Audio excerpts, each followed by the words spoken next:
荣月，你回家去，这里是战场，待会儿打起来，叔叔可照顾不了你。小叔叔，我不走，我不信父亲会对我动手。我听见你跟别人说的话了，父亲在宫里杀了好多人，还害死了皇上和好些夫人小姐。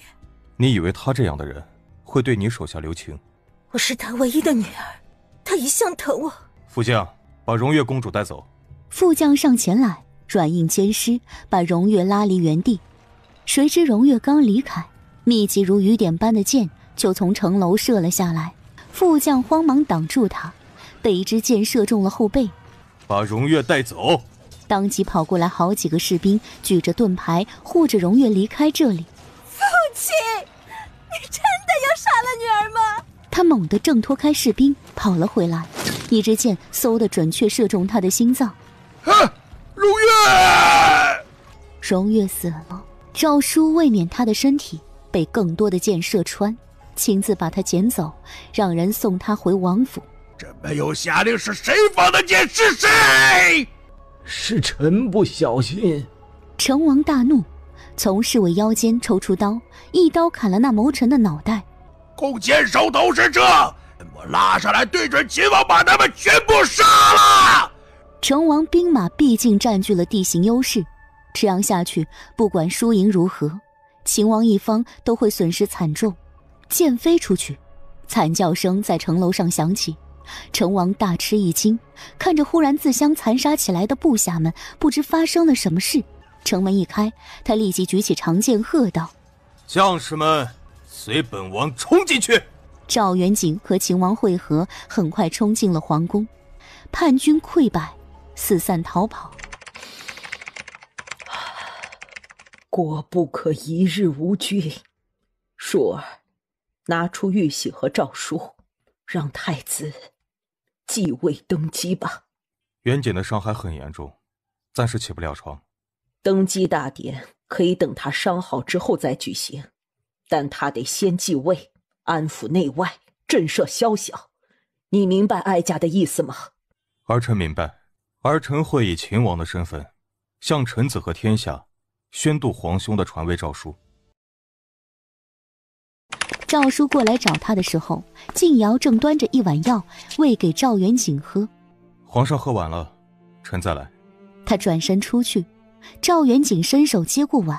静瑶，我自己喝就行。还是妾身喂你。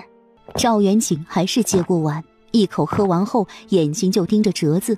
这2天辛苦你了，你回承明殿歇着吧，我这里没有什么事了。妾身这几天很好，一点也不累。皇上喝的嘴上都有药汁，妾身给您擦擦。赵元景闭了下，我还有事跟小红书商议，你先回去。好，妾身先回去。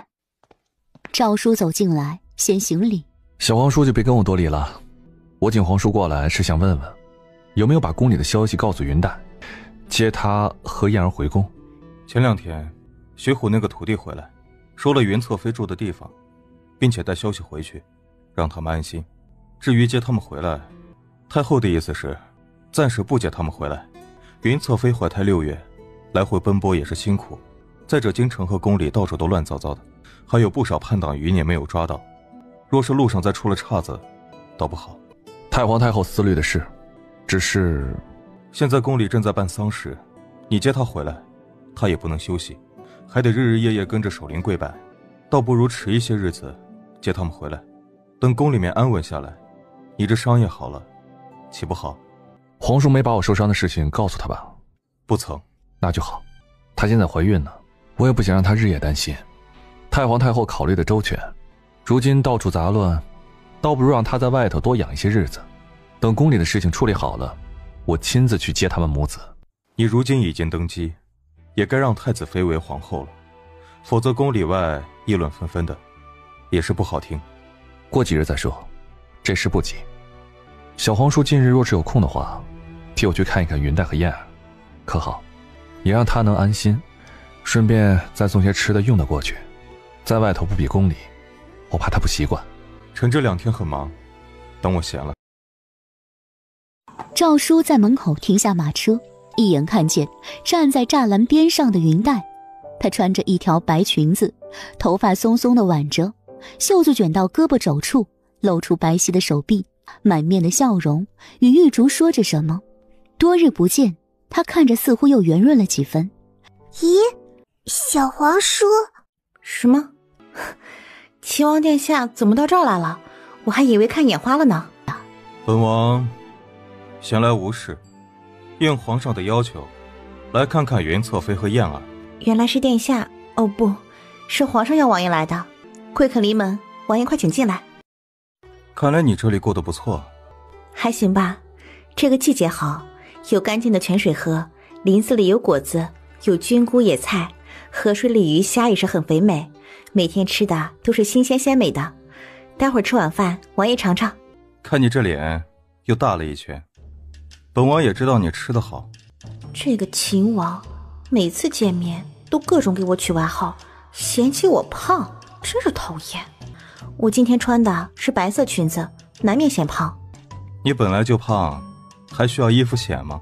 我穿黑色衣服还是很显瘦的。赵叔笑了下，谁没事穿什么黑色衣服，又不是晚上出门干坏事儿。王爷看我今天像什么？像汤圆，猪油馅的，又胖又油又腻味。云黛一下子心塞了，她觉得自己嘴贱，为什么要上赶着逗他给自己取外号，简直是自取其辱啊。殿下汤圆吃多了吧？本王今天来是皇上的意思，他如今已经继位，只是还没举行登基大典。我知道，他最近好吗？宫里的情况如何呢？远景挺好的，只是刚平叛，里里外外还有太多的事情要处理，很忙。原本他是要即刻接你们回宫，但是太皇太后的意思是，你如今怀孕，倒不如在外头多住一段日子养养，等宫里平静下来，皇帝举行登基大典之前再接你们回去。远景让我问问你的意思，如果你想马上回宫，也不是不行。既然如此，我便听从太皇太后的建议，过一段时间再回去。这女人就真的一点也不留恋宫中奢华富贵的日子吗？这山野间虽说自在，也实在是过于简陋了。王爷再跟我说说其他人的情况吧。云黛一双美目一瞬不瞬注视着他，赵叔移开视线。你想知道什么？谋反的人，还有侯府，宫里外死伤严不严重，什么都行。本王又不是说书的，还能从第一回开始给你分个80章一一细说。行，你去把那只兔子烤了吃，本王心情好的话，可以酌情说2回给你听。那是燕儿的宝贝，如果王爷有办法从他手里抢过来，我是不介意下厨的。等着。只见他走到燕儿面前，蹲下身子与他说了什么，燕儿立即很痛快地把怀里的兔子给了他。怎么样？赵叔把兔子送到他面前，歪着头得意洋洋的，像是个调皮的大男孩。王爷用什么法子把兔子骗来了？不是骗，是交换。我告诉燕儿，如果他把兔子送给我，我就把我的马儿送给他。马？本王的坐骑，千里挑一的汗血宝马，换你儿子的小兔，不算欺骗小孩吧？王爷使不得，他这么小个孩子要什么汗血宝马？你要吃兔子，林子里多的是啊。本王说出去的话，给的承诺，从来作数。烤兔，谢谢。那王爷坐着喝茶，稍等一会儿。有酒吗？回王爷，有的，不过不是什么好酒，是魏侍卫从镇上买回来的米酒。拿一坛子来。王爷稍等。英姐儿和玉福很快吃完，就一起去喂燕儿。把燕儿喂饱后，3个人又跑出去玩耍。云黛忙叫宝星和红豆他们跟着，赵叔还在慢吞吞喝酒，从傍晚喝到了夜幕初上。云黛坐在桌边，吃饱了有些犯困，撑着下巴，眼皮子逐渐闭上。赵叔轻轻伸过去一只手，托住他的下巴。如果小兔子都是这般可爱，还是不要吃的好，好好养在小花园里，看它在草地上跳跃，啃食草叶子，也是蛮好的。他睡得正香，被外头孩子的叫声惊醒，一抬头就看见了近在眼前的俊美脸庞，对方的手还捧着自己的下巴。刚才看你脸上有个虫子。这林子里面的确蚊虫挺多的，尤其是入夜之后。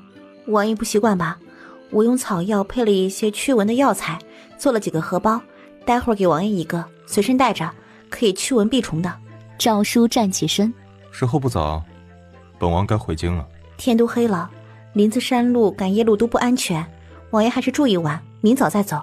这时魏景泰也回来了，见秦王在，忙过来行礼。王爷来的时候应该看见了，这山路白天都很难行，晚上更是绝对不行。若是出了任何差池，卑职无法交代。赵叔想了想，也就罢了。朝中事务虽然多，也不在于这一晚上。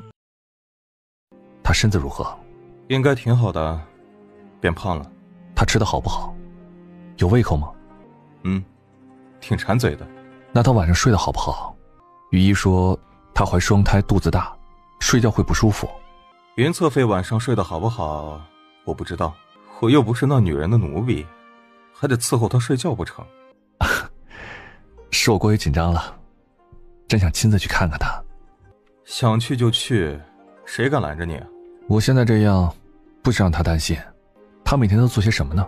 吃饭、睡觉、钓鱼。她还会钓鱼呢，真可爱。哪里可爱？不过她瞌睡的时候确实有点可爱，包子脸软绵绵的，小兔子一般。小黄叔，您笑什么呢？没什么。看来云黛在那里过得还不错。燕儿和玉福呢？都很好。有件事我得跟皇上商量。皇叔说。皇上打算怎么处置成王？秋后问斩。成王犯的罪死10000次都不够，他谋反，气死先皇，杀了大臣家眷，还有靖王妃和3个孩子，害得靖王受刺激太大，人也变得不太正常。另外，鲁王呢？皇上准备要怎么处置他？鲁王现今被关在刑部大牢里，他犯的罪比成王也差不了多少，是否要让鲁王和成王一起受刑？这件事我已经考虑过，罪肯定是要治罪的，但是要不要处死，皇叔有什么建议吗？不管皇上心里有没有决断，我的建议是暂时不要处死他。哦，皇叔说来听听。鲁王是从犯，虽然罪不可赦，但他是皇上的弟弟，皇上新登基，杀成王可以震慑天下，若是连鲁王也一起杀了，虽然没人敢反对，但难免让人觉得皇上残忍无情。更何况鲁王那边还有些复杂，不能一刀切的处置。我明白皇叔的意思。我也跟静兰他们商量过，可以先处死成王，至于鲁王，暂且关押在刑部大牢，再慢慢处理吧。就依皇叔的意思吧。王爷，您府上有人来报，说是钟有侯在您府上等了1天了。明老侯爷。老侯爷一生领兵，劳苦功高，此番也是被鲁王拖累了，皇叔回去可以安抚他。臣遵旨。的确凉了，妾身为皇上去热一热。不必了，我已经用好了。简瑶，你自己身子不好，不必天天来我这里。妾身只是不放心皇上，皇上是否嫌弃妾身？朕不是嫌弃你，只是你的身体状况自己心里应该清楚。朕这里不缺人伺候，你尽管回去歇着。那妾身伺候皇上用过午膳吧，您没吃几口，妾身不放心。皇上不要一再拒绝妾身，撵妾身走。妾身不是不知礼数的人，也知道皇上心里只有云侧妃一人，只是皇上如今受伤在身，妾身不可能看着不管，还请皇上谅解妾身的处境。赵元景想到他的状况，也就不再说什么。殿下，这汤啊很是鲜嫩，爷尝尝看合不合胃口。赵元景喝了口颔首，还不错。爷多喝点。你自己吃了吗？妾身一向吃的少，喝半碗汤就够了。你去吃吧，朕这里不用你伺候了。不着急。静瑶还是坚持伺候他吃了饭，又领着宫婢收拾干净桌子，为他倒了杯热热的茶水，才退出去。皇后娘娘真是细致，比奴才伺候皇上伺候的好。谁是皇后娘娘？刚才出去那位。朕册封她了吗？没，皇上您登基了，太子妃做皇后，这不是理所应当的吗？朕若是不想让她做皇后呢？爷，这正妃不做皇后，不合祖宗礼法呀。宗族和大臣们哪里能同意？再者，也伤了太子妃和晋家的心，不是？刘德全，你跟了朕10几年，应该知道朕的心思。奴才不敢揣测圣意。哼，少装模作样。其实老奴心里清楚，皇上宠爱云侧妃，当初就想着让她做太子妃。如今皇上继位，自然也想让云侧妃做皇后。可老奴说句该死的话，这是万万不行的。自古嫡庶有别，若是让云侧妃做皇后，太子妃可怎么办呢？再者，云侧妃可是已经有皇长子，地位无可撼动。皇上，您就别难为自己了。他这是要冒天下之大不韪，新皇登基，地位不稳，再受到前朝后宫的反对，那是绝对不行的。麻烦你，这是重刑犯，夫人可得小心些，免得他伤了你。没关系。行，进去吧，别耽搁太久，1炷香时间，太久了我也不好交代。不会很久。他穿得很隆重正式，妆容发饰都一丝不苟。赵元齐看着他，似乎头一次发现他的美。王爷，臣妾来看您。这段时间，王爷吃苦了。难为王妃还肯来看我，我以为你已经恨透了我。明轩把食盒打开，朝桌上摆出饭菜来。妾身怎么会恨王爷？既然嫁给了王爷，这就是妾身的命运，妾身绝不会抱怨什么。若早知今日，我不该与你成亲，无端牵连了你。你放心，我会写一份和离书给你，你回去侯府，以后再嫁吧。王爷说的什么话？自古讲究女子从一而终，妾身既然做了鲁王妃，就不可能再嫁给别人。你还这么年轻，守一辈子寡也是可怜。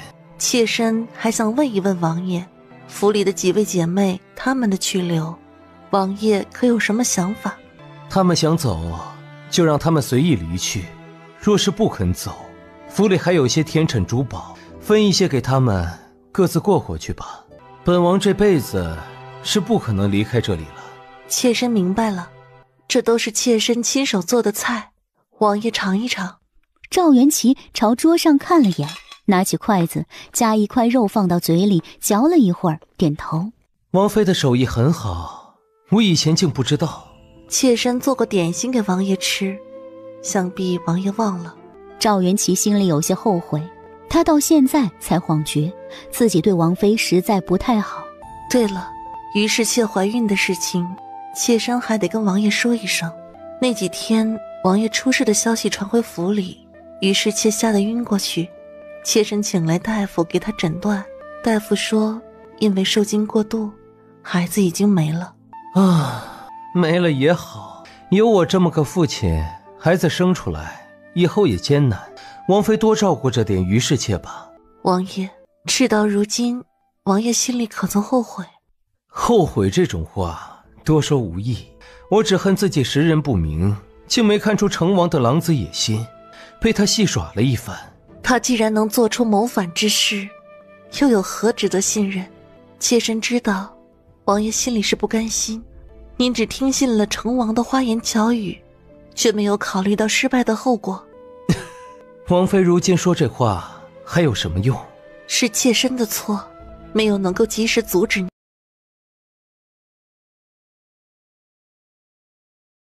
明轩又斟了杯酒给他。王爷，这酒的味道如何？赵元齐端起酒，一口饮下。是我从未喝过的美味。王爷喜欢，妾甚是安慰。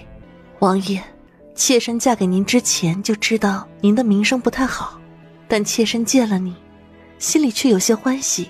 纵然您不喜欢我，不在意我，我还是愿意做您的王妃。如果时间能够倒流，我一定不谋反，好好跟王妃过日子。话未说完，他忽觉腹部一阵刺痛，疼得他浑身的冷汗一下子冒出来。酒里有毒。是的。为什么？你这毒妇！王爷，您犯的是株连九族的谋反大罪，是不可能得到饶恕的。那又如何？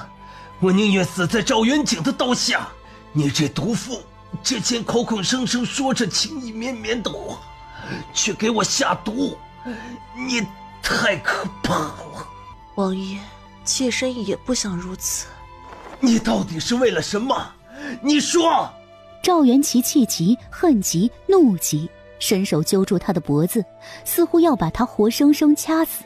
我谋反失败，早已经注定要死，你又何必多此一举？错已经犯下，我不能让王爷连累到侯府。侯府的祖父、父亲、母亲，还有2个哥哥，他们都是无辜的，是我在这世上最亲的人。我只有亲自动手，让皇上和朝廷看见我的心，看见侯府的忠心。赵元齐一把推开他，疯狂地笑了。原来如此，原来你是为了保住你侯府的一世英名。明轩靠着墙，眼泪不停往下掉，看着他痛苦，他的心也疼得要命。他踉踉跄跄走到桌边，抓起酒壶说道：王爷，我会随你一起去，到了底下，你要打要骂，我都没有任何怨言。他举起酒壶朝嘴里倒，赵元齐冲过来，一把抢过酒壶，远远扔出去。你想陪我一起死？凭你也配？我要你带着愧疚活下去，一辈子也得不到谅解。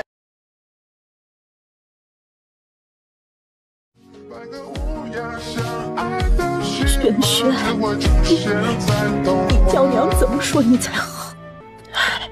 你太傻了。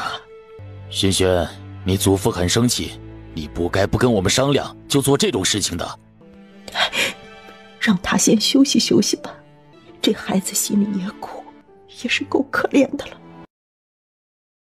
老爷，这孩子也都是为了咱们侯府，你就别怪他了。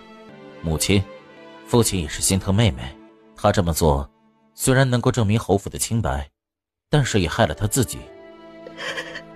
这孩子心子也不知是随了谁，竟有这么大的主意，一个人就做了，也不回家跟我们说一声。哭，即便鲁王有罪，又岂是他随便能杀的？皇上若是怪罪下来，不至于。鲁王犯的是谋逆大罪，皇上就算想收拾他，还得找理由呢。咱们轩轩把他弄了，不是正合皇上的意？话虽如此，这名义上他毒杀鲁王，也是要被责怪的。天师叹气，最要紧的是，这孩子的名声算是毁了。毒杀亲父，以后还想改嫁吗？女儿从未想过要改嫁。你才多大的年纪，以后还有几十年的日子要过，难道真就守寡？为何不能？我待会儿就去宫里请罪，任由皇上处置。父亲、母亲，恕女儿不孝，以后不能尽孝道，请2位哥哥带妹妹尽孝吧。他站起身，却觉眼前一阵发黑，几乎要摔倒。轩轩，你怎么了？我没事。还是请大夫来瞧瞧。明经转身出去，请个大夫来。恭喜夫人啊，您怀孕了，2个月了。锦兰，你有什么想法？鲁王妃能下得了手把鲁王给杀了，说明这女人足够狠辣。她养出来的孩子，若是将来敢做什么不该做的，她想必也不会心慈手软。皇上不如就让她好好生下来，毕竟只是个孩子，也能得一个仁慈的好名声。朕需要那种虚名吗？不管皇上您在不在意，如今朝局尚不稳定，百姓们需要知道继位的新帝是个仁慈的明君，会让他们过得更好。何况皇上您也并不是真的想为难鲁王妃吧？何以见得？鲁王妃是云侧妃的亲表姐，听说关系还不错。您若是逼着鲁王妃流产，被云侧妃知道了，可不会太高兴啊。那是你自己的想法，别强加到云侧妃头上。反正鲁王也死了，算是省去了一个麻烦。鲁王妃牺牲这么大，自然是撇清了侯府的关系。传旨下去，撤掉赵元齐鲁亲王的爵位，降为平民，准许明轩回府生活。皇上英明。诏书如今的权力相当于摄政王，新帝养伤卧床，朝政上的许多事情都是他在做。他本没想理会路边一个哭泣的小宫女，但耳间听见她念叨着什么云娘娘，就停下了脚步。奴婢给王爷请安。你在此处哭什么？奴婢想见云娘娘。奴婢从前也跟着云娘娘做事，如今云娘娘不在宫里，奴婢甚是想念。云娘娘不在宫里，你哭又能见到她？不是，奴婢是遇到为难的事，又见不到娘娘，想着就伤心起来了。什么难为事？随从都觉惊讶，自家王爷什么时候也管小宫女的这些琐碎小事了？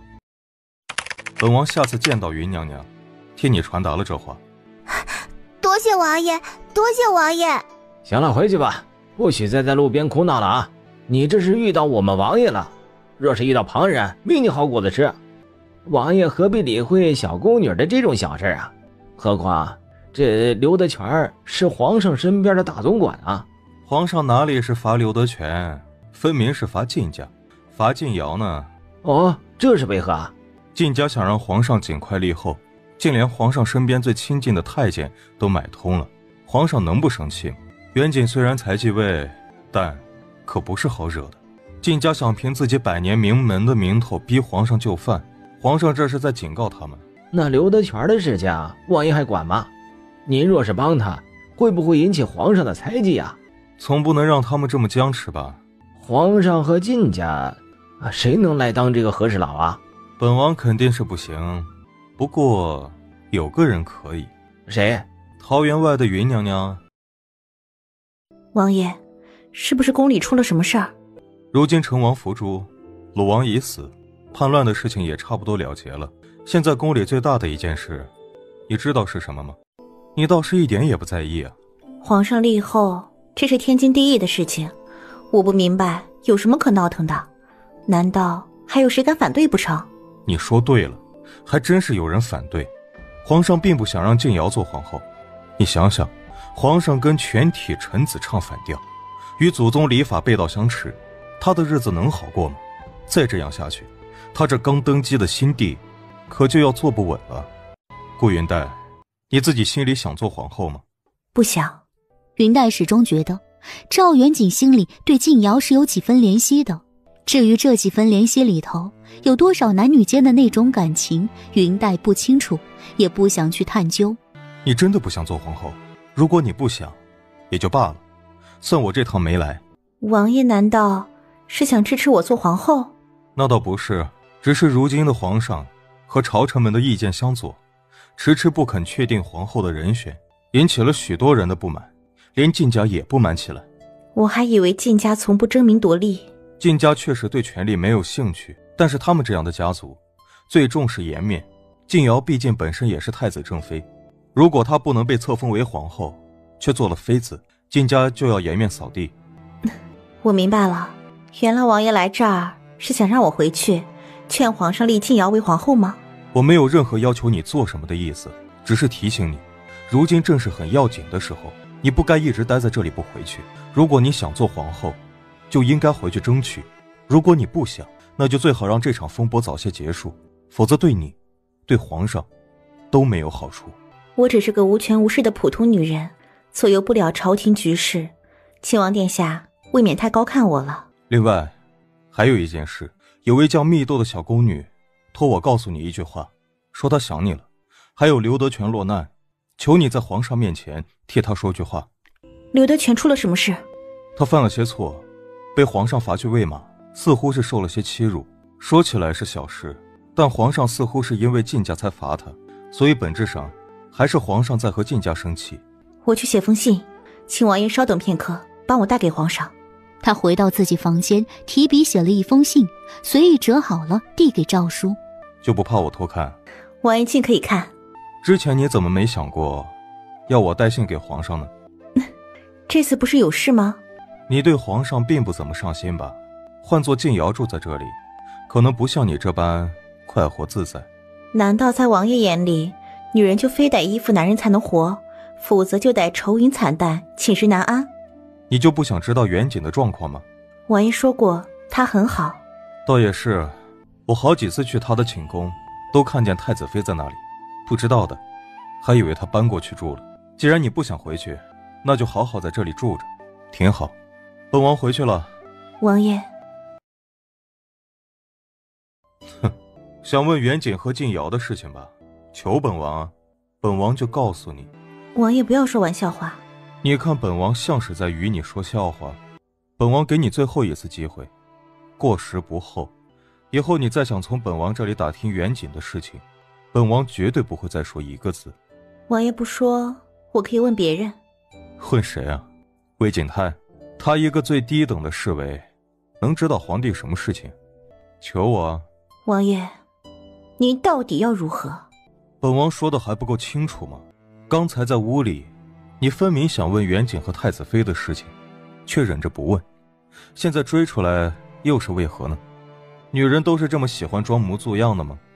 顾云黛，你以为远景不要你回宫，真的就只是因为你怀孕，让你留在这里养胎？云黛脚步一顿，停下了。她沉默片刻，转过身，脸上挂上笑容。快晌午了，我做了烤鱼、红烧小羊排、香菇炖小鸡，还有阿泰从镇上买回来的18年女儿红。玉竹，把羊排端出来，别糊锅了。竹子，刚才我尝了一口，我这辈子都没吃过这么好吃的羊排，不得了，我感觉找不到自己的舌头了。赵叔的表情有点呆。王爷，想吃吗？求我啊，求我就给你吃。这臭丫头，怎么，你还真以为本王差你这一顿饭？王爷差不差这顿饭我不知道，不过我可以保证，我这红烧小羊排的法子呀，是天下独一份。错过这一次，王爷以后再也别想吃到了。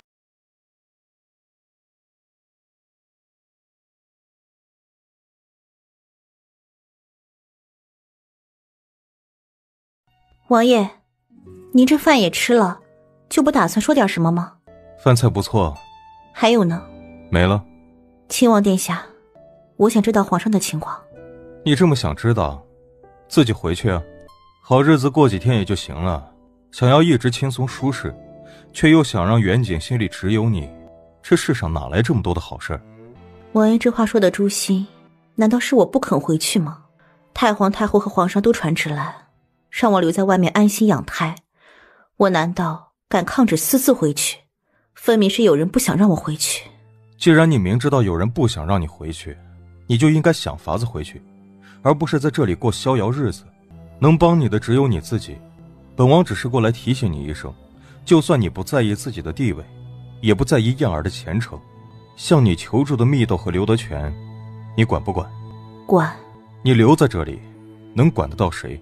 本王看你可怜，再告诉你一件事，那个顾云香最近似乎是有什么动作，如果你不想你的姐姐被他害死，最好早做准备。云雾姐姐，她在京城做生意，毫无靠山，说是没有我的支持，迟早会被人欺负死。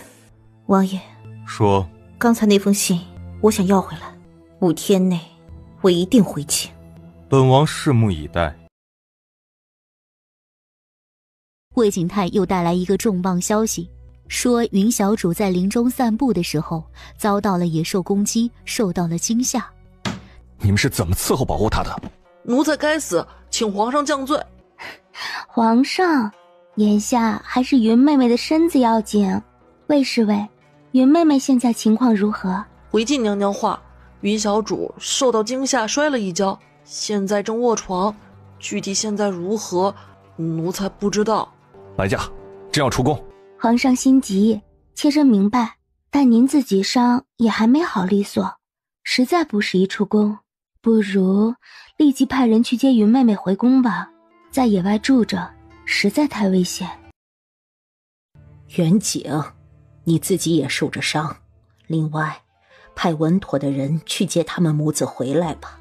哀家左思右想，虽说在外头养胎是好的，但毕竟不太安全，还有燕儿也在外头呢。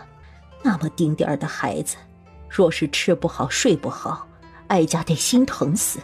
朕可以不亲自去接他，让小皇叔去吧。如今还有不少乱党余孽流窜，除非小皇叔，旁人儿臣都不能信任。这有什么不行的？就让你小皇叔去。王爷，王爷。我没事，就是稍微有些累，想睡一会儿。你别睡，你千万别睡啊！万一睡着了，醒不过来怎么办？你知道吗？我懂一些药理，我可以去采药给你治伤。你一定要等我，一定要等我。这里周围是什么情形？我不知道。你不能一个人乱走，很危险。我没事儿，休息一会儿就好。你这伤哪里是休息就能好的？你在这儿等我，我很快就回来。燕儿，走，娘带你去采药。还好，还好，庆王还活着。如果他死了，云黛江不知该如何是好。王爷，醒醒！你去哪里了？我找来了足够的药材，你别担心，我现在就把药材处理处理，然后给你拔剑。哼，你敢吗？我杀鸡宰羊不在话下。云黛找来石块，把止血的药材粗糙地处理了，又把消炎止痛的草药磨出汁液，用荷叶捧着送到他嘴边，为他服下。王爷，我现在要解开你的衣裳，给你拔剑。我要拔了。别怕。手指陡然收紧，握紧他的手，猛地把剑拔了出来，一道血飙出来。赵叔闷哼一声，昏了过去。他白皙如雪的脸庞上也沾了血气和灰土，像是才从泥坑里爬出来的狼狈小女孩。她睡得似乎不太舒服，睡梦中也是紧紧皱着眉头，睫毛上还挂着泪珠。是我。王爷，你醒过来了。看来你的杀鸡杀鱼的法子还是有点作用的，跟军医的水平不相上下。王爷，你现在觉得怎么样？伤口倒是不怎么疼，就是没有力气，晕乎乎的。你可别以为真的不疼，这是你喝了我配的止疼药的原因，待会儿药效过了有你受的。我受过比这还重的伤，也没疼得受不了。之前不知道是谁疼晕过去了呢？是你太废，连支剑都哆哆嗦嗦的拔不出来。本王不主动动手，还不得死在你的手里。你没事吧？啊，我还好。他想到了惨死的玉竹，想到了不知所踪的莹姐儿和玉芙、红豆还有宝星他们，心里犹如油煎一般，焦虑又伤心。我去附近看看有没有什么吃的。王爷还是别乱动，你这伤很严重，你乱跑说是崩裂了再出血，你叫我怎么办啊？赵叔听见最后一句话，朝他看了眼。你怀疑是晋瑶？晋家？应该不是晋家，晋家一向以亲民闻名，他们不争权夺利，手里也没有任何势力，根本不可能一下子拿出这么多能力来埋伏我们。另外最重要的一点，晋家绝不是那么蠢的人，一旦我和燕儿出事，最容易被怀疑的人就是晋家，他们不会做这种自毁前程之事。没错，这件事绝对不是晋家做的。王爷这么肯定？因为我认得那些埋伏的敌人，我曾与他们交过手。他们到底是什么人？成王的叛军余孽。如果我没猜错，他们是为了给成王报仇，但又打不过袁景，不能找他报仇，于是把目标对准了你和燕儿。毕竟你和燕儿意味着袁景的所有子嗣。原来是他们。你真以为是无妄之灾啊？王爷是说宫里有人通风报信？你倒不算笨。那输了，王爷自己吃，这里还有。你说宫里会是谁给叛军余孽送信呢？我不知道，谁知道你在宫里都得罪了什么人？你问我，我问谁去？自己好好反省。除了顾云霄，我可从来没主动招惹谁。我看这事儿十有八九跟顾云香脱不了干系。这个疯子，等我回宫，我要他的命。是不是伤口疼？他犹豫了下，伸手去摸他额头。赵叔看着他的手，没有说话。还好没有发烧，我再弄些止疼药给你吃。他把余下的草药都磨成药汁，让赵叔喝下去。赵叔皱着眉头，显然很嫌弃药的味道。吃这点药你就这样啊？赵元景他天天喝2碗那么苦的药，连眉头都不皱一下。虽然你总说元景弱，但这一点他就比你强。说起来，也就这么直呼皇上的名字，到底谁的胆子更大？我在他面前也直呼过他的名字，他也没有你这般。元景不介意，不代表你就可以没有规矩。秦王殿下跟我说规矩，实在可笑。您不是一口一个元景吗？下贱嘴利。赵叔吃的止疼药起了效果，就去弄了点干草来铺着，让云黛和燕儿睡觉。你得找个地方躲雨，你们2个骑到马背上。我实在是怕了骑马了，白天颠簸了那么久，我这2个小家伙呀就一直闹腾，我还是走路舒服一些。走着走着，云黛忽觉脚下一滑，整个人不受控制的向下跌落。顾云黛，我在这里，王爷！顾云黛，你抓紧了，千万别松手。赵叔连忙扑过来，爬到陷阱边上，伸手抓住他的手，把他往上拉。别怕。云黛的双脚一踏上地面，惊惧疼痛之下，忍不住哭出来。没事了，没事了，你怎么样？万幸没有碰到肚子，是背后滑下去的。后背疼吗？应该只有一点擦伤，这林子里落叶多，没事儿。倒是你刚才那么拉我上来，伤口一定裂开了。我们赶紧找地方落脚，我给你检查看看。雨变大了，先找个躲雨的地方。我给你重新包扎伤口。云黛就解开他的湿透的衣衫，想了想，干脆都脱下来。如果孟玉意在就好了，把伤口缝起来，就不会轻易裂开，好的也会很快。看见我肚子上的伤痕吗？那么大的伤口我都没有缝，何况是这点小伤口呢？那是您运气好。是我身体好。是，王爷你哪儿都好，还救了我2次命呢。救命之恩打算怎么报答？来世做牛做马。马？本王有烈风就够了，稀罕你吗？是啊，我就是个废柴。那你想让我怎么报答？以后少找我的麻烦，就算是你报答我了。好。云黛摸索过去，把燕儿身上一件小小的白色里衣脱下来，把衣服撕成布条，绕过赵叔的肩膀，把他的崩裂开来的伤口紧紧裹住。王爷你一定记住，千万不能再乱动了，你这伤口若迟迟不好，感染就麻烦了。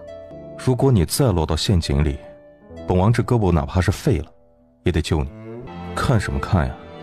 你有什么差池倒也罢了，若是你肚子里的孩子有什么好歹，回去后太皇太后和元景能饶了我吗？不会的，我福大命大，能遇到您秦王殿下可不就是我的福气吗？离天亮还早呢，你睡一会儿养养精神。你呢？我现在睡不着，待会儿眯一会儿。疯了吗？竟然去碰这个女人，她可是元景的女人，难道因为受伤，我竟也变得如此软弱起来，对身边这个同生共死过的女人有了不该有的想法？黛儿，你说我很多，随朕回宫吧，有什么话回去再慢慢说。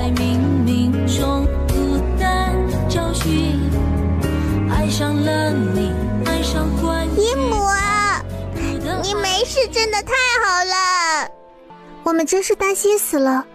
奴才该死，没有保护好主子，让主子受苦了。快起来吧，我也很担心你们都好吗？昨天我们被王爷的人带了出来，那些敌人没追我们，都去追姨母你们了，所以我们都没事。怪我太大意，没有早早的扫清成王余党，竟让成王的人钻了空子，设下重重埋伏，几乎要了云黛和燕儿的命。好在有小皇叔在。怎么了？看见他们不是挺高兴的吗？如果玉竹也能好好的，那就好了。玉竹的伤虽说严重，但只要好好养着，还不至于落下什么残疾。你是说玉竹还活着？你见到我都没这么激动。你们谁跟我说清楚一点，玉竹到底怎么样了？主子莫非以为玉竹死了吗？她可活得好好的呢。昨天主子你们把敌人都引走后，我们又返回来，把玉竹从马车废墟中扒拉出来，他竟活着呢，就是腿被压断了。腿断了？大夫看过了，是骨头断了，伤筋动骨100天，怎么也得躺上3-4个月才能好。至于别处，都是一些小的皮外伤，没有大碍。玉竹福大命大。主子，先回平乐院吧，奴婢已经准备好了热水，您先沐浴更衣，然后吃饭。等你沐浴更衣后，我陪你一起用午膳。我这手有点伤，一碰就疼。这是怎么弄的？逃跑的时候在林子里划伤的。云黛又拉起裙子下摆，露出小腿上的伤口。还有这里呢，若不是秦王爷，我可不能好好回来了。还疼吗？疼。跟朕撒娇呢，真让太医院配置最好的药膏，不让这腿上留一点疤痕。云黛填饱了肚子，放下筷子，舒服地叹了口气，说道：哎呀，皇上别忘了派欧阳大夫去秦王府看一下秦王殿下。怎么呢？秦王为了护着我和燕儿，被成王余党的箭射伤了。难怪朕看他脸色不太好，还以为他是过于劳累的缘故。当时只顾着看你和燕儿，竟没与小皇叔多说什么。朕这就让欧阳去府上。他叫来魏公公，让他传旨，又赏了许多上好的药材，一并送去秦王府。皇上，这就让刘德全回来吧，我不喜欢这个魏公公。明儿就叫他回来，还是做朕的御前总管，满意了吗？特别满意。怎么表示啊？皮肤不错，特别嫩。哼，也就唯独你有这胆子没规矩。奇怪，你怎么变白了不少？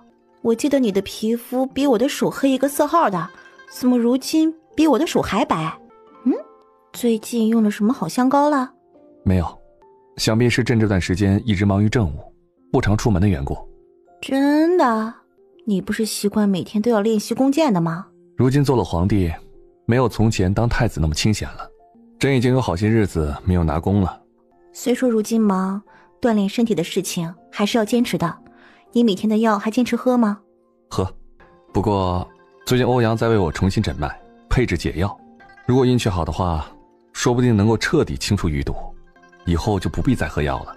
欧阳还有这能耐？早知如此，该让靳大人早点把他找来。吃饱了吗？特别饱。朕陪你去床上躺一会儿。不困。朕给你机会，再说一次。困。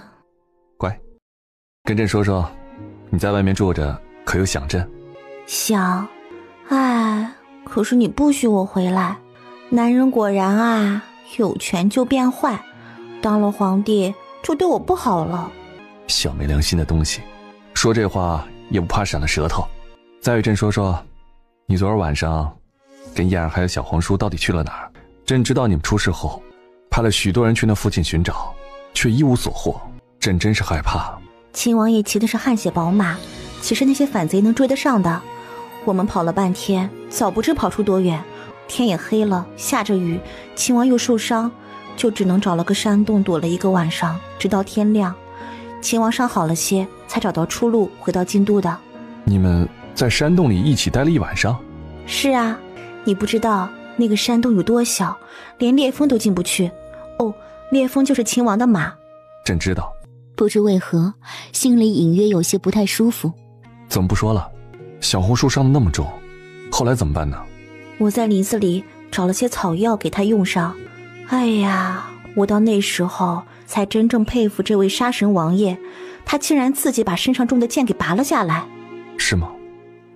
我亲眼见着的。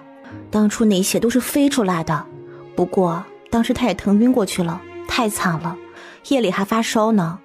若不是我照顾他一晚上，他可能就交代在那儿了。皇上，朕有些乏。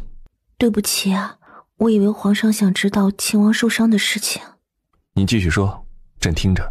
你照顾他一晚上，后来呢？后来我睡着了，天亮后秦王好了些，就回来了。你生气了吗？朕为何生气？因为我照顾小皇叔，他受伤了，而且是为了我和燕儿，我不可能看着不管。就算不是为了我和燕儿，他是你的小皇叔，我也要照顾他的。傻子，朕又不是气你这个。那你是因为什么？朕是气自己，没有保护好你，照顾你，让你怀着孩子还要吃这些苦头。虽说如此，你最好还是别靠得太近。为何？没有为什么，你听话。皇上先转过身来吗？不要。皇上背对着我，很没有礼貌的。快些转过来嘛，不然我要生气了。好戴尔，别乱动。怎么啦？我不过碰你一下，什么时候变得这么怕痒了？你再这样，朕就对你不客气了。你还不累吗？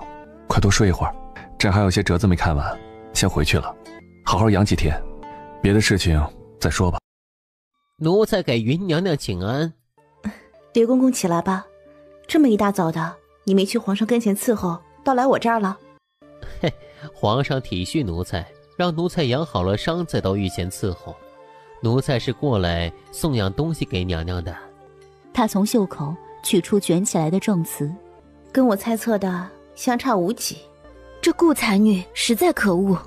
收好了，正好我也要去给太皇太后请安。顾才女，你给哀家解释解释，这上面说的事情是怎么回事？你这个废物，他不是已经做了御前总管了吗？竟没能把刘德全给处理干净，让他还有翻身之日。妾身不知。顾才女，你空口白牙的否认可是不行的。魏爷和吴儿已经全都招了，你再嘴硬也改变不了你做过大逆不道的事。求太皇太后为妾身做主，妾身真不知道这事儿啊！妾身一直待在御府宫中，哪里有本事去煽动成王余党？如今妾身无依无靠，也只能任由别人欺负了。老祖宗可知道成王余党是如何埋伏追杀秦王殿下和燕儿的吗？怎么，树儿伤得很重？没错，当时成王余党无数箭射来，秦王爷为了护着燕儿，生生用自己的身体挡住了箭，那支箭几乎射穿了秦王爷的肩膀，秦王的血把身上的衣服全都染红了。贱婢，哀家只问你一次，你到底招还是不招？听说你身边的宫女去传的消息，你若是嘴硬，哀家便把那婢子传过来审问，到时候你可要想想后果。求太皇太后明察，求太皇太后明察，妾身原不知道这事儿的，都是吴儿那贱婢背着妾身做的呀。后来妾身知道了，也是又气又后悔。可我胆子小，我不敢跟太皇太后坦白。求太皇太后看在妾身腹中孩儿的份上，饶了妾身这一回吧。好你个贱婢，勾连逆贼谋害亲王，罪该万死。妾身知道罪不可恕，只是这孩子是无辜的，他毕竟是皇家子嗣啊。求太皇太后给妾身2个月时间，让妾身把孩子生出来。哀家一向吃斋念佛，不能杀生。来人，去告诉皇帝，让他处置这毒妇。这画面是如此的和谐，如此般配。云黛站在门口，忽然就觉得自己是个外人，永远进不去他们的世界。奴婢见过皇上，敬娘娘。黛儿，你怎么这个时候来了？快过来。难为云妹妹身子这么沉，走这么远，有什么事打发奴才们过来说一声也就是了。快来坐着歇歇。妾身见过皇上。过来吧。怎么也忽然规矩起来了？妾身是有件事想求皇上。什么事啊？妾身想出宫一趟，我许久没见外祖父了，近来外祖父身子不适，我想出宫看看他。你如今身子不便，朕可以宣他们进宫来与你见面。妾身想出宫走走，皇上若是不放心，可以多派些侍卫跟着。云妹妹如今身子沉，过不了多久要生产，心情难免闷。皇上就让她出去散散心吧。如今呀，这京里成王余党都清除干净了，不会有危险的。朕让徐虎跟着你去，天黑之前就得回来。谢皇上恩典，臣妾告退。戴儿，过来。妾身还要准备出宫事宜。赵元景觉得云黛不太对劲儿，起身要追上去，一动就牵扯了伤口，不由闷哼了声。皇上，您别动呀，前几日您不当心，伤口有的地方开裂，这几天又一直坐着见臣子批阅奏折。孟御医不是说了吗？您这几天必须绝对卧床休息，不能再走动，否则会留下病根的。朕无妨。皇上何必逞强？妾身只是担心您。皇上，回去歇着吧。皇上。锦瑶，你回去吧，朕这里不需要你伺候。皇上，就这么厌恶我吗？我知道皇上心中唯有云妹妹一人，我也从未奢求过什么，只想着如今云妹妹身子不便，皇上有伤在身，我多来照顾您。朕知道你的一片好意，只是朕不想让云黛误会什么。她怀孕本就辛苦，朕不想让她不高兴。皇上对云妹妹实在情深意重，那妾身就告退了。他垂着头慢慢转身。等一下，云黛她还不知道朕受伤的事，更不知道朕伤口复发与她有关，你莫要说漏了嘴。妾身遵旨。去吧，以后无事不要随意到这里来。娘娘怎么了？娘娘，皇上，皇上！过1刻钟起针后，静娘娘应该就能醒过来。她平时身子还算不错，为何会突然发作？静娘娘这病是在心脏上，本就是必须要避免情绪大起大落的。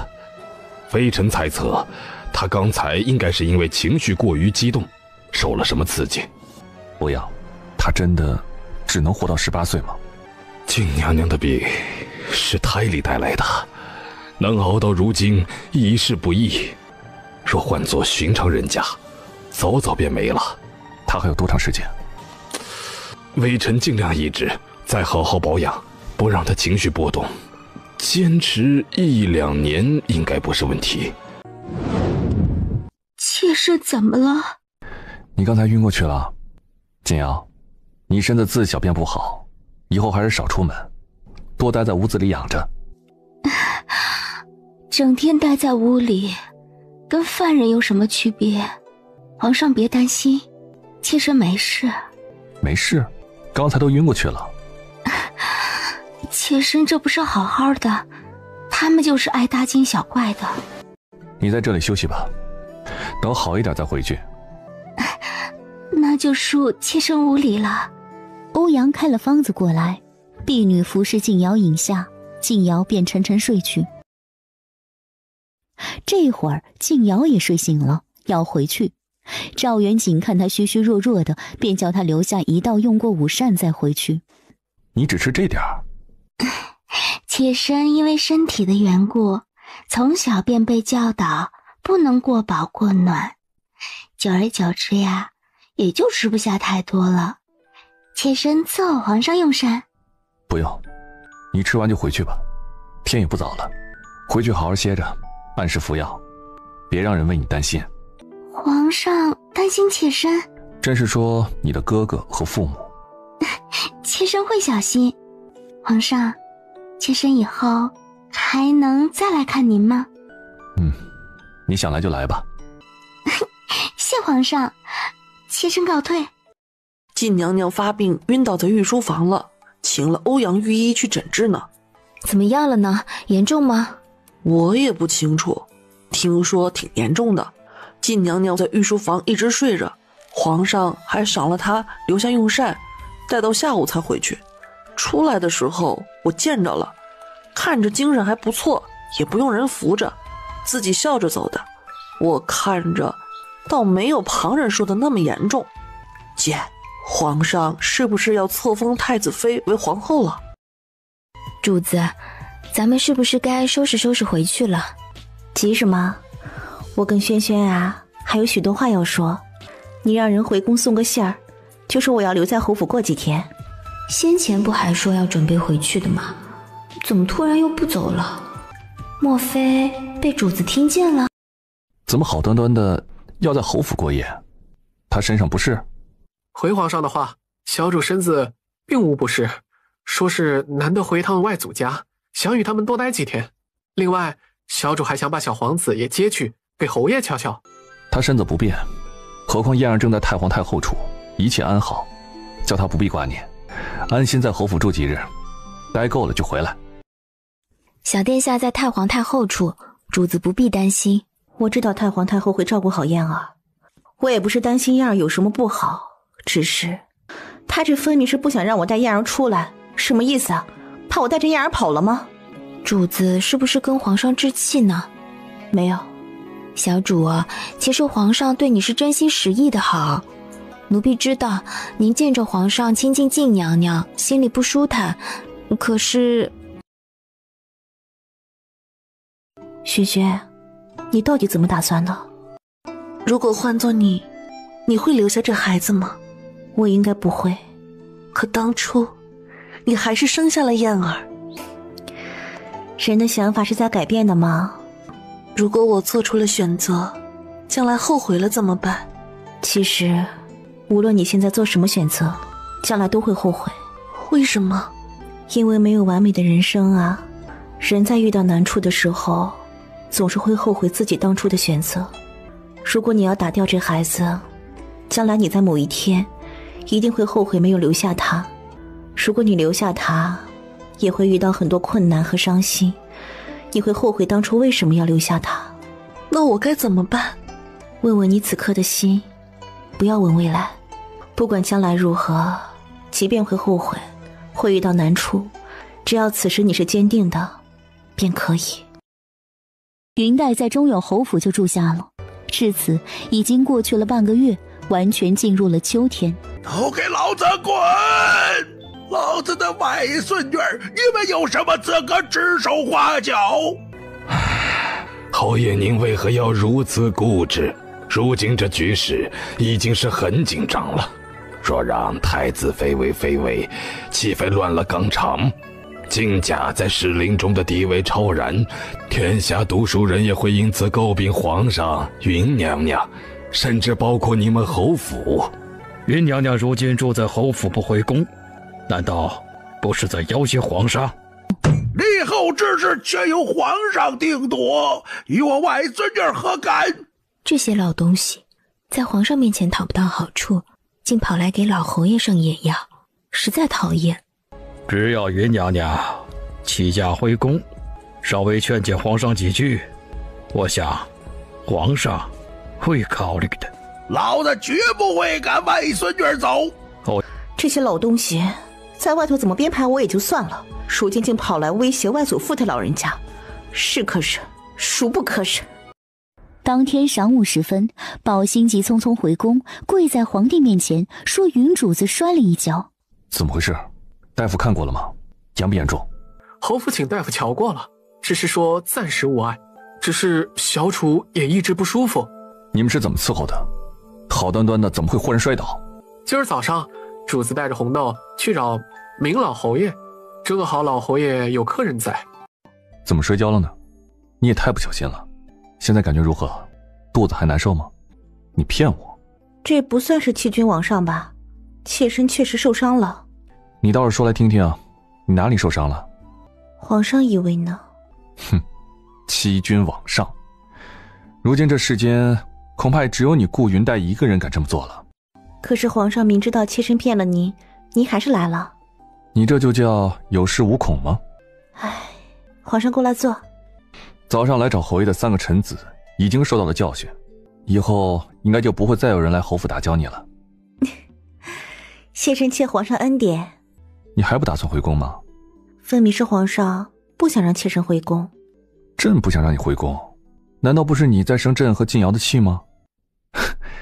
听说昨天晚上你与小皇叔见面了。皇上想说什么？如果朕没有记错的话，朕曾经要求你离小皇叔远一点，你也答应了。我们不过是刚巧碰到，皇上是否过于多心了？是吗？哼，如果朕说朕和晋瑶在御书房也不过是刚巧遇到，你信吗？皇上是来与我抬杠的吗？朕听说你摔着了，听说你不舒坦，特意出宫来看你，结果呢，你竟敢欺君。如果我不这么说，你会处置那3个臣子吗？他们编排我也就罢了，如今跑到侯府来威胁外祖父，我怎么能忍？即便你实话实说，要求朕惩处他们，难道朕会不管吗？何必装病让人担心啊？让朕着急，你心里就高兴了？云黛这才注意到，他身上连一件玉珏配饰都没有，腰间空荡荡的，连香囊都没带。是我错了，不该让你着急。你也不必在朕面前做小伏低的，你装病无非就是想让朕先低头，主动接你回宫。既然你这么想回去，便自己回去，朕也没有不许你回去，何必装腔作势呢？鬼才想回去呢！当初若不是你逼我留下，我早已经带着燕儿远走高飞了，何至于在京城受这些嫌弃？好好好，都是朕的错，朕不该留你下来，让你在京城吃苦受委屈。就是你的错，我不想在宫里，不想做侧妃，也不想给你生孩子，都怪你当初犯糊涂，犯了大错，害了人家女子一生。他本意想说的是害了原主，可听在赵元景耳中，却全然不是这个意思了。朕不想与你争吵，你既然这么委屈，朕也不想强人所难，你好好歇着，朕回去了。你给我站住，把话说清楚再走。你不想回宫便不回，朕绝不会逼你。这次你想在外面住多久，便住多久，哪怕你住一辈子，朕也不会再来你面前讨谢。果然是小表妹，我远远看着就觉得像。哎呀，我想着找一个远一些的地方偷偷练琴，谁知道还是被听见了，这下可尴尬了。大哥，打扰你们了。没有没有，我们是远远听着琴声实在动人，就忍不住过来看看，倒是扰了你们了。刚才听了表妹的琴声，连我也有些激痒。表妹，请让与我奏一曲，如何？当然可以，小表哥请吧。名为一曲中，意犹未尽，抬手又开始弹奏。这下大家可不捧场了，各自说话的说话，喝酒的喝酒，结伴去赏月的赏月。只可惜皇兄不在这里，他一人在宫里，想必也孤单。那可不见得，他又不是你们，没有娶妻，孑然一身的，宫里不知多少女人啊，求着要陪他呢。这位小皇嫂的性子可真是，什么话都敢往外说。你们之前在那边做什么呢？作诗。一王做什么事了？念给我听听。我没什么才华，胡诌罢了。皇嫂在京中应该也听说过，连父皇都嫌我无用。每个人生下来都有用，一王笑什么？我在笑云皇嫂和七皇叔说的是一样的话。皇叔，来这里坐，你离我们那么远做甚？过来一起说说话。皇叔，刚才云皇嫂跟你说了一样的话。哼，她也说每个人生下来都是有用的，如果我觉得自己没用，是因为我还没有发现自己的作用。一王爷，咱们这几个人里头，你古琴弹得最好，快过来。赵元和笑着过去了。云黛想起赵元景的话，未免有点不自在，就站起身准备走开。听说你被撞到了。撞？嘉华郡主性子冲动鲁莽，被家人宠得无法无天。秦王是怎么知道的？嘉华郡主找到了我，告了状，说你欺负她。是吗？他爹是福王爷，他娘是大长公主，还有你这个小舅舅撑腰，我可招惹不起他。可他还是被你按着头道歉了。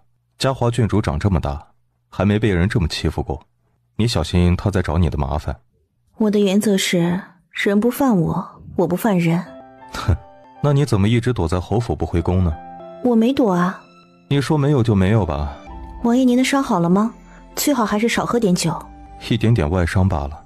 那王爷慢慢喝，我先回去了。你就打算这么一直在外面住着？再过段时间，先帝的丧期过了，就该举行登基大典。我听说太皇太后属意你做贵妃。关于这件事，我从来没有过任何表示，也从未说过我想做皇后。为什么你们都以为我想争皇后之位呢？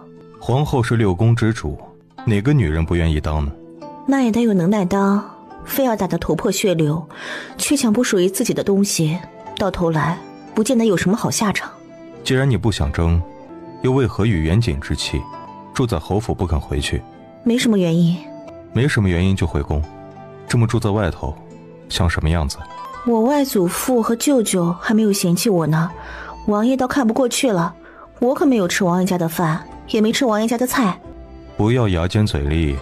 据本王所知，很多人都或明或暗地要求你去劝说皇上，让他立晋瑶为后。既然你心里并没有打算争皇后之位，为何不干脆做个好人，去劝劝皇上呢？因为我不想，不乐意。这件事与我何干？他们越是这样逼我，我就偏不去劝皇上。皇上爱立谁就立谁，别说什么朝廷震荡，即便这大周朝亡了，也与我无关。王爷是来替他做说客的。本王随便问问，说不说在你？如果我想做皇后，秦王爷有什么办法吗？没有。如果你不想做皇妃，本王倒是可以帮你。有什么好笑的？笑得像只鸭子。以前我觉得王爷嘴巴刻薄，其实仔细想想，你每次的形容啊，都还挺准确的。爷，咱们不过去吗？回宫。主子，不知是不是奴婢花了眼，我好像看见皇上了。云娘娘恕罪，皇上特意吩咐了，不管是谁，今晚都不许进宫。宝兴，掉头回侯府。云娘娘恕罪，皇上特意吩咐了，不管是谁，今晚都不许进宫。宝兴，掉头回侯府。侯府传来消息，说云主子落水了。落水？这必定又是那个女人的故弄玄虚，只是不知道这次她又想教训谁。没见朕在商议事情吗？滚出去！除非天塌了，否则不许进来。不好了！侯府里传来消息，说云娘娘进血了，可能什么？快说呀！可能要生产了。皇上，云主子出事了。侯府传来消息，说云娘娘早产了。放肆！你再敢胡言乱语，拖出去乱棒打死！皇上就是打死奴才，奴才也得说，云主子确确实实是早产了。老侯爷求皇上派御医过去。他人呢？回皇上话，云娘娘正在房中，已经请了最有经验的稳婆来了，儿媳田氏和孙媳严氏都在里面照应着。孟大人，立即进屋给云黛诊脉，若是出了什么差池，我拿你试问。云娘娘说不想见皇上，请皇上回去。都这个时候还跟朕置气？皇上，这是产事，您万金之躯，还是别进来。我看看他到底怎么样了。皇上，现在云娘娘正是要紧时候，她说不想见您就体谅体谅她，别叫她激动。皇上恕罪，妾身要把门关上了。朕问你，怎么回事？回皇上的话，据微臣所知，云娘娘每天早饭后都要在湖边花园里散步半个时辰，也许是今天走路不小心。不小心？伺候的人是干什么的？还有，你说早上饭后散步，这都什么时辰了？回皇上的话是这样的，昨晚上云娘娘坐马车出门没多久回来了，看神色不太好，又一晚上没睡好，早上就起晚了。他必定是听到了侍卫的话，伤心了。产室传出来痛苦的叫声，是云黛的声音。孟大人，他怎么样？危不危险？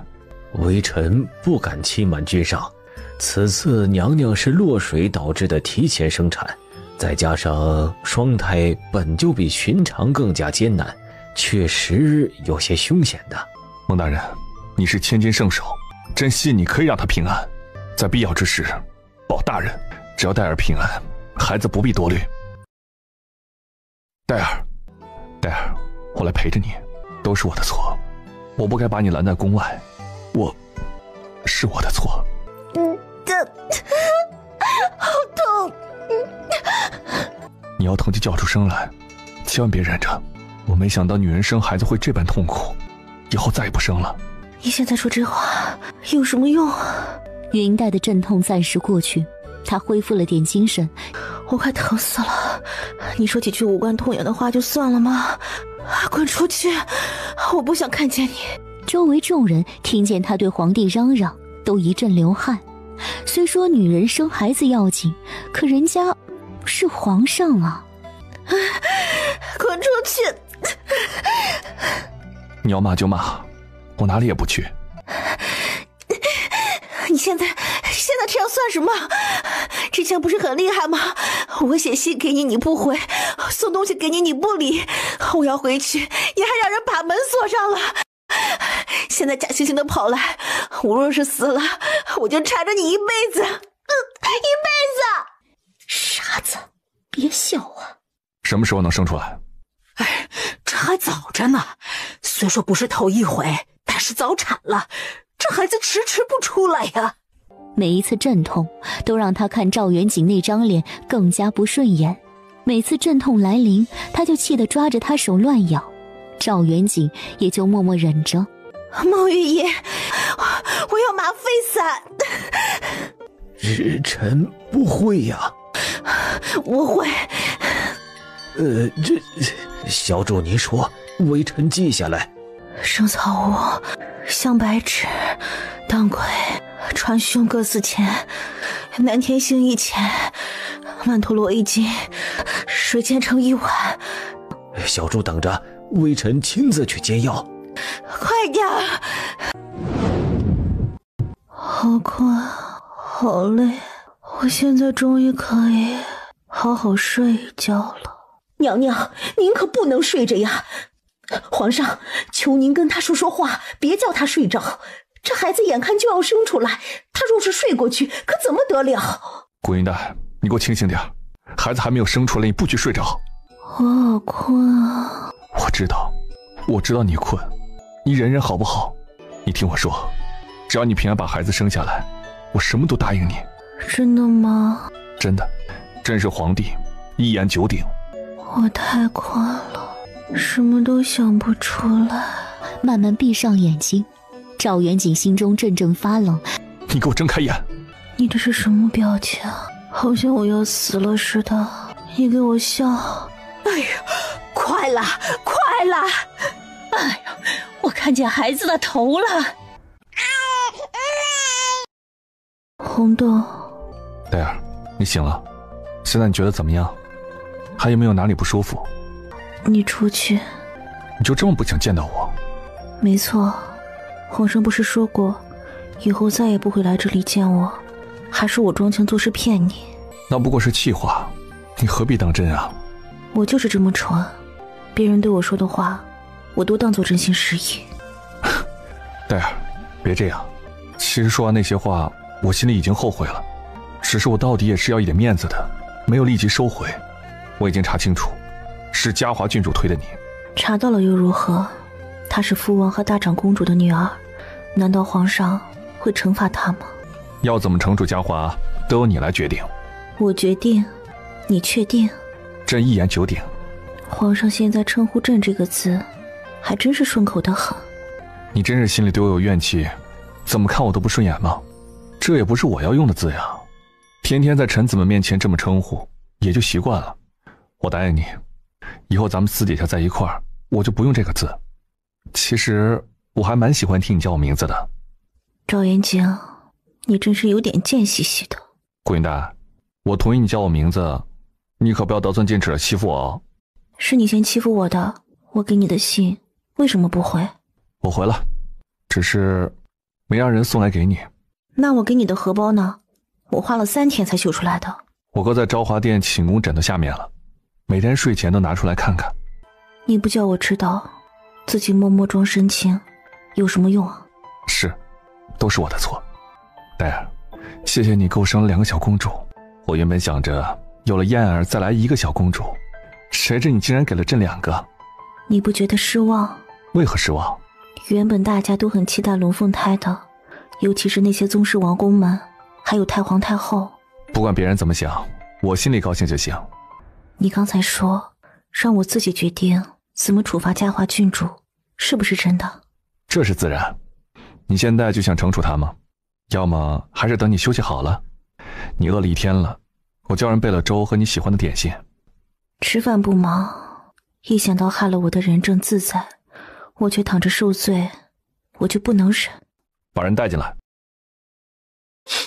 嘉华见过皇帝哥哥，见过云娘娘。荣王妃跟了过来，想来是要替嘉华求情。这贵妇是上一任王爷荣亲王的妻子，也就是嘉华郡主的祖母。父王也来了，但这里是云娘娘的房间，她不便过来，只能由老身厚着脸皮过来替嘉华道歉。荣王妃起来吧，如今闯祸的是嘉华，念及永平长公主早逝，朕不追究你们的教养之事，只惩处她一人即可。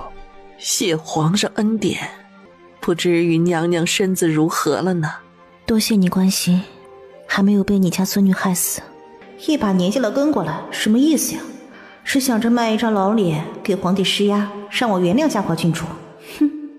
皇上要喝茶啊？好。这不是一般的恃宠而骄了吧？这不是一般的恃宠而骄了吧？简直就是没规矩，亏得皇上也纵着。云娘娘，嘉华年纪还小，不懂事，以后不会再犯的。娘娘总得给他一个改正的机会。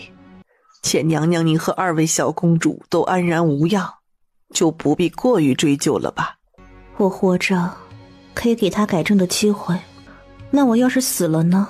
他几乎害了我和我的2个女儿，荣王妃轻飘飘一句话就想算了。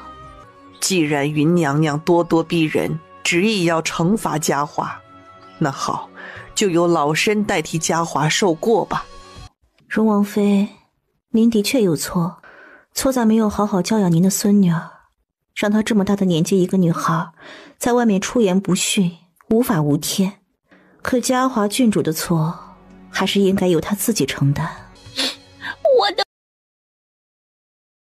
我都已经跪下道歉了，你还要怎么样？难道还要我偿命吗？哦，当然不需要，毕竟我还活着呢，没有命需要你偿。你把我推到水里面，那么你也跳到湖水里面泡1天，咱们就两清了。什么？我才不要跳到湖里！怎么，你也知道泡在湖水里不舒服啊？我本来没想推你的，可是你说话太难听了，你还骂我，我气不过才。嘉华郡主，你要搞清楚一件事，是你先招惹我的，你一口一个骂我不要脸，说我抢了你家雪姐姐的男人，难道都忘了？子不教父之过，看来福王确实失职。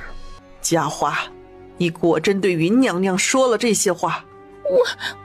我也是一时气急了。说白了，还不是你因为前几天道歉之事对我怀恨在心？祖母，我不要。云娘娘，嘉华毕竟只是个孩子，这么凉的天在湖里泡1晚上还不冻坏吗？朕以为这个惩罚可以。不，我不要。祖母，你救救我，我不要。嘉华是福王唯一的嫡女，要是有什么3长2短，福王必定也是不好受。好了，荣王妃的慈爱之心朕明白，但嘉华犯的错也是不可饶恕。如今云黛和2个小公主平安，才给予了她一点惩罚就罢了。若是他们中的任何一个有差池，荣王妃认为朕会不会迁怒于整个福王府呢？这件事儿老身得去跟福王说一声。行，你去问吧。哎呀，明镜啊，你个蠢货，左勾拳打他下巴。明伟，你客气什么呀？这个时候就别管什么读书人的斯文了，你该用爪子挠他就用爪子。你们谁打输了啊？明天全都不许吃饭。福王的鼻血都被揍出来了，最扯的是，福王的3个孩子竟然还打不过侯爷的2个孙子，几乎被按在地上狂揍。你们在干什么？如此模样，成何体统？哼，你这妇道人家懂什么？也来本侯府中大呼小叫，成何体统？到此为止。云娘娘连我的面子也不给，坚持要惩罚嘉华。她要求嘉华跳到湖里待1晚上。什么？这就有些过了吧？母亲没有求皇上。求？皇上根本不听我说话，全凭那个云娘娘胡来。先帝虽说也会宠妃嫔，可也不像新帝这么过，真是一代不如一代。母亲，这话您可不要再说了。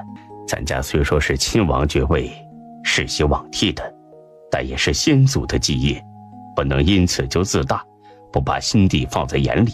您别看先帝看着俊美文弱，就以为他好欺负。您忘了当初那陈国公府是栽在谁手里？若不是秦王，他能扳倒陈国公？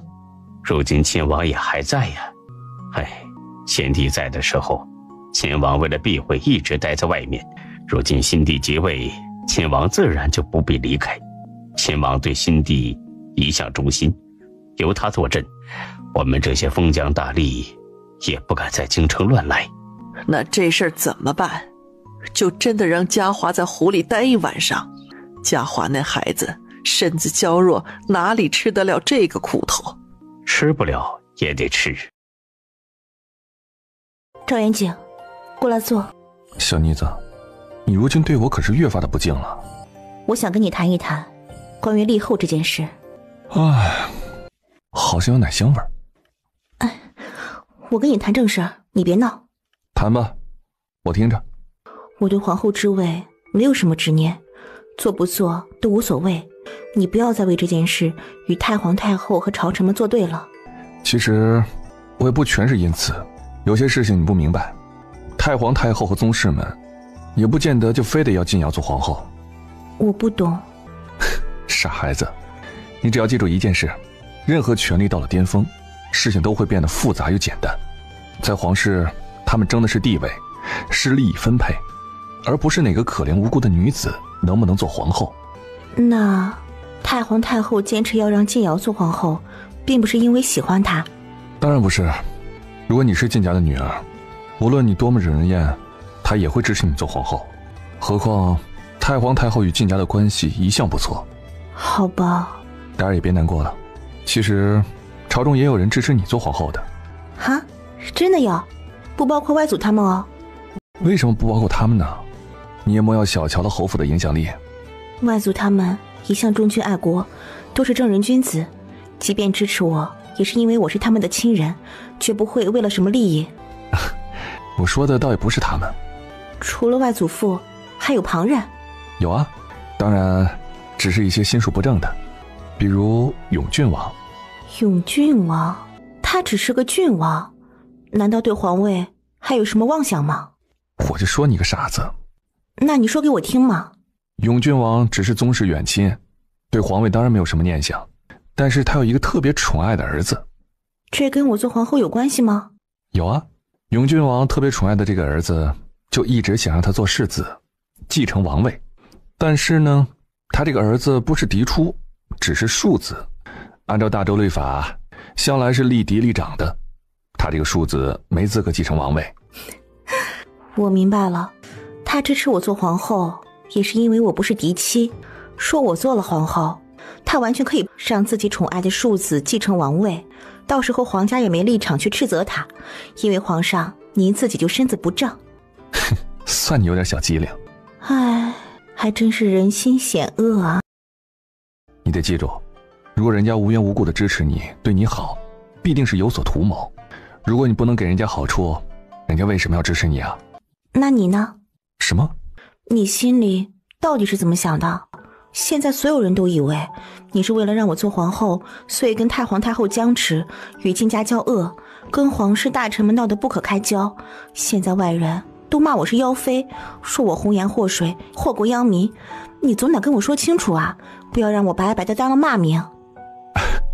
连红颜祸水都出来了，哪里有这么严重？怎么没有啊？被你罚了的那3个大臣不就是这么骂我的？我可是听得一清二楚。瞧你小心眼的，还记恨着呢。我跟你说实话啊，我心里自然是属意你做皇后的，但也不至于非要如此，以至于让你为难。你还有什么考虑？我才登基，对朝政的把持还不稳，又跟小红书联合起来，砍掉了不少势力的尾巴，不少人都暗地里联合起来要给我难做。所谓的立后之争，不过是浮在表面上的眼子罢了，说到底还是权力之争。太皇太后呢？她倒也是为我好，但我不是小孩子，不需要她垂帘听政。还有那些藩王，还想拥有从前封地和权力，我是不可能允许的。所以，你能原谅我吗？因为我让你为难了。我倒是无所谓，你看我都没吭声，只是看见外祖父也因此被难为，我才没忍住。这件事会怎么样呢？等到他们交出所有权力，这场纷争也就结束了。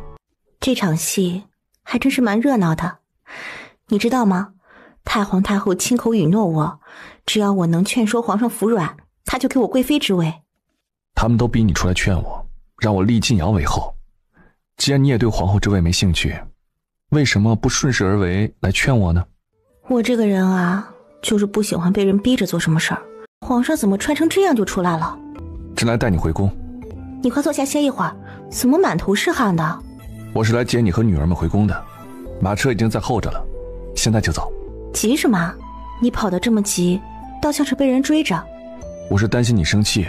谁敢生皇上的气呀？你这话是真心的还是嘲讽我？你说好了早上来接我们，却一整天没露面儿，总得解释解释。早晨我正要出宫，慈安宫来人说太皇太后病了，我也不能这么丢下她出宫啊，于是便耽搁了。这是很应该的，你有什么担心我生气的？我说了，待会儿可别生气。那我得根据内容来决定要不要生气。你诞下公主之后，太皇太后在宫里得到消息，很是欢喜，便按惯例命钦天监占卜测符。哦，测出什么来了？钦天监预测的结果不太好，说太皇太后近期身子将有恙，与新诞的2位小公主相克，最好100日内都不要见面，简直就是无稽之谈。难怪呢，宫里整天没个消息，感情我2个女儿是不祥的，克着太皇太后了。2个小奶娃做错了什么？一出生就被冠上这种罪名。皇上怎么不宰了那个胡说八道的钦天监官员？太皇太后对钦天监的话深信不疑，我便是动怒，也不能在她生病的时候。难得见你气成这样，果然你对朕还不如2个小丫头好。你当爹的跟2个小娃娃吃什么醋啊？那燕儿呢？钦天监既然这么说，太皇太后不会把燕儿也一起记上了。你放心，钦天监没有提燕儿半个字。太皇太后病着，我让人把燕儿送到郭宁那里，让她照顾，你可以安心。那就好。太皇太后老了，有时候轻信旁人，咱别理她。你不怕太皇太后生气吗？相比较起来，其实我更怕你生气。哎，走吧，天暗下来了，要赶在天黑之前回宫，免得朕的2个小公主怕黑。朕可没带琉璃瓶，没法接着公主们的金豆子。还是暂时别回宫了，如果就这么回去，太皇太后心里不舒服不说，2个孩子这客人的名声岂不坐实了？以后他们2个能有好日子过吗？我忽然有个主意。你先说。也许我们想的一样，太后不是最信钦天监的话吗？那就再派1个官员跟他说，之前那个官员都是信口雌黄。跟太皇太后说，其实她的病跟公主们一点关系都没有，毕竟公主们还没回宫。没错，然后再说只有公主们回宫，她的病才会好。这件事里头别的都好办，我有一点难处。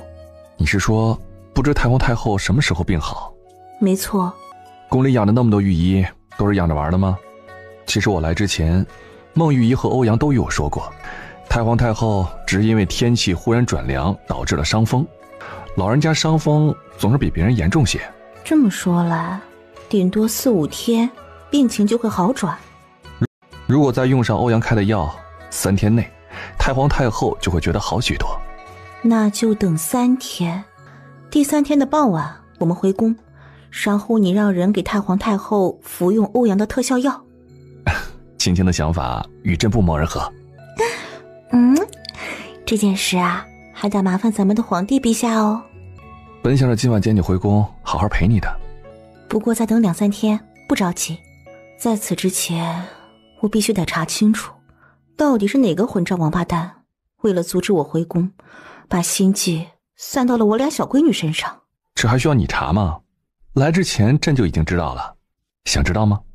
说呀。给好处才行。赵元景凑过去，云黛抬手在掌心亲一下，然后把掌心印在他嘴上。那好处给你，说吧。乖，快说。是荣王妃的意思。是他？真是个老东西，有本事冲我来呀！算计2个小娃娃算什么？你想做甚？既然荣王妃不爱幼，那就别怪我不尊老了。如果我没记错，父王那家子也是支持晋瑶做皇后的吧？算是吧。自从我替你收拾了周老他们以后，朝廷里已经没有人敢明目张胆的闹事了。说实话，如今人人都反对我做皇后，我有时候也挺生气的。我会想，大家都不让我做皇后，我就偏要做，气死他们。黛儿，你也太可爱了呀！朕心里的皇后之位，只有你一人才能担任。哎，算了吧，我自己倒是无所谓，妖妃什么的我不在意，但我不能带累了外祖父一家，也不能让孩子们跟着我受累。做贵妃啊，也挺好的。赵元景微微笑着，没有说话，但他眸子深处却闪过一抹幽暗。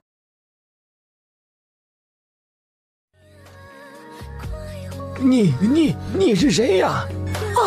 救命啊！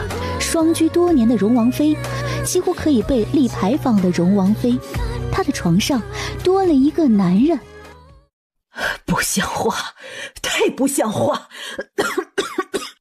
身为朝廷命官，风气败坏到如此地步，传出去叫天下百姓怎么看怎么想，必须严惩。您放心，朕已经除了隋元文的钦天监监正职务，另外还查出来他的多次渎职，捏造监测星象的记录。果有此事，罪不可恕。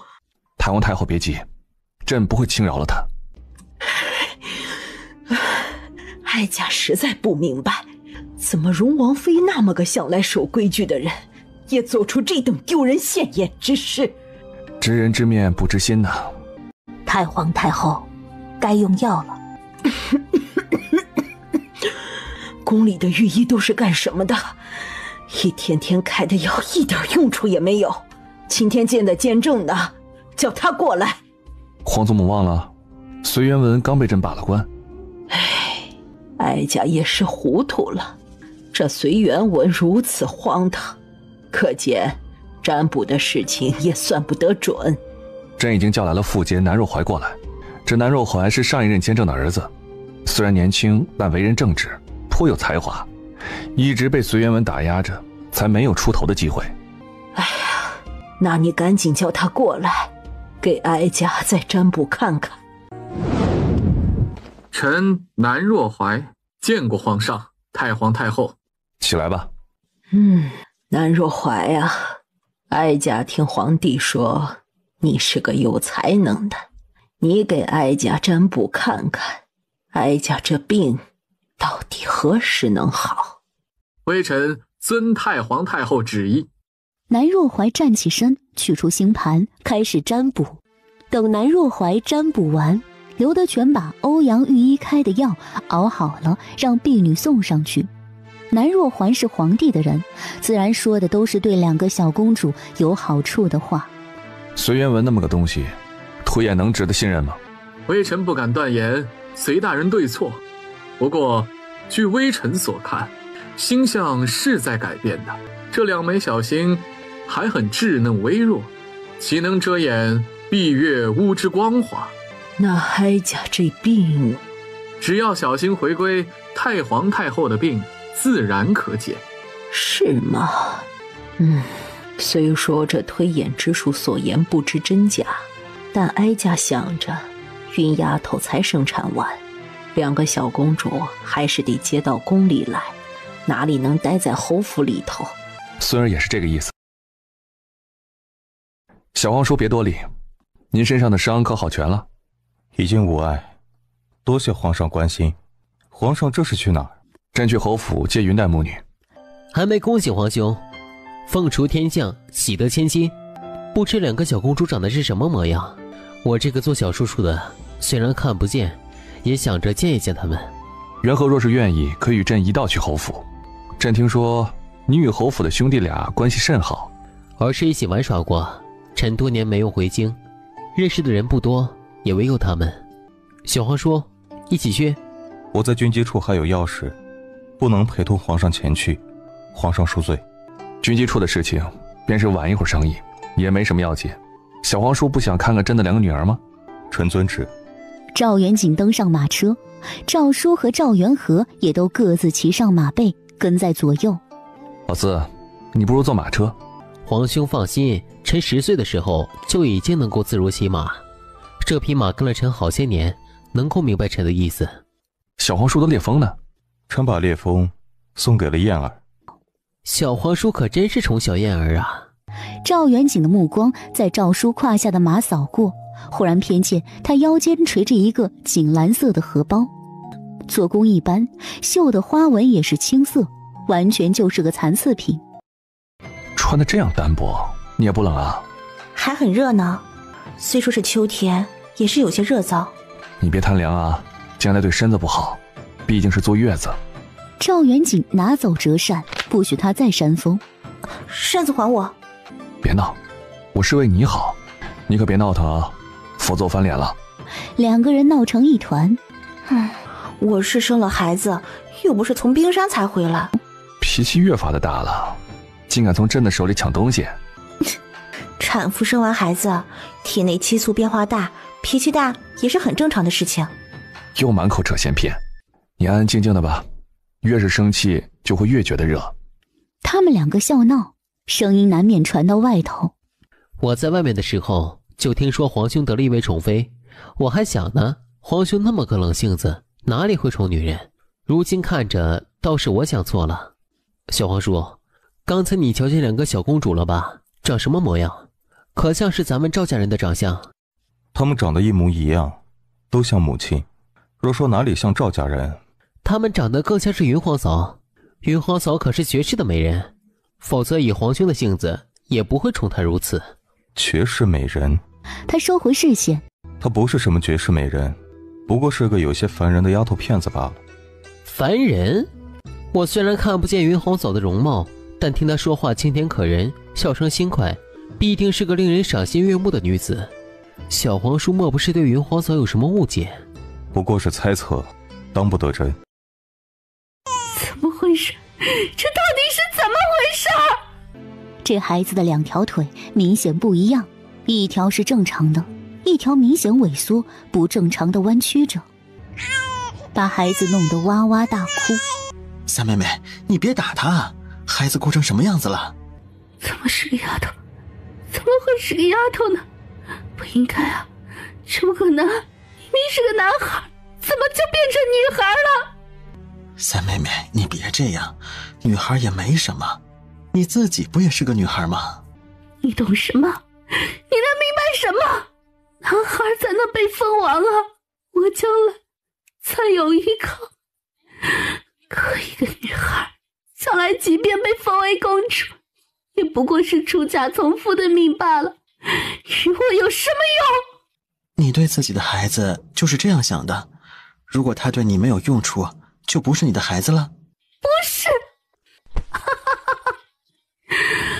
我还嘲笑顾云黛生了2个丫头，结果最可笑的是我自己。我要这废物有什么用？伸到外面去！顾云香，我没想到你竟是这种人，这孩子有什么错？你怎么能这么对他？你跟我说这种话，不脸红吗？你说什么？当初你亲生母亲生下顾云黛去世，顾云黛甚至都没有残疾，你们又是怎么对她的？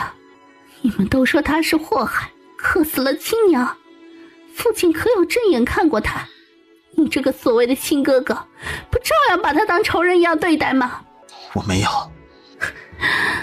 你真有脸说。小时候，我与云黛的关系还是很好，可是后来，你总跟我说他欺负你，说他做了那么多的坏事，还在父亲面前告我的状，把我写的功课都撕掉了，害我挨骂挨打，我才会慢慢讨厌他的。难道说这些事都是假的？我告诉你你就信啊？我真没见过你这么蠢的人，我又不是你的亲妹妹，干什么要信我的话？顾云香，你为什么要这么做？你说呢？我只是个庶女，若是不讨好你，讨好父亲，打压顾云黛，我怎么能过好日子？那些吃食、好衣服、好首饰，哪样能属于我？顾云香，你是这个世上最恶毒、最可怕的女人。你现在知道了，把那个孩子还给我。孩子我不会给你的，这是我跟你犯的错，是我有罪，但孩子是无辜的。既然你生了他，他就有权利活着。你疯了！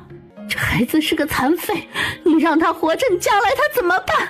倒不如早早的灭了，省得他将来吃苦。苦毒还不食子，顾云香，你简直连畜生都不如。你不要他，我要。以后这孩子跟你没有一丝关系，你自己好自为之吧。唉，给我一只鸟儿有什么用啊？你真有这份孝心，就娶个王妃给哀家看看。母后，一辈子还有很长的。你是还有很长，可哀家没有多久了。母后，您已经有皇上，还有燕儿和2个小公主，天伦之乐都有了，何必还要为难儿臣呢？这鸟不错，母后好好照看着，儿臣告退。你等下，哀家正在跟远景商量关于立后这件事。这件事似乎与儿臣没什么关系。怎么与你无关？你是大周的秦王殿下，这立后之事不仅是家事，也是国事。哀家正要叫司仪局的姑姑去承明殿量尺寸，可远景却不答应。你好歹说一说。臣以为这事已经没有什么可分说的，朝中内外都已经默认晋娘娘就是未来皇后的人选。朕可还没说话。如果皇上也有其他决议，也该早些决定。没错，如今外面的6个藩王已经全部都回到京都，难道还有人不肯同意远景决定？赵远景和赵叔一直在筹划策藩之事，6大藩王不肯撤藩，双方一直在博弈着，皇后之位也就迟迟悬而未决。福王似乎还有些异议。容老王妃出了那件事，福王府还有什么脸面在藩王中立足？哀家会立即传容王妃进宫。如果皇祖母亲自出面的话，我想这件事就再没有任何意外了，只是要辛苦皇祖母。哀家出面也不是不行，不过皇帝得答应哀家一件事儿。皇祖母有什么条件，说来听听。一旦藩王们都同意撤藩，你便会同意立静瑶为皇后，没错吧？没错。既然如此，你今晚便翻了静瑶的牌子，哀家看见明天的进士记录，才会传容王妃进宫。皇祖母，此事恕孙儿不能答应。你当真要气死哀家？孙儿不敢。哀家相信你的能力，如果不出意外，以你和秦王联手，应该可以顺利收回6大藩王的兵权。但是，就是这么巧，福王最宝贝的女儿嘉华郡主跟云丫头起了冲突，被罚了。再然后，一向是名声为性命的容王妃被人陷害了。远景，你说，福王还能心甘情愿把封地和兵权交出来吗？嘉华郡主犯错，朕不该罚她，朕不后悔自己的决定。哀家言尽于此，怎么决定，皇帝你看着办。小皇叔，做皇帝真是难办。你做了10几年的太子，对此还没有觉悟吗？心里明白，和真正的身临其境是两码事啊。皇上决定怎么做，让朕再想想。福王如今反抗激烈，朕真想杀了他。杀了一个福王没有用，皇上应该明白，扎根在夷陵的是整个福王家族，而不是福王一个人。您杀了一个福王，还有几百个福王出来，何况夷陵的将士们也只认一个福王，皇帝贸然出手，只会引得他们反弹。小皇叔有什么建议？臣的建议只有一个，答应太皇太后的条件。这种小事应该难不倒皇上吧？如果朕不答应呢？那皇上可以去杀成千上百个福王，不过臣有义务提醒您，等您杀光了福王，其余5番之事怕也黄了。小皇叔就这么希望朕宠幸晋瑶吗？臣对此事没有任何的意见。是吗？小皇叔的荷包很别致。赵叔低头看了眼，心中微动，他没想到赵元景还会注意这些细枝末节。只是一个防蚊虫的荷包，没有什么稀奇的。是吗？如今这月份已经用不着这种东西了吧？秋后的蚊虫虽然少，却很毒。朕看着这荷包不错，不知是小皇叔府里哪个绣娘绣的。宫里司仪局那么多手艺高超的绣娘，皇上就别惦记臣府里的人了。臣的府里一共也没几个人，这些皇上都是知道的。朕自然不会惦记小皇叔府里的人，只但愿小皇叔也别惦记朕的人。臣遵旨。他不觉得默默喜欢一个人是错误，所以他很坦然。赵元景说话也是点到即止，本就是捕风捉影的事情，他不想因此而破坏自己与小皇叔的关系。小主，您还没出月子，不能这么站着，回床上躺着吧。成明殿有消息吗？小主，奴婢问过宝欣，宝欣说那边已经熄灯歇下了，皇上今晚大概是不会来了。小主，您早些歇着吧。小主，有些话奴婢不该说，可奴婢看您这样实在不好受。皇上毕竟是皇上，他不可能只有一个女人。娘娘，咱们再不走会被发现的。走。娘娘，您不回平安院，您要去哪里？我要出宫。娘娘，咱们还是回去吧，有什么事等天亮了再说。即便您出宫，也得先禀报皇上啊。我就知道出不去，不过是在宫里随便走走。他转身离开太和门往回走。秦王爷，你怎么这个时候还在宫里？如果本王记得不错，这里不是后宫，本王为何不能在此处？本王一直在衙门忙事情，现在打算回府。云娘娘呢？该不是也要回府吧？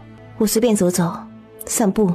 这个时候散步，很晚了，本王建议你回去睡觉。我不想回去，王爷要回府，不如带我一起出去。你确定？确定。你可要想清楚后果。能有什么后果？我出宫走一走，皇上还能杀了我不成？他要生气就生气。好，本王带你出去。娘娘，不可！您怎么跟王爷随意出宫？若是皇上知道，一定会大怒的。我等着他大怒。宝兴，你回平乐院去，我出宫走走。奴才得跟着您。天亮之前我一定回来。你放心，宝兴，我又没有发疯，还能扔掉我3个孩子不管。为什么要出宫？因为心里烦。烦？是生气吧？我有什么可生气的？10有8九是为了元景宠幸晋娘娘的事情，倒是没看出来你还会吃醋啊。我吃他的醋？笑话。既然不是，为什么要离家出走？上回你待在侯府不回去，不是因为吃醋生气，你就不问问原因，这么气得跑出宫去。他宠幸自己的皇后，有什么原因可问？这件事说起来还与你有些关系。跟我有关？最近朝廷要撤藩，你应该也听说过。原本这件事情进行的还算顺利，但最近福亲王忽然不配合了。福王？嘉华郡主的父亲？你跟嘉华郡主交恶，元景为了给你出气，惩罚了嘉华郡主，又收拾了荣老王妃，他们家一老一小受此折辱，福王自然不会配合撤藩之事。如果事前问清楚，也许就不会生气了。不会生气？哼，难道为了让福王妥协，所以他就要宠幸晋瑶？这是什么狗屁逻辑？眼下要顺利撤藩，只能让太皇太后出面，立靖瑶为后，宠幸她，也都是太皇太后提出的条件。如果说之前他只是觉得伤心和失望，此刻却又增添了几分愤怒。如果你想回去，本王现在就返回。不去。你要去哪里？我去侯府，去我云武姐姐家，去潘婶家。硕大京都，总有我容身之处。反正我不想待在宫里。一想到此刻赵元景正在跟靖瑶做的事情，他就觉得恶心。这个时间，你去哪里都不合适，去本王那里坐坐吧。等你气消了，本王送你回来。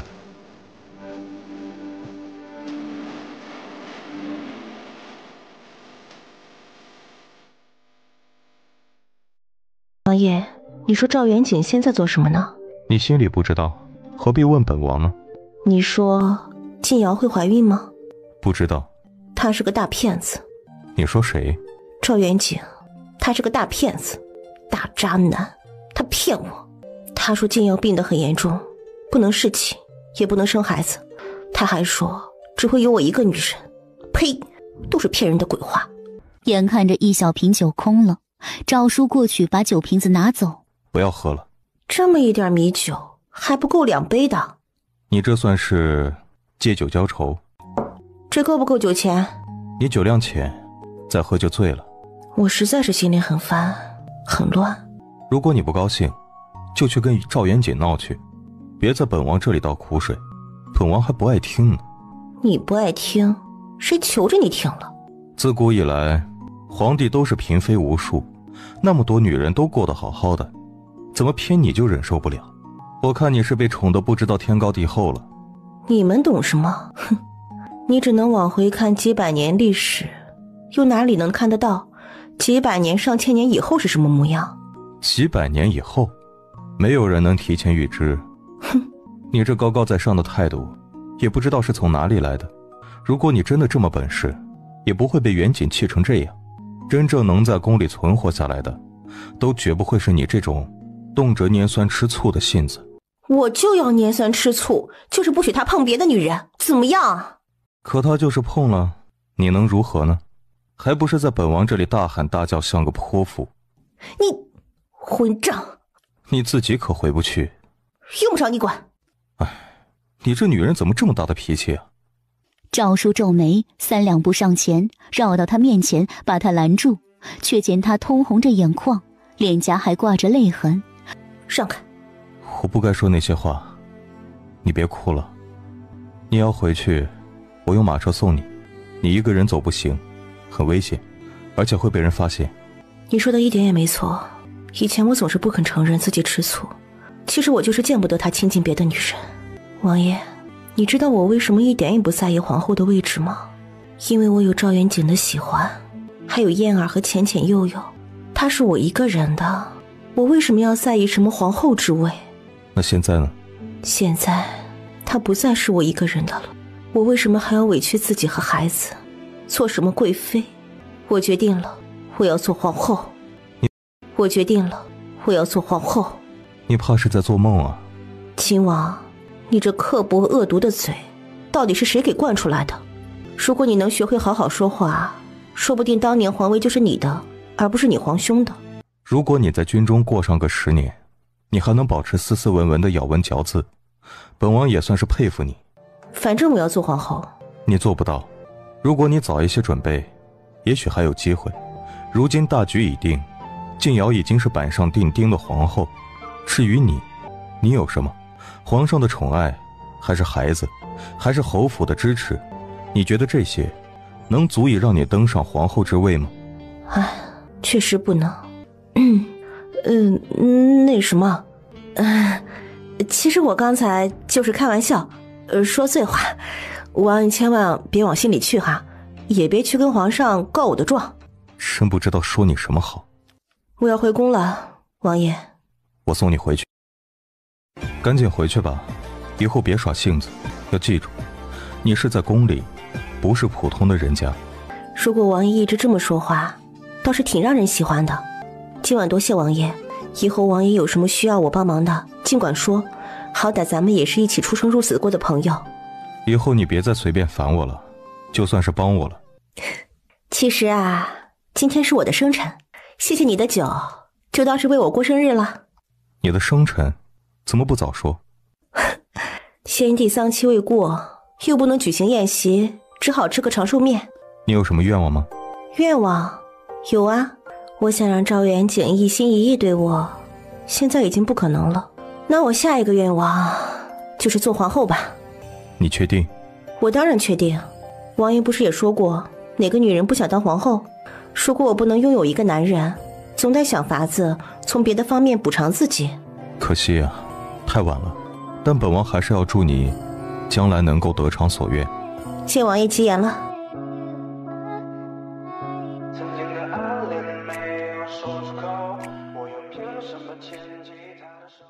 顾云淡，你能告诉朕，你这是去哪儿了吗？我睡不着，出去走走。皇上是什么时候来的？是不是很意外？朕在这里等了你半个时辰。皇上不是在承明殿？你以为朕在承明殿就不知道你的去处了吗？顾云淡，你好大的胆子！你把朕对你的喜欢和宠爱当做了你的任意妄为、胆大包天的理由。皇上留宿承明殿，还能这么早起床，真是勤奋。顾云淡，你是不是以为朕没有脾气，朕会对你无底线的容忍？不敢当，您是皇上，妾身的狗命都在您手里呢。犯了错还是这么牙尖嘴利？说，你去哪里了？你松开我！求皇上息怒！你个狗奴才，这让你们释放他，不是叫你们纵着他。刘德全，把他关到内狱去。不要！皇上，你何必迁怒旁人？皇上息怒！把宝信关到内狱，用刑。奴才遵旨。皇上，你有什么气就朝我来。宝信他什么都不知道，是我叫他不要跟着我。朕再问你最后一遍，你去哪儿了？我只是在宫里走走，就在御花园坐了一会儿。跟谁？我一个人。是吗？你可知道朕是皇帝，这宫里所有的锦衣卫、侍卫都听命于朕。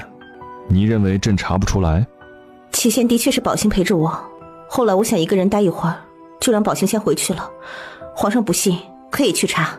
朕自然会查。如果你还要半点欺瞒朕，朕也许不会对你如何，但平乐院里这些奴才，朕可一个都不会饶恕。国云带身的不是，即日起，没有朕的允许，半步不许离开平乐院。把燕儿带去慈安宫，暂时交给太皇太后抚养。2个公主，抱去宁香楼，暂时交由宁妃抚养。宁妃？朕已经决定，册封太子妃为皇后，赐驻凤仪宫；郭良元为宁妃，赐驻永乐宫。至于你顾云带，你既然不稀罕朕的后妃之位，那就继续做你的云侧妃，好好待在平乐院，闭门自省。皇上，小皇叔近来忙碌，每天回去的时间都很晚，实在辛苦。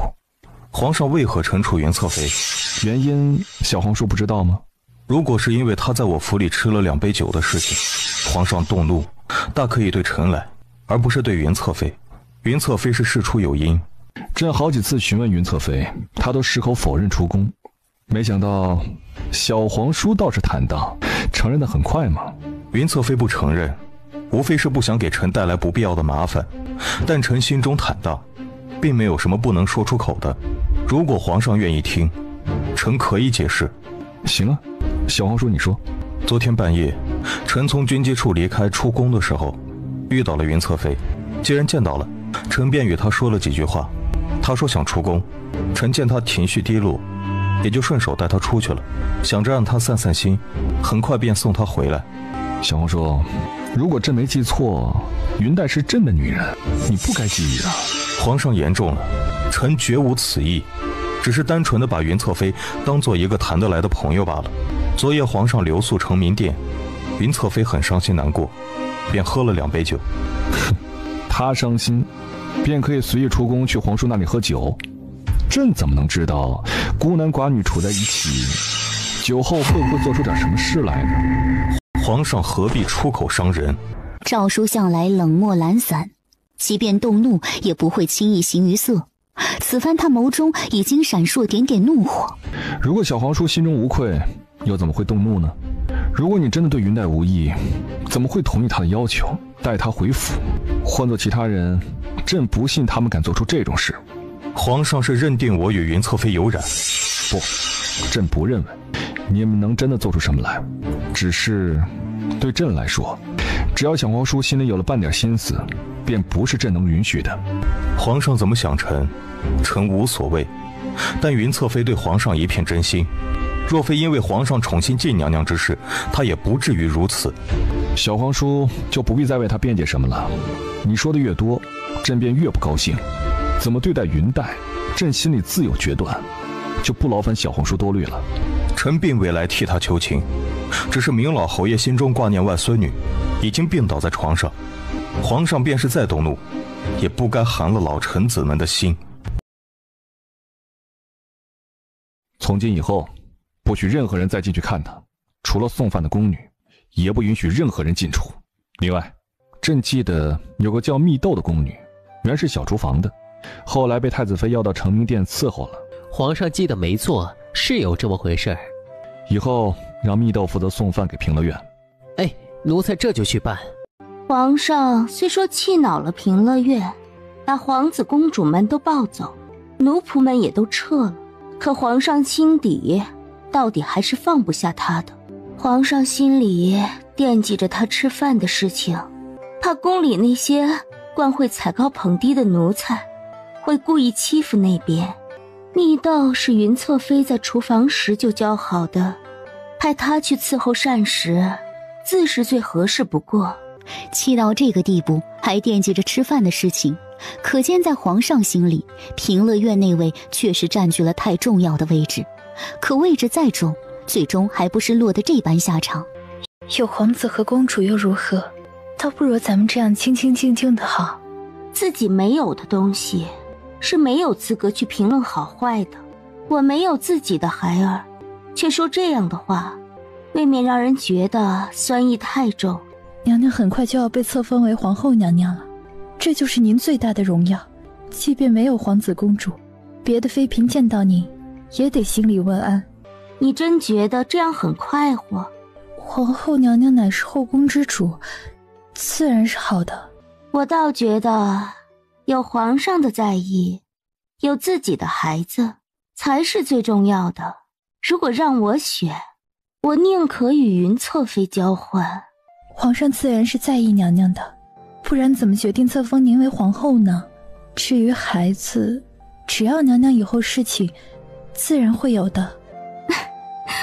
我还有侍寝的机会吗？那天晚上，皇上大张旗鼓地来到这里，最终还不是连碰都没有碰我一下。娘娘您是正妃，很快就要册封为皇后，又对皇上这么好，皇上为何就不肯让您侍寝？皇上知道我身体不好，最要紧的当然还是因为皇上心里只有云侧妃。她不过是个妃子，凭她就是生了皇子公主，也越不过您去。即便她没有触怒皇上，将来最多不过是个贵妃，见到娘娘照样要行礼。她的皇子公主将来全都比不过娘娘的孩子身份尊贵。你有完没有？如果以后你还是这么多嘴，我身边是供不起你了。你还是自请回府吧。奴婢知错，奴婢以后再不敢了，求娘娘息怒。起来吧，待会儿你让人送些吃的用的到平乐院去，即便侍卫不给你拿进去，也算是咱们尽了心意。御医说云娘娘的确是病了，因是忧郁体虚、思念成疾的缘故。刘德全，以后你再敢在朕面前提及顾云黛的事情，想方设法的替她求情，朕就割了你的舌头。唉，总这么下去可怎么办好？皇上听说您病了，竟也无动于衷。怎么是无动于衷？不是还派了御医来？只是啊，等闲变去故人心，却道故人心易变。主子，那明儿蜜豆送来的饭菜您还用吗？不用，咱们不是还有好些竹笋干吗？再接着吃。笋干好吃吗？刚才都是奴婢满口胡言，无关小主的事，求皇上息怒。滚出去！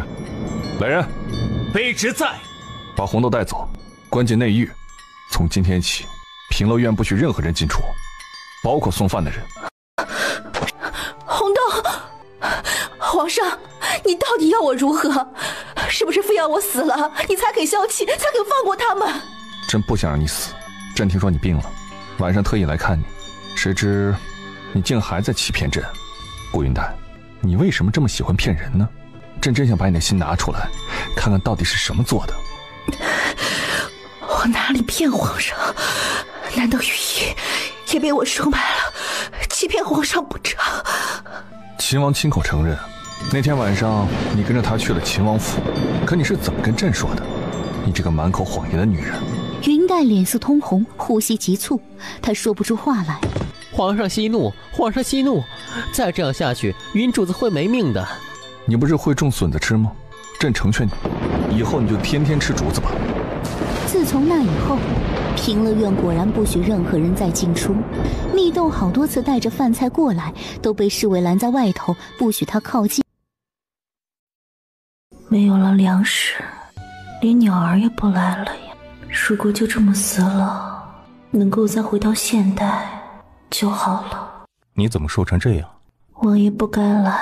本王再不来，你就该活活饿死了。这是你喜欢的桂花糕。云黛实在太饿了，她抓起一块桂花糕就塞进嘴里。慢点吃，别噎着。这里虽然没吃的，但水管饱。你瘦了很多，正好把怀孕增的肉都减掉了。王爷，您还是赶紧走吧，宫里人多眼杂，被皇上看见，又是一场风波。我既然来了，也就不怕被远景知道。虽然你们是叔侄，但现在他是皇上，他动怒起来，真的会杀人的。我知道。昭叔看着他的小圆脸，手学到变成尖尖的瓜子脸。其实从你被关的第一天，我就知道，我一直没来，一来是避嫌，二来是相信远景不会对你这么绝情，没想到他竟然做得这么绝。王爷，他在气什么？你我心里都清楚。那天是我气昏了头，不该让你带我出宫。如今这样，我也不想再连累你。王爷还是赶紧走吧，以后别再讲。你在这里等着饿死吗？我可以带你走。我绝对不会跟你走。如果我是独自一人，如何都无所谓。可我还有很多家人和在意的人，如果我跟你走，皇上会如何对待他们？难道你就等在这里饿死？既然如此，我可以帮你。帮我什么？王爷，这件事您别管了，您在这里越管越乱。真的，赵元景已经吃醋吃昏头了，他就是个绝世大醋坛子。如果你再这样下去，他说不定会一巴掌把我活活拍死。这已经不是吃醋的问题了吧？我怀疑他是不是已经把你给忘了。顾云黛，既然这件事情与我有关，而我刚好又有能力帮你，你为何不痛快地接受？不等云黛说话，他就站起身向外走去。王爷，王爷！云黛忙追出去，赵叔已经不见了踪影。云黛心里有点发慌。开门！云娘娘，您还是安安分分的待着吧。没有皇上的旨意，便是天塌下来，卑职也是不敢放您出去的。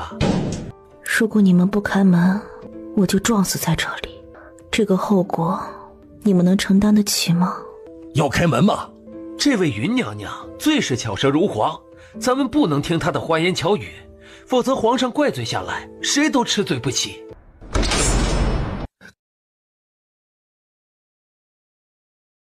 赵元景匆匆赶到，就看见他躺在床上，浑身是血，昏迷不醒的样子。羽衣呢？皇上别急，臣这就立即为娘娘医治。他过去给云黛处理伤口，倒也很快就止住了。只是云黛一直昏迷不醒。怎么回事？他为何迟迟不醒来？你不是告诉朕，一定会保他平安无事的吗？皇上，臣已经尽力医治，娘娘头上的外伤已经止血无碍。可是，一般来说，头猛烈撞击之下，不仅会有外伤，也会有内伤。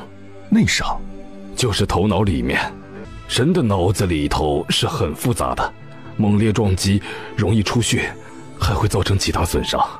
脑子里面出血会如何？这个不好说。伤在头里面，谁也不知道是在什么位置，也许会让人昏迷不醒，也许会让人丧失行动能力，也许会造成记忆混乱。总之，什么情况都有可能。最严重会如何？最严重的话，也许永远不会醒来。永远不醒，岂不就是死了？不，这跟死是两码事。从前趁游历四方的时候，也曾见过几次这样的病人。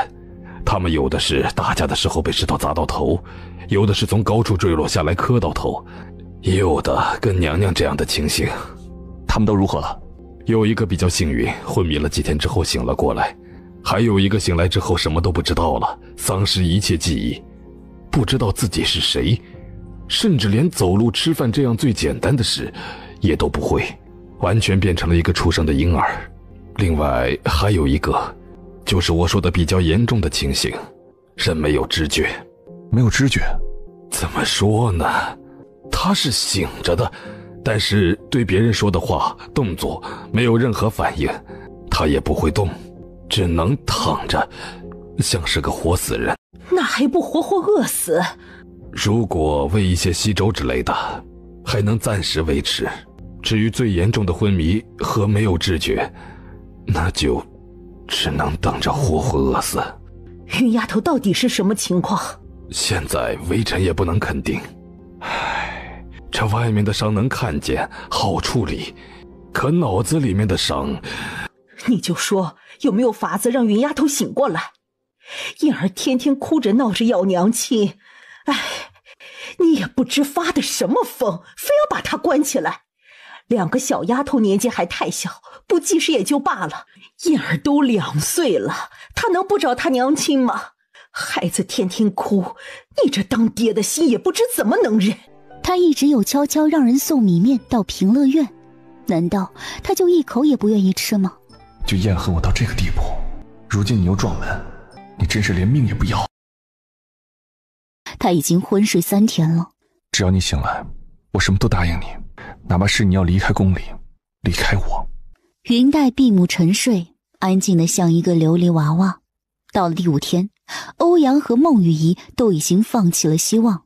皇叔不该来这里，我来见他一面，另外还要满足他一个愿望。什么？他想当皇后的愿望。他说他不想当皇后。那是以前，你让太子妃侍寝那晚，他很伤心，喝了2杯酒，说了几句醉话。我送他回来的时候，他说如果男人不再独属于他，他就要皇后之位。皇叔，你明知道我不会让金瑶真的侍寝，为何不跟他解释啊？哼，可笑，太可笑。她是你的女人，你自己不跟她解释清楚，却要跟我解释。既如此，为什么我跟她见面，你又对她大发雷霆？宫中有许多太皇太后的眼线，我不想让消息泄露出去。在后来的1个多月时间里，你把她囚禁在这里，你可以有无数次机会与她见面，向她解释清楚，可你却偏偏不说，让她死之前也带着误解和伤心。她最不该做的，就是与你私下见面，并欺骗我。我和她谨守本分，从未有过半点的逾越。那又如何？她是我的女人，我绝不允许别人对她有半点觊觎之心。是，这就是结果，这就是你要的结果，是吗？欧阳和孟大人都在说她活不过明晚，所以我来见她，并且要让她在走之前坐上皇后之位。人都要没了，所谓的皇后虚名还有何意义？有没有意义我不知道，我只知道这是她的心愿。我答应过她的事情，一向说到做到。赵元锦没有说话，他只是一直在思考一个问题：如果云黛真的走了，他该怎么办？我已经把太皇太后、内阁、宗室、晋家人、忠永侯府以及司礼监全都叫到承乾殿，现在他们所有的人都在那里，要听皇上宣布关于立后的最新决定。赵元景的眼底藏着一丝茫然。你去颁布圣旨，立顾云黛为皇后，并即刻举行册封大典。朕为何要听你的？因为你必须听。西北的兵权在我的手上，刚刚撤掉藩王的几大兵权，暂且由我来掌控。京城的3万兵马，包括徐虎手底下的8000锦衣卫，也全都被我控制住。至于还有部分的兵力，在忠永侯府的手中。那个老爷子宠女儿和孙女如命，若是把他逼急了，元景，你猜他会怎么做？皇上以为臣这几天在做什么，你也不用震惊，也不必怀疑。臣能够立即调动100万兵马，踏平京城和这座埋葬了顾云黛的皇宫。看来小皇叔对朕的女人实在是喜欢得很。既然你这么喜欢她，她被关在这里1个多月的时间，你在做什么呢？现在人都要不在了，你行此谋逆之事，威胁朕，还有什么意义？她活着的时候，我尊重她的意愿。如今她要走了，我来送她一个临别的礼物。闭嘴！她不会死。臣在承前殿等着皇上，如果皇上不来，臣只好替皇上拟旨，宣布她为皇后。小皇叔对她情根深重，朕对你百般信任，即便如此，也还是把兵权全都给你掌管。你如今已经有能力反了朕，自立为王，干脆让她做你的皇后，岂不更好？臣绝对不会造反，即便有，臣也不会做皇帝，更不会让顾云黛做臣的皇后。为何？因为她只想做你的皇后。朕打算立顾氏云黛为皇后，明日举行册封大典。皇上，祖训有规定，不可废帝立庶啊！求皇上三思啊，这万万不可呀！顾云黛为朕诞下皇长子和2名公主，在她弥留之际，这是朕给她的补偿。皇上，若是立了顾氏，我金家女该如何自处？晋老大人，您这把岁数了，也该想想清福。有些事情不该管的，就别管了。晋大人，你说呢？王爷说的有理。臭小子，你怎么回事？祖父稍安勿躁。晋兰也是心中发苦，他自己也是个文官，却连诏书1指头都不够。人家派100个将士围住晋家，用火炮对准晋家大门。别说只是交出皇后之位，哪怕是再过分的要求，他们也必须全都满足。还有谁反对？宗室一名亲王立即再次表达不满。庆王，你确定要反对吗？这时一名太监急匆匆跑进来，在他耳边低声说了句话。庆王脸色一变，铁青着脸一言不发。看来宗室对此没有意见了。那么忠永侯呢？老臣，明老侯爷还是趁早答应，否则你家中那个怀了罪臣子嗣的孙女，可就不能安安稳稳地住在家中了。明修文脸色微变，便要发作。父亲，这是王爷在为我们开脱，您千万别说话。老臣同意让外孙女为皇后，谢皇上恩典。还有谁反对？众人面面相觑，竟无一人再开口说话。把柄都在诏书手中，他们自然不敢多嘴。既然如此，朕会立即传旨，册封顾氏为皇后，明天举行册封大典。司礼监，这事交给你们办，1晚上时间足够了吧？哀家不同意。皇祖母，这件事朕已经决定了。云丫头对大周的功劳，哀家一直记着。等她薨后，皇上可以追封她为皇后。太皇太后，这件事皇上已经有了决定，您又何必反对呢？依照祖训，后宫不得干政，皇上的任何决定，太皇太后都没有资格反对。今天请您到这里，不过是尊重您老人家。你这个大逆不道、不忠不孝之人，你当真要造反吗？你今天这么做，可曾想过后果？太皇太后并不是非要反对云黛做皇后，她只是心疼小儿子。等这事儿过去，她一个谋反的罪名怎么洗脱？来人，送太皇太后回慈安宫。于是立后这事儿就定下来。皇帝的登基大典和皇后的受封仪式一起举行。顾云黛成为了皇后，也就到了对秦王秋后算账的时候。诏书对此也心知肚明，他直接把手中的兵权全都交了出来，亲自把虎符放到了赵元景面前。恭喜皇叔得偿所愿。这不是本王的愿望，是他的心愿。朕虽然不想对小皇叔如何，但皇叔你得罪了太多的人，如果不惩治你，朕以后可没法治理这江山了。我早已经做好了准备。欧阳说他撑不过今晚此事。我知道，他只能做1天的皇后，而且他自己并不知道。我知道，他甚至不可能知道小皇叔为此付出了怎样的代价。我知道。小皇叔，您这么做真的值得吗？您是秦王，是所有秦王中地位最尊贵的，您的未来和前途无人可比。以您和朕的关系，即便您觊觎朕的皇后，朕依旧不想处死您。可事到如今，朕也是骑虎难下。皇上不必再问，臣对自己做的事情从来不曾有过半分的后悔，便是给臣100次的机会，臣依旧会有100次做这个决定。对此的后果，臣也有所有的心理准备。既如此，朕也无话可说。当天下午，内阁发出圣旨，剥夺秦王一切职权，褫夺所有爵位，废为庶人，并把他流放到千里之外的岭南荒原之地。也许是他的占有欲太强，强到无法容忍他的眼里再有第二个男人。他给秦王绣香包，他亲自照料他的伤。他在最伤心的时候，只愿意去找秦王，甚至为了保护秦王，无论他如何逼问，他也不肯说出自己的真正去向。如果这不是在意，还是什么？也许是因为他知道秦王做的越多，云黛便越是会在意秦王，又或许是因为他不能确定云黛的心。赵元景紧紧握住云黛的手，泪水不受控制的一滴一滴落下，一滴落下。刘德全，你说朕是不是很残忍？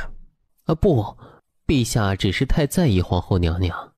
朕只是不明白，他心里到底有没有朕？他总是那么淡然，从不曾对朕表达过紧张和在意。皇后娘娘必定是在意皇上的。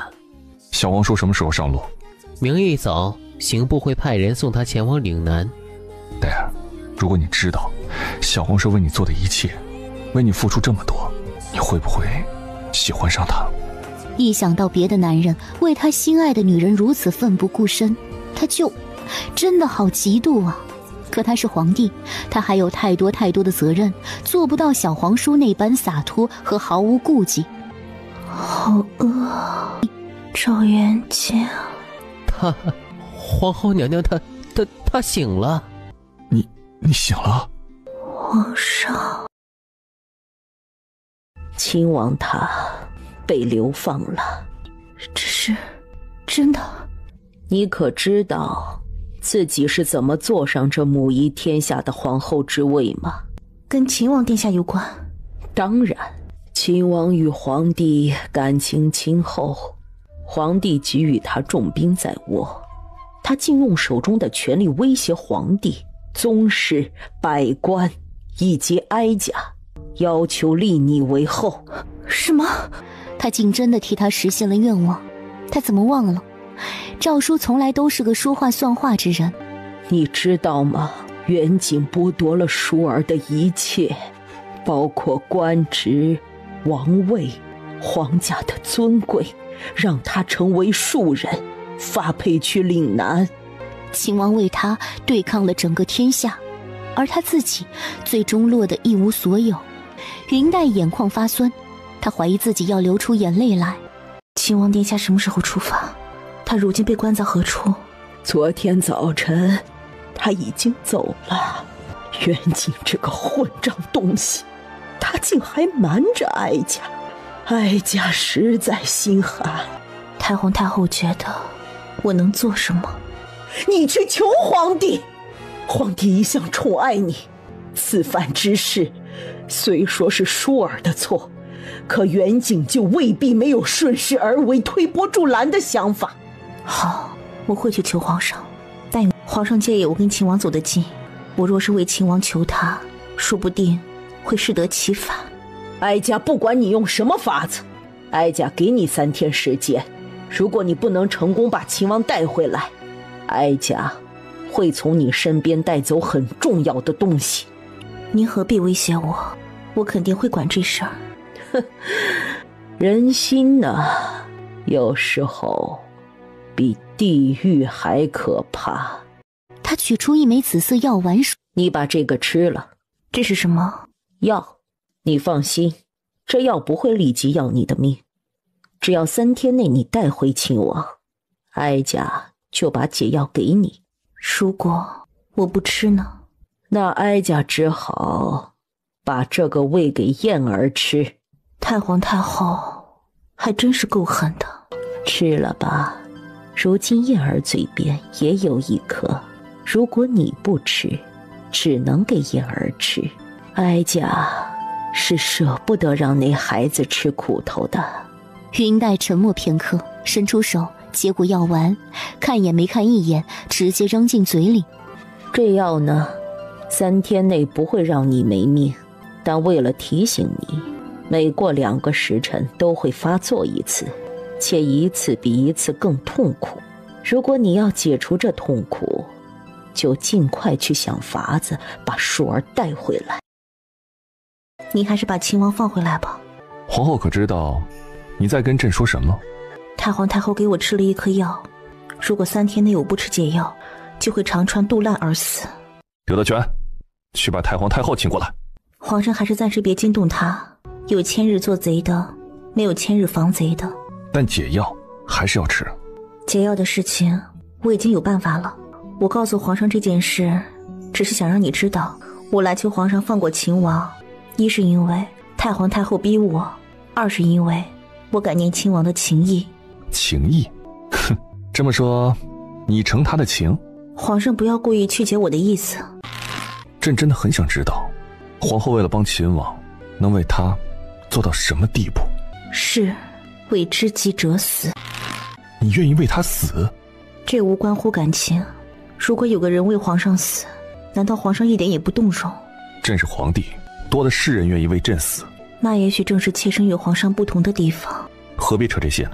如果街上一个又丑又脏的乞丐愿意为你去死，你也会给他同样的回报吗？皇上以为这世上人人都能是秦王吗？哼，你终于肯承认秦王对你来说是不同的。朕想问皇后一个问题，如果你没有先遇到朕，而是先遇到了秦王，你会跟他吗？不会。真的？真的，我不会骗你的。可你骗过朕很多次呀。皇后曾经跟朕说过一句话，如果一个人说他从未说谎，那此刻他一定在说谎。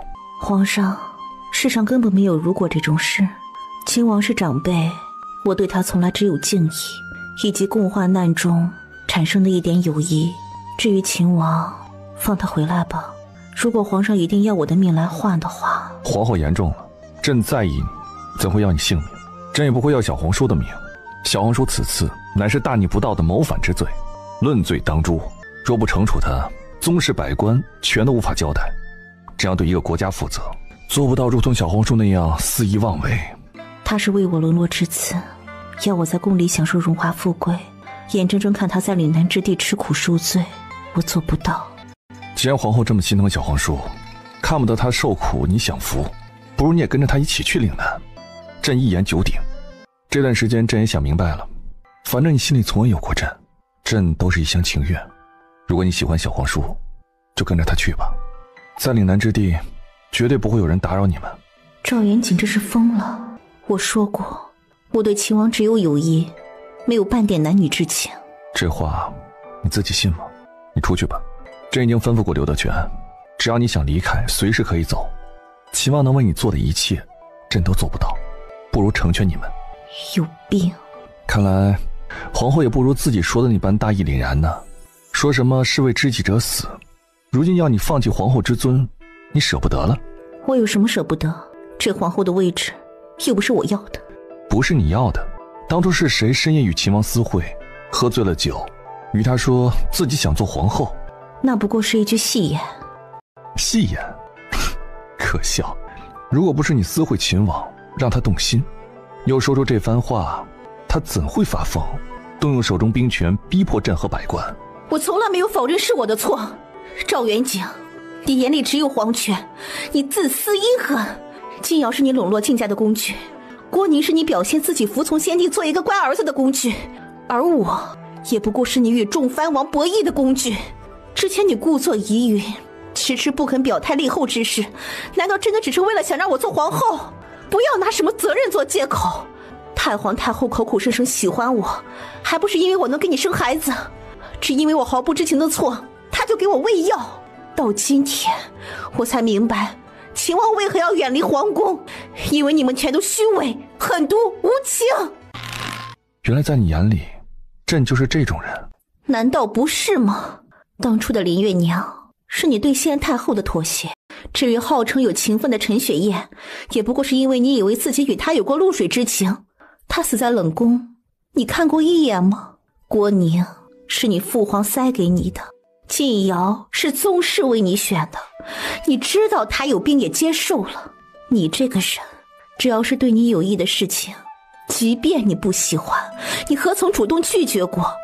便是拒绝了，谁能拿你如何？无非是做不了皇帝，这一点你就比秦王差远了。说完了吗？既然你这么瞧不上朕，认为朕自私狠毒，为何还要赖着皇后之位不肯放？朕不是说了吗？放你走，你可以滚了。我还真不稀罕这个皇后之位。云黛随手拔下头上一根凤头簪，这个还给你。我走可以，但我有个条件，我要把3个孩子都带走。做梦。我可以不做这个皇后，但我不会抛下自己的孩子。做梦。我可以不做这个皇后，但我不会抛下自己的孩子。既然秦王是为了皇后之位而获罪，那我就不做皇后，用皇后之位把她换回来。顾云淡，你可真天真呢！你以为皇后之位是你手中的筹码？你知道有多少人盼着朕废了你这皇后吗？那就废。顾云淡，朕对你很失望。朕会下旨让秦王返回京都，并且承认这一切是朕的主意，与秦王无关。秦王会恢复他的官职、他的爵位、他的一切荣耀，这样皇后也该满意了吧？朕收回你的皇后之位，让你搬去甘泉寺静修。一定要如此吗？朕也有朕的尊严和骄傲。如果你舍不得孩子，朕会每个月送他们去看你一次。如果我想留下呢？如果你想留下，可以，但秦王继续要发配岭南。皇后怎么来了？刘德全没安排人送你出宫？为什么？朕是皇帝，愿意怎么做便怎么做。你每天泡在奏折中，不嫌烦？总是要看的，今天不看堆到明天，奏折不会变少，只会越来越多。何况朕早就习惯了。看了这么多年，他确实是习惯了。谢谢你。辞去甘泉寺，皇后辛苦了，让你去那里3个月，也算是给臣子百姓们一个交代，免得他们总对你有微词，影响你这个皇后的名声，将来不好管理后宫。不过是3个月罢了，有什么吃不吃苦的？朕事务繁忙，不能陪你一起去，天寒路重，你自己保重。他说的话虽然是关心之语，听着却很格式化，一点也感觉不到温情。云黛皱眉，心里有些不舒服。2个人大吵一架后，他虽然说了很多气话，但并没有真的废除他，也没有要求他在皇宫和秦王中间选一个。我来是想为我说过的话道歉。人非圣贤，孰能无过？朕会做错事，你自然也会说错话，朕原谅你。云黛看着他冷漠疏离的神情，有些话却再也说不出口。母后，乖儿子，娘亲好想你啊！燕儿想不想娘亲啊？燕儿想娘亲。怎么把大皇子送来了？是皇上吩咐的，说是殿下想娘娘，送来这里与娘娘团聚几天再送回去。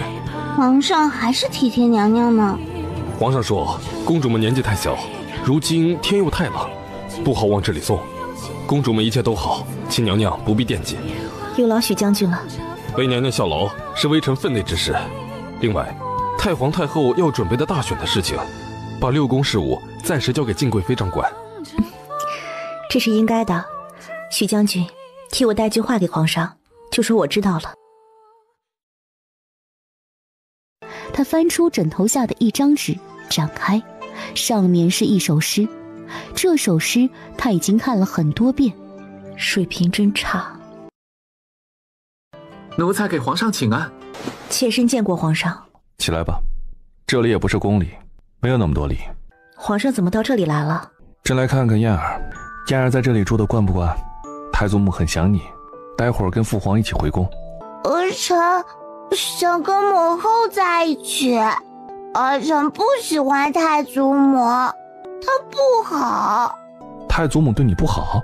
太祖母对燕儿好，对母后不好。燕儿鼓起小嘴巴，说母后的坏话。燕儿不喜欢太祖母了。燕儿，你还小，不可在背后非议旁人，听见了吗？燕儿记住了。你去跟徐虎将军玩一会儿。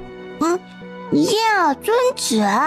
皇上刚才说是来看燕儿的，这才看了一眼就把他打发走了。看一眼就行了，难道要绑在腰带上，时时刻刻的看着？这里可不是皇上该来的地方，而且天不早了。这普天之下都是朕的疆土，还有朕不能去的地方？两个人都极默契的不去提之前的争吵、怨恨和愤怒。朕昨儿叫徐虎送来的诗，皇后可看了？看了。皇后觉得如何？不好。哪里不好？酸，矫情。不是都说皇上在诗书上是绝顶聪明的吗？写出的诗啊，可有些名不副实。陛下的那种诗，我随随便便都能写几10首。口气倒是不小。既如此，外面正下得好大的一场雪，你便以雪为题，做一首诗来。我都不用想，随随便便念出来的就是诗。陛下听着：已讶清枕冷，复见窗户明。夜深知雪重，诗闻折竹声。皇后住在这里，可是感到孤独委屈？云黛怔了下，想到这首诗的意境，不由失笑。这本是白居易被贬谪时作的诗，自然有郁郁不得志的孤寂之感。倒不觉得孤独，也完全不委屈，只是寒冬落雪，难免让人觉得清冷。不过燕儿来了后，这里就热闹许多了。这是朕从太皇太后那里要来的解药。我不需要。朕知道你让孟玉仪重新配药，但今天已是第3天，如果不吃解药，她的汤药也压不住了。虽说你我之间有争吵和纠葛，但你不必在这种事情上倔强。你不想让燕儿见到你难受的样子吧？赵元景见他服下解药，轻轻吐出一口气。朕该回去了。妾身恭送皇上。墙角数枝梅，凌寒独自开。遥知不是雪，唯有暗香来。另一首叫墨梅。我家洗砚池头树，朵朵花开淡墨痕。不要人夸好颜色，只留清气满乾坤。妾身冥思苦想了好几天，才勉强做出2首来，未免丢人，想着请圣上给妾身看一看。呈上来。楼外回旋云，墙头寂寞雪。青琼润细柳，秀容舞流莺。融雪沁梅香，流水闻晴乐。风镜连洁白，犹自离君心。倒也是一首不错的诗，但读来总觉得寡淡，没什么滋味。哼，也还不错。妾身听说啊，皇上得了几首好诗，很是喜欢，不如让妾身也见识一番。好，给你一首看看。赵元景有一种与人炫耀的心态，直接念了一首云黛写的《夜雪知雪重，时闻折竹声》。妾身才疏学浅，不知这是朝中哪一位大学士做的诗，读来犹如身临其境般。不是大学士的，是皇后随手写出来的小诗。不是大学士的，是皇后随手写出来的小诗。妾身从来不知，皇后娘娘竟有这般才华。她那个人，哼，平日里懒懒散散，如今去了甘泉寺，倒是安静下来，写了几首还算像样的诗。皇后娘娘在甘泉寺为民祈福，很是辛苦，竟还有这般才情，妾身实在惭愧。你的诗也不错。与皇后娘娘的比，差得太远了。奴才觉着还是皇后娘娘的事最好。你要讨好他，到他面前去说，在这里说100句他也听不见。嘿，奴才说的是真心话。不过贵妃娘娘的也很好，奴才瞧着贵妃娘娘的气色比以前好多了。这晋家请来的欧阳御医果然厉害，简直有起死回生之效了。孟御医说他活不到18岁，朕瞧着欧阳御医确实有点能耐，大概能让他多撑几年。哥，你早就知道的，是吗？既然连皇上都知道了，哥哥一定早就知道了。妹妹，我不告诉你，也是不想让你活在难过中。我只有1年的时间了，哥哥以为瞒着我就会高兴吗？哥，你不该瞒着我。如果我早知道，我只有这么短的时间，我不会这样浑浑噩噩的过。你如今过得不好，怎么能叫浑浑噩噩呢？哥，你什么都不懂，什么都不明白。你知道1年是多久吗？才300多天。那意味着我只能看见日升日落300次。如果这样的雪天，我甚至看不见太阳。妹妹，我不知做什么才能让你高兴一些，但欧阳御医说了，他的医术有办法让你的时间延长一些的。延长多久？1年还是2年？死我不怕，我怕的是自己没有留下任何东西，让别人记得我。哥，我好想有一个属于自己的孩子。这不行，你的身子绝对不能怀孕生孩子。如果我注定只能活1-2年，那么我想留下一个孩子。我不想这辈子连做母亲是什么感觉都不知道。这真的不行，妹妹，生孩子会要了你的命。孟御医说过，你的心脏承受不了这么大的负担。哥，这是我最后一个愿望。我是个女人，我有喜欢的男人。难道我想为自己喜欢的男人生一个孩子也不行吗？即便是死，我也愿意。我早就跟皇上说过你的情况，所以他绝对不可能让你侍寝的。唉，你又是何苦？不如好好把握余下的时间，何苦要把时间浪费在生孩子上头？生了孩子，他没了娘亲，难道你就忍心吗？哥，你不是女人，你不懂。我是个女人，不生孩子的女人是不完整的。当母亲是我的愿望，如果我不能生孩子，会是我这一生最大的遗憾。我说不过你，就算你想生孩子，也得把身子调养好了再说。你看看你，从昨天到现在什么都不吃，平时又极度挑食，人瘦得像一把骨头，这能生孩子吗？哥，你说的对，本宫要吃饭喝汤，人参燕窝都要有，只要对身子好的就行。你们快去准备。朕才知道，原来皇后比较偏爱甜软食物。可能是因为妾身牙口不好，吃不惯硬的东西。皇上还是喜欢吃辣的吗？皇上的伤啊，一直没好全，都是因为不忌口的缘故。如今吃了素斋，果然好了。什么伤？出去。好嘞。你受伤了吗？成王造反时留下的一点小伤。伤在哪里了？给我看看。已经好了，还看什么？成王造反到现在都多久了？说是不给我看，今天的饭也没法再吃了。你确定要看？自然。那好。赵元景扫他一眼，淡定地抽出锦带，又接着捡锦袍上的系带，没有停下，继续解中衣的带子。怎么，这就不敢看了？他的身材很好，修长，肌肉匀称，腰部一块4-5寸长的疤痕十分醒目。还疼吗？若是现在还疼，朕恐怕也就没有必要再养着那帮御医了。赵元景本想立刻把衣服穿上，但看着他落在自己身上的指尖，却又没有传。为什么不告诉我？当时你不在宫里，肚子里还怀着浅儿和幼儿，朕只是不想让你过于忧郁担心。所以当时你不让我回宫，也是这个原因。是朕想错了，朕本该第一时间接你回宫。也许你说的对，夫妻本该坦诚相待，不该有所隐瞒。难得他有这等觉悟，云黛也就不客气了。皇上当时把我关在平乐院，是真的想让我死吗？胡扯什么？朕从来没有想过要伤害你，更不可能要你死。当时朕只是气昏了头。你是皇帝，你醋意最大，想怎么惩罚别人就怎么惩罚。你现在还怨恨朕吗？被关着的时候自然是有怨气的，但事到如今我也反省过，意识到自己有很多做的不对的地方。你有什么错的地方？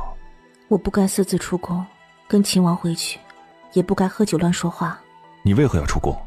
因为你吃醋，是吗？快把衣服穿上吧，别着凉了。小皇叔已经都告诉朕了，那晚你是因为知道我去晋瑶屋里过夜才会吃醋伤心，想要出宫的，为何不告诉朕？如果你说了，也许就不会。不是所有的心事都能随便就说出口的。你说的对，那么你还有什么问题想问朕吗？皇上今晚叫我过来用膳，就是为了说这些。是，朕是皇帝，你是皇后，我们本该是心意相通的夫妻一体，但你我之间有许多误会。我这个皇后可是来的名不正言不顺。谁说你名不正言不顺？你的册封与朕的登基大典同时举行，这在大周历代皇后中也是从未有过的事情，万千臣子都一起见证。大周还有比你更名正言顺的皇后吗？我的意思是，我不是皇上属意的皇后，皇上当时已经定下了晋瑶。朕是觉得晋瑶本就没有多久的时间，既然给了她太子妃的位置，便让她做2年皇后也不无不可。到时你自然是顺理成章的皇后，没有必要因此闹得前朝后宫都动荡不。另外，朕当时给你定的位分不是贵妃，而是皇贵妃。皇贵妃？不错，皇贵妃乃是父后，是皇后重病不能理事才会设置的位分。不过后来小皇叔鼎力支持你做皇后，朕也就顺势而为了。那你还罚他？你是不是傻？朕是皇帝，怎么能容忍臣子觊觎朕的女人？他越是如此，朕便越生气。看来皇上跟秦王还是叔侄情深的，换做一般的臣子恐怕就回不来了吧。哼，何止？你这么生气还放过了他，可见皇上还是宽容大度的。小皇叔喜欢你，到底也没有做什么过分的事情。这段时间朕也想明白了，只要你心里只有朕一人便可以。就像好多女人喜欢皇上，我也没有胡乱吃飞醋啊，因为我知道皇上心里面始终在意我。你不是吃了晋瑶的醋吗？那还是要吃的。为何？还是要吃的。为何？你让他侍寝。朕没有，当时朕只是为了糊弄皇祖母，若非如此，怎么能抓到你跑出宫喝酒的事情？你真的没有让他侍寝？朕保证没有，朕心里从始至终只在意你一个人。晋瑶，朕只是怜惜她，把她当作妹妹看待。哪有人会娶自己的妹妹的？我如果把一个男人当作哥哥或者弟弟，我是不会嫁给他的。对一个人好，又不是只有娶他一个方法。哼，凭你牙尖嘴利，如果你早些出现在朕的身边，朕一定不会答应这门亲事。别以为你这样我就原谅你。自你来之前，朕已经下定决定，对你低声下气，求得你原谅。那你倒是说说，怎么样才肯原谅朕？以后不要随便生闷气，如果不高兴告诉我，不要有误解。朕答应你。如果你要求一个人一心一意对你，那么你也要用同样的态度回报对方。虽然你是皇帝，你天生就该拥有很多女人，但如果以后你让其他女人侍寝，我还是会生气。我可是皇后啊，我若是吃醋生气，不知道会做什么。你这话要是传出去，一定会被成千上万的读书人讨伐的。如果皇上想要那种主动为你挑女人的皇后，我这辈子也做不到。我就是我，做不到这种事情上的宽容大度。朕也不想要那样的皇后。那么选秀之事呢？其实太皇太后操办选秀的事情，主要是为了小皇叔。难道皇后不觉得小皇叔应该成亲了吗？到时候太皇太后一定会顺手朝后宫塞几个女人吧？那就是皇后的事情了。皇后是6宫之主，不管来什么人，皇后都应该能管得好。皇后这位置可真是讨人嫌呢。戴儿，今晚留在昭华殿吧。好啊。皇上，承明殿那边来人说贵妃娘娘不大好，还吐血了。娘娘，您听见没？皇上来看您呢。嬷嬷，你快扶我起来坐着，帮我把头发梳一梳。好看吗？好看。金贵妃，你觉得怎么样？朕和皇后来看你了。你好好坐着，别起来。妾身多谢皇后娘娘，恕妾身不能给娘娘请安。你身子要紧，别理会那些虚礼。以前娘娘是太子妃，云侧妃见到她要给她跪下行礼，如今怎么忽的变得这么厉害？妾身没什么要紧，只是这2日天气寒冷，又下雪，夜里起来就受了点风寒。你这身子一点也不能受凉，这么多年伺候你的奴婢难道不知道吗？都是奴婢伺候不当，求皇上降。不怪他们，妾身真的没事，都是奴才们大惊小怪。这么晚了，还要劳烦皇上和皇后娘娘过来，妾心里不安。你没事就好，以后要多注意保重自己。行了，你们好生伺候，朕和皇后先回去了。皇上，妾身有几句话想单独与您说，可以吗？皇后是6宫之主，你的事情她没什么不能听的。既如此，静贵妃便说吧，本宫去外面等着。元景哥哥。静贵妃，这是幼年时候的称呼，如今就别再提了。是妾身失礼，皇上，妾身已经知道了自己命不久矣的事情。事实上，只要你心宽一些，好好养着，不要操劳，还可以活很久。若是这样无情无爱、没有盼头的活着，跟那木头有什么区别？便是再活20年，也是无趣。金贵妃可知道，今冬连降大雪，北边已经饿死冻死了几千人，不如你去问问他们，活着有什么趣味？妾身只是个女人，普通女人，不懂国家大事，也看不见民间疾苦。看不见，就睁开眼看一看。看了就能如何？妾身还能活几天？别人的苦是苦，妾身的苦就不是苦吗？如果你只是很想跟朕抱怨命运不公，朕没有兴趣听。皇上，妾身只有一个恳求，想请皇上答应。你说。妾身想要一个孩子。朕不同意，以你现在的状况，别说生孩子，连侍寝都不可能。妾身真的可以。你先起来。皇上若不答应，妾身不起来。金贵妃若是愿意跪着，就好好跪着。眼看到了年29，云黛该收拾回宫过年。民间有风俗，都要在年前采买年货。今天是29，朕陪你去逛逛，采买年货。现在？走吧走吧。我大周的朝廷命官若都是这副模样，离亡国也不远了。微臣知罪，微臣知罪。顾长安，你是怎么回事？顾承安虽然羞愧至极，但皇帝问话不敢不回，便断断续续地说了。朕给官员们的俸禄，虽说不能让你们大富大贵，衣食无忧总是不成问题，顾家还有祖产，不至于到无法果腹的地步吧？都说由奢入俭难，家中开销大，再加上还要养小安好以及顾云香。安好是谁？安好就是顾云香生的孩子。这名字是我给孩子取的名字，希望他余生安好平安。那孩子如今怎么样了？安好这孩子天生腿有残疾，一辈子只能用拐杖，好在其他还算正常。能吃能睡。这个傻瓜，是时候让他知道真相了。二爷，不如我们去顾家看一看那个孩子吧。黛儿愿意去。不知怎么的，每当云黛看着小安好，他就觉得心惊肉跳的，好像有什么大事要发生似的。皇上，你也来看看这孩子。比这2个小公主差得远，不过论辈分，她是浅儿和幼儿的小姑姑。皇上真的这么认为吗？皇上再仔细瞧瞧这孩子的眉眼，你们赵家人的长相还是容易区分的。这孩子的确不太像父皇的孩子。父皇生了我们兄弟姊妹6个，除了元和像他母妃，其余都是丹凤眼。但我们6个都是笔挺的鼻梁，这个孩子倒是个塌鼻梁。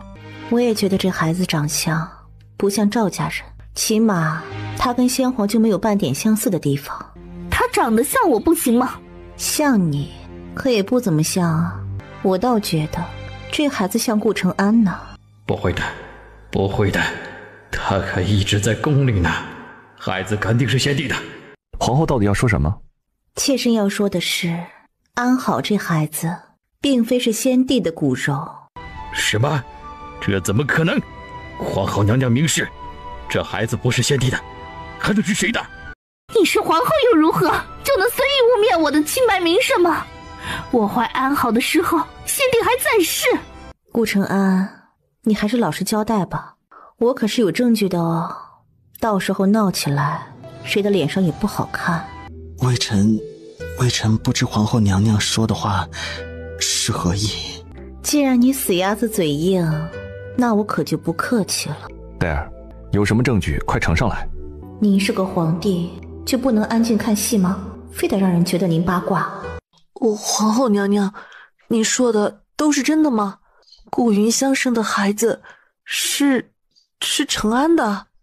这种事别人是不可能污蔑得了的。本宫本想着顾承安自己站出来承认，毕竟他是孩子的亲爹，可他竟是个没胆子的怂包，敢做不敢当。够了，没错，安好他是我的骨肉。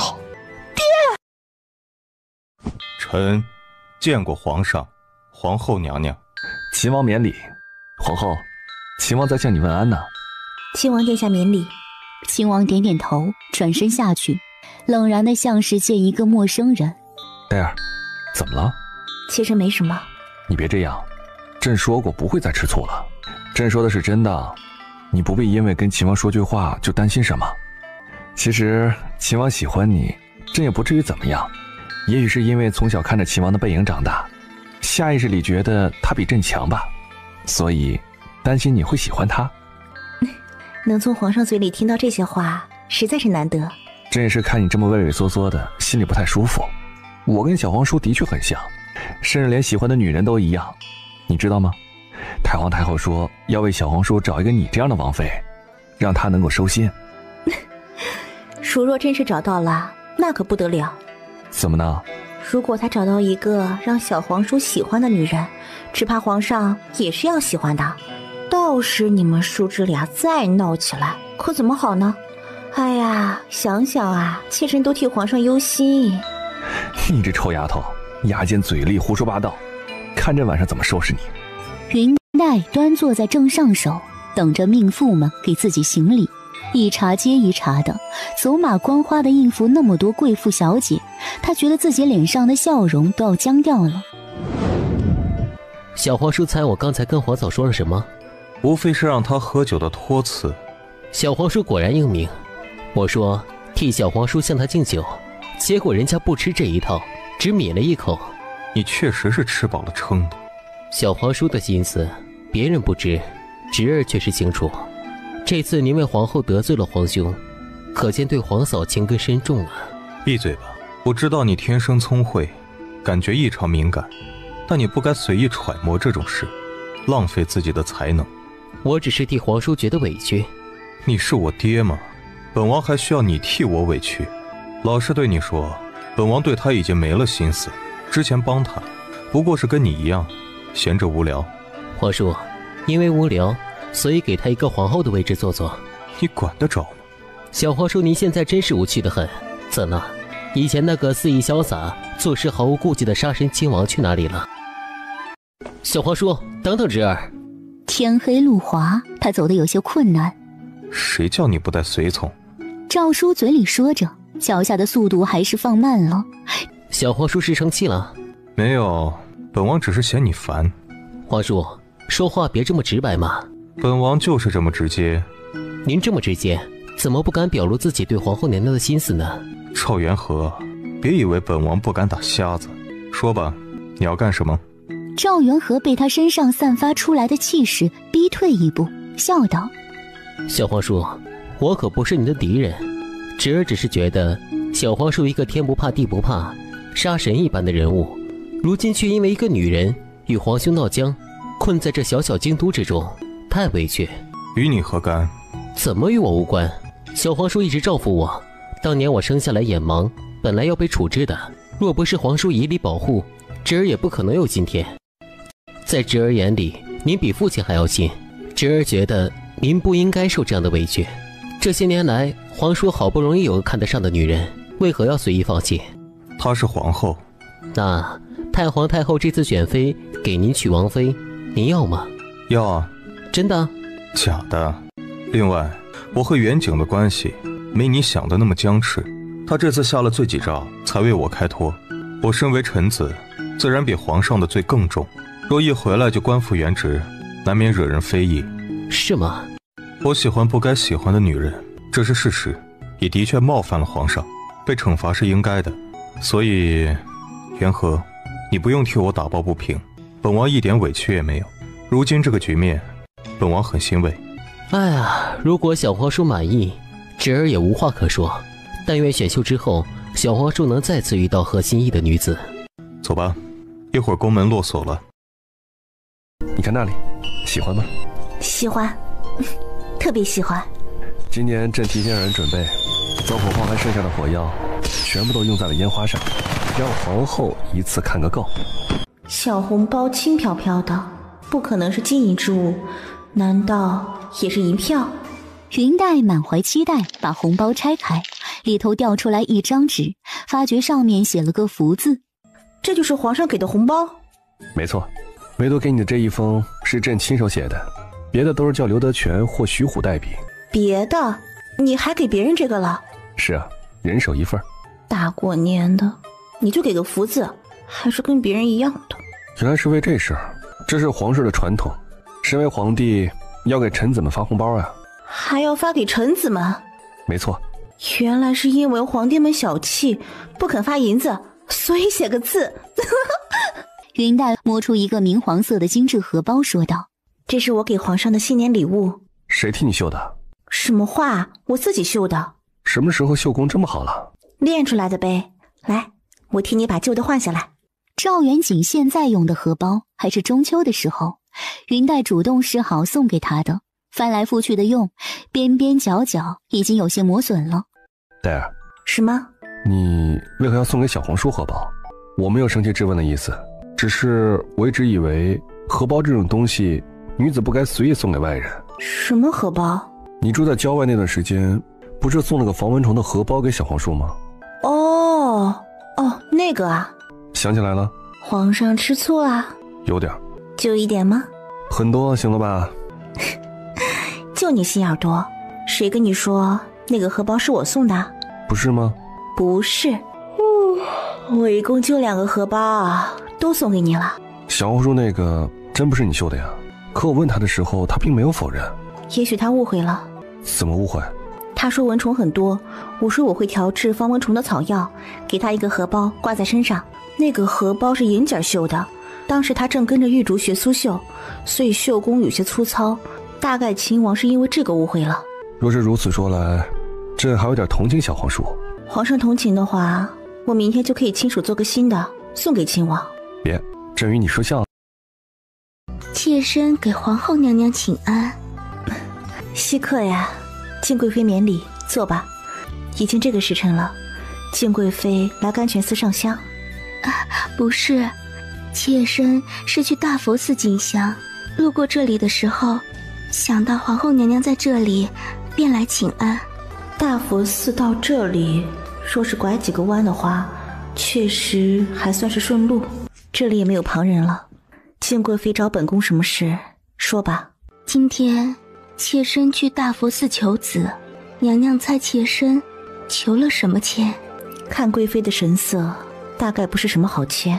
娘娘说的没错，是下下签。住持大师说，若我一味的强求，到头来只会是一场空，得不偿失。似乎娘娘不太喜欢妾身。本宫对你说不上喜不喜欢，我们都绝不可能亲近，也做不成朋友。都绝不可能亲近，也做不成朋友。可是皇后娘娘与宁妃的关系就很好。那是因为宁妃不想要皇上的宠爱。在我的家乡，有句话是这么说的：唯有牙刷和男人不可分享。妾身不懂，难道皇后娘娘不知道吗？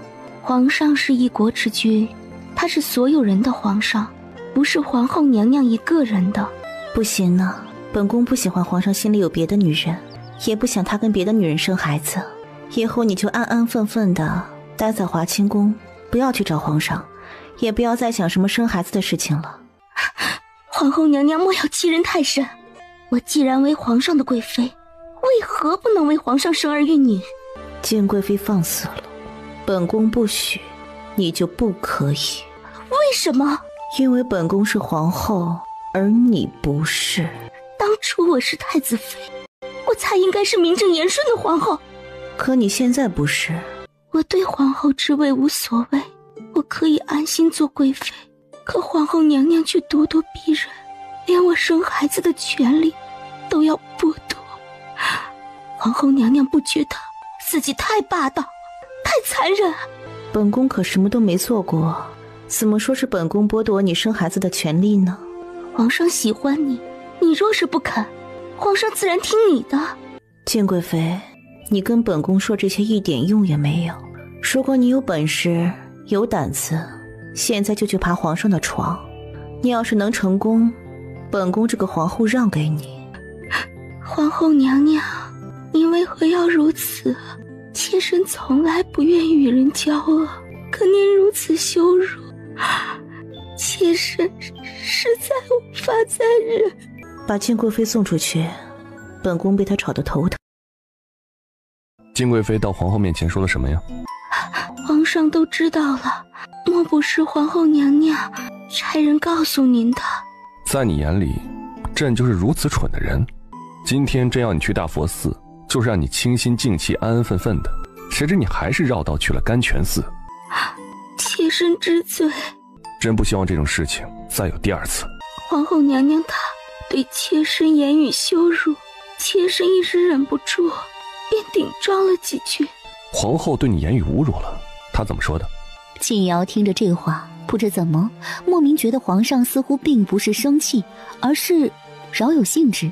皇后娘娘说妾身是妾身自己没本事，她还说如果妾身有本事事情，她就把皇后的位置让给我。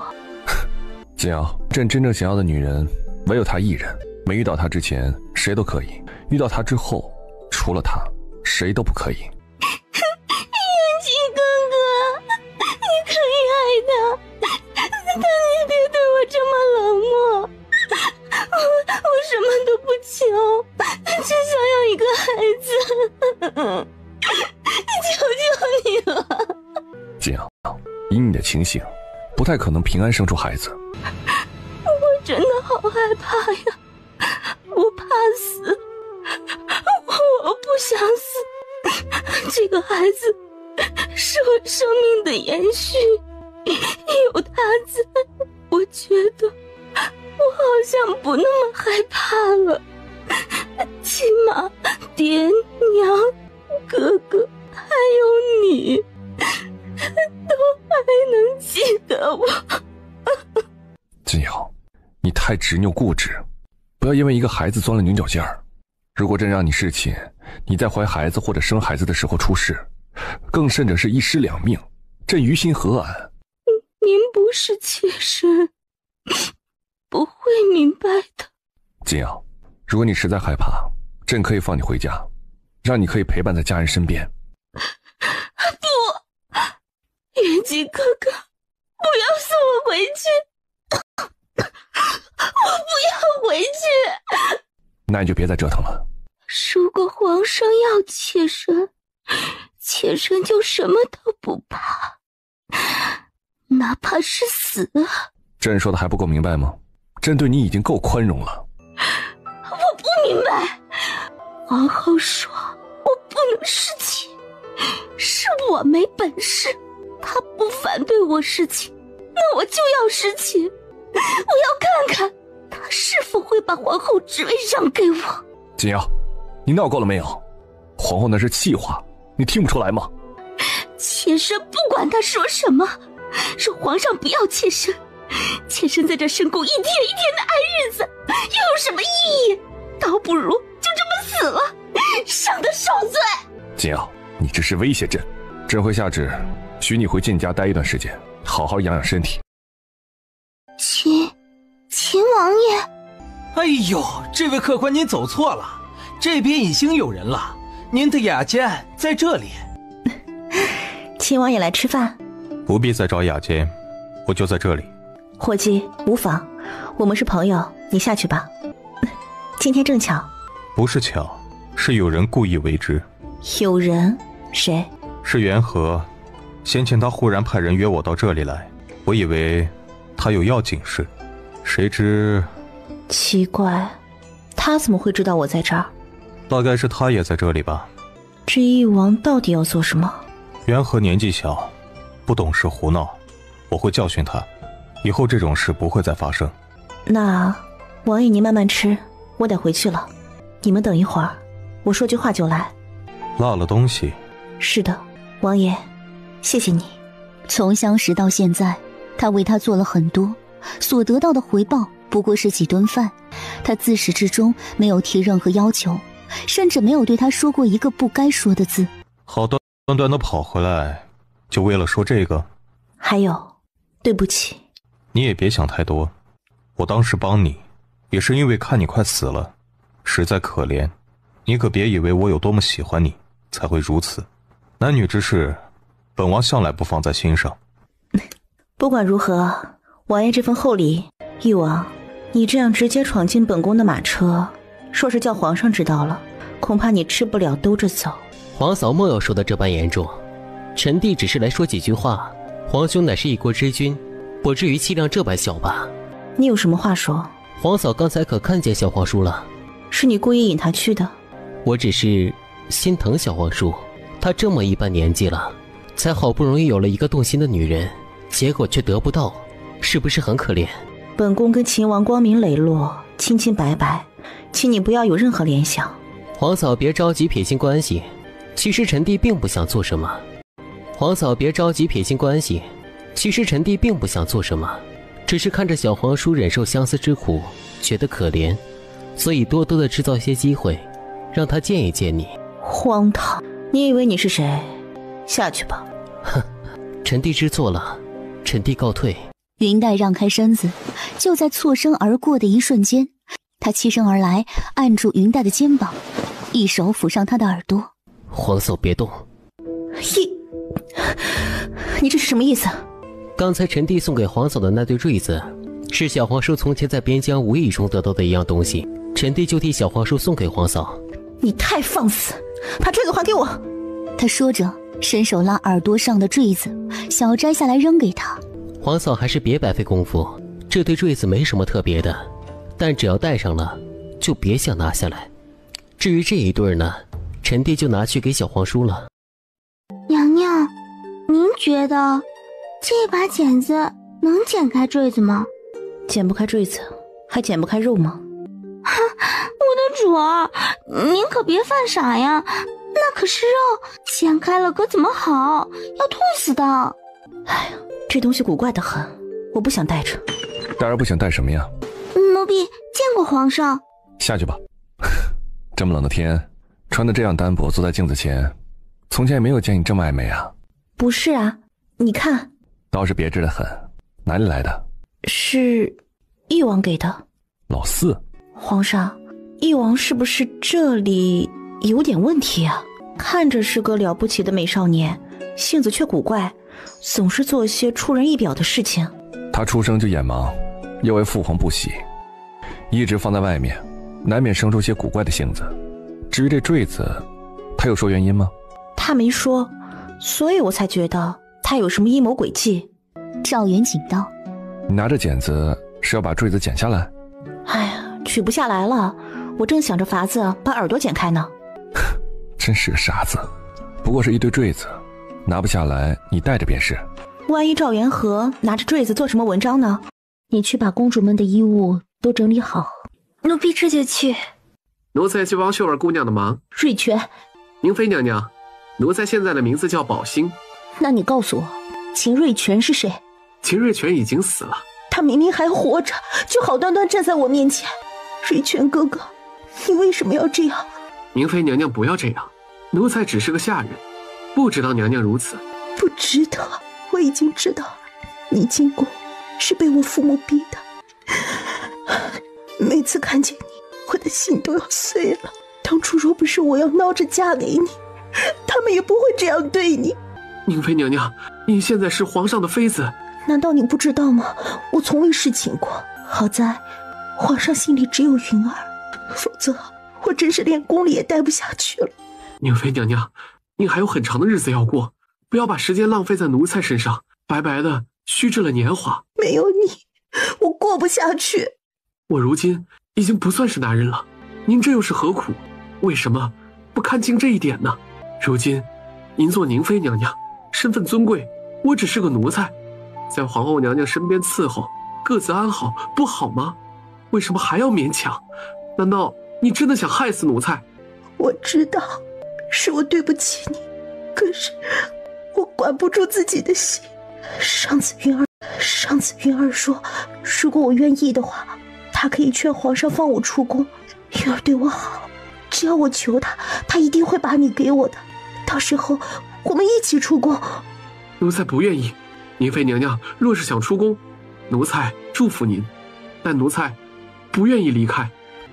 瑞全哥哥，你为什么不愿意？你心里也是有我的，不是吗？那都是从前的事了，如今物是人非，我已经不是秦瑞全了。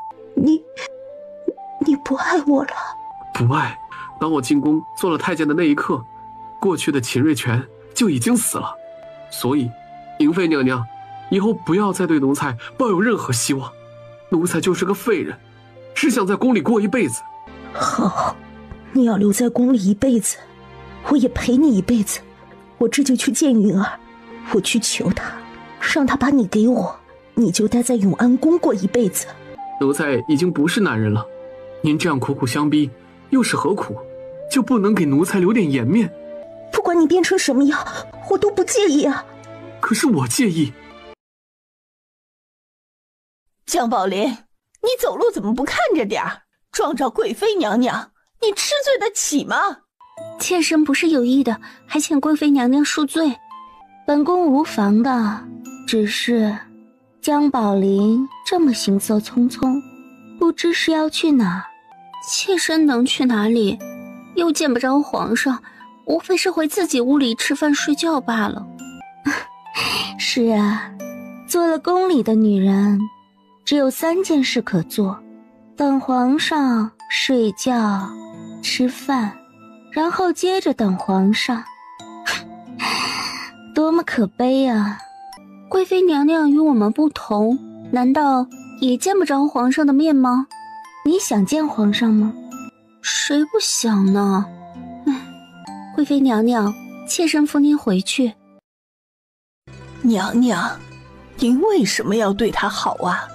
还指点他怎么才能见到皇上？依奴婢看，这不过是个蠢货，空有美貌罢了。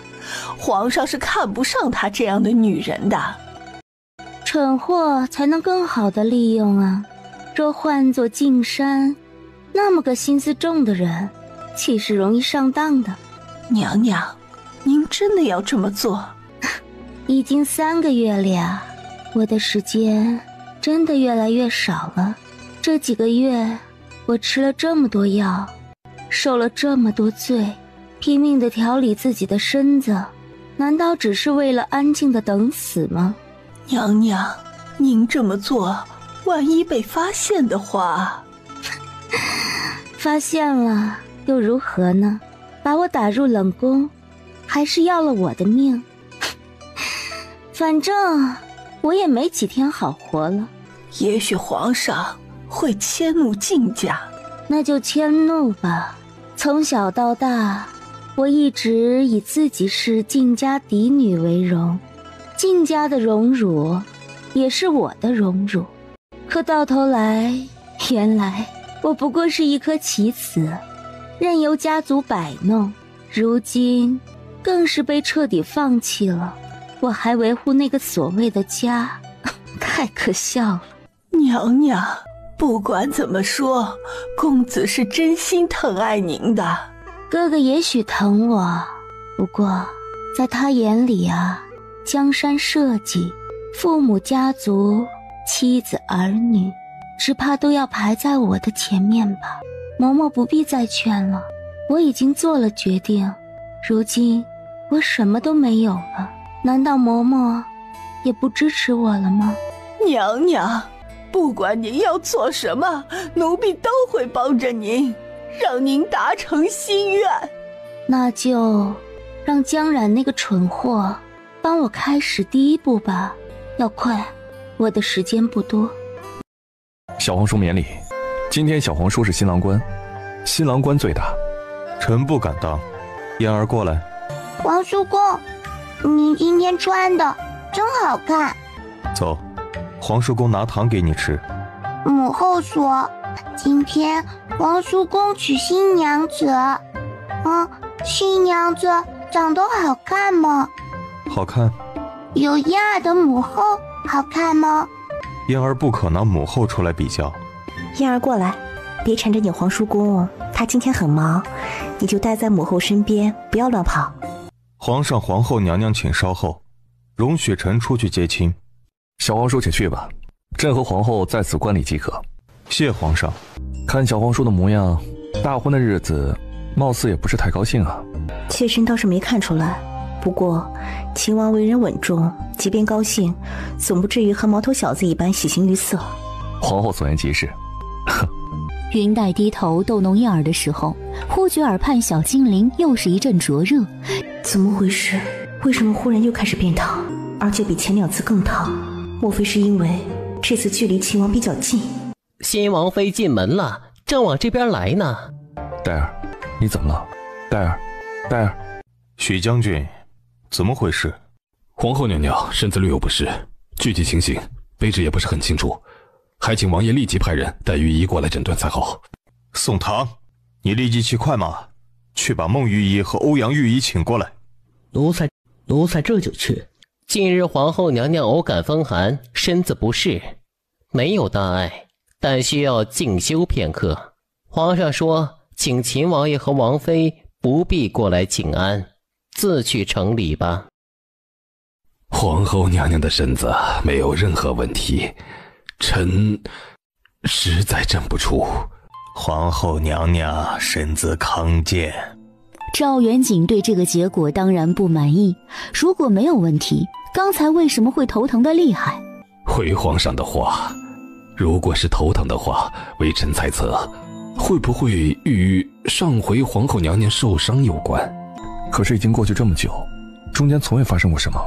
皇上啊，这脑子上的伤是说不清楚的，就像娘娘当初昏迷几天又忽然苏醒一般，谁也不知以后会发生什么事啊。这么说，以后还会发生今天的情况？也许会，也许不会。埙在云黛的记忆中是一种过于悲凉的乐器，其声犹如呜咽，仿若天地茫茫之音，古朴悲伤。是谁？是我。皇后娘娘怎么来这里？若秦王不吹嘘，我也不会被吸引而来。闲来无事的消遣罢了，皇后还是回去歇息吧。闲来无事，大喜的日子叫新娘子独守空房，你却跑到这里来吹嘘。难道要本王说，本王娶的不是心仪的女子，所以不想去洞房？夜深路重，皇后娘娘身子不适，还是早些回去歇着。亲王，关于我耳上的这对铃铛，这到底是什么东西？你说呀，这对坠子真的让我很难受。难受？带着他的东西就让他这么不舒服吗？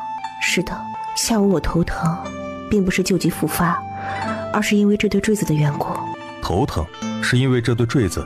你说的难受是这个意思？不然呢？我是想问问你，这对铃铛到底是什么东西？已经连续好几次这样了，实在太诡异了。这里不是说话的地方，你跟我到书房来。已经有几次这样了？连着刚才3、4次了吧？下午那次最严重。你说刚才？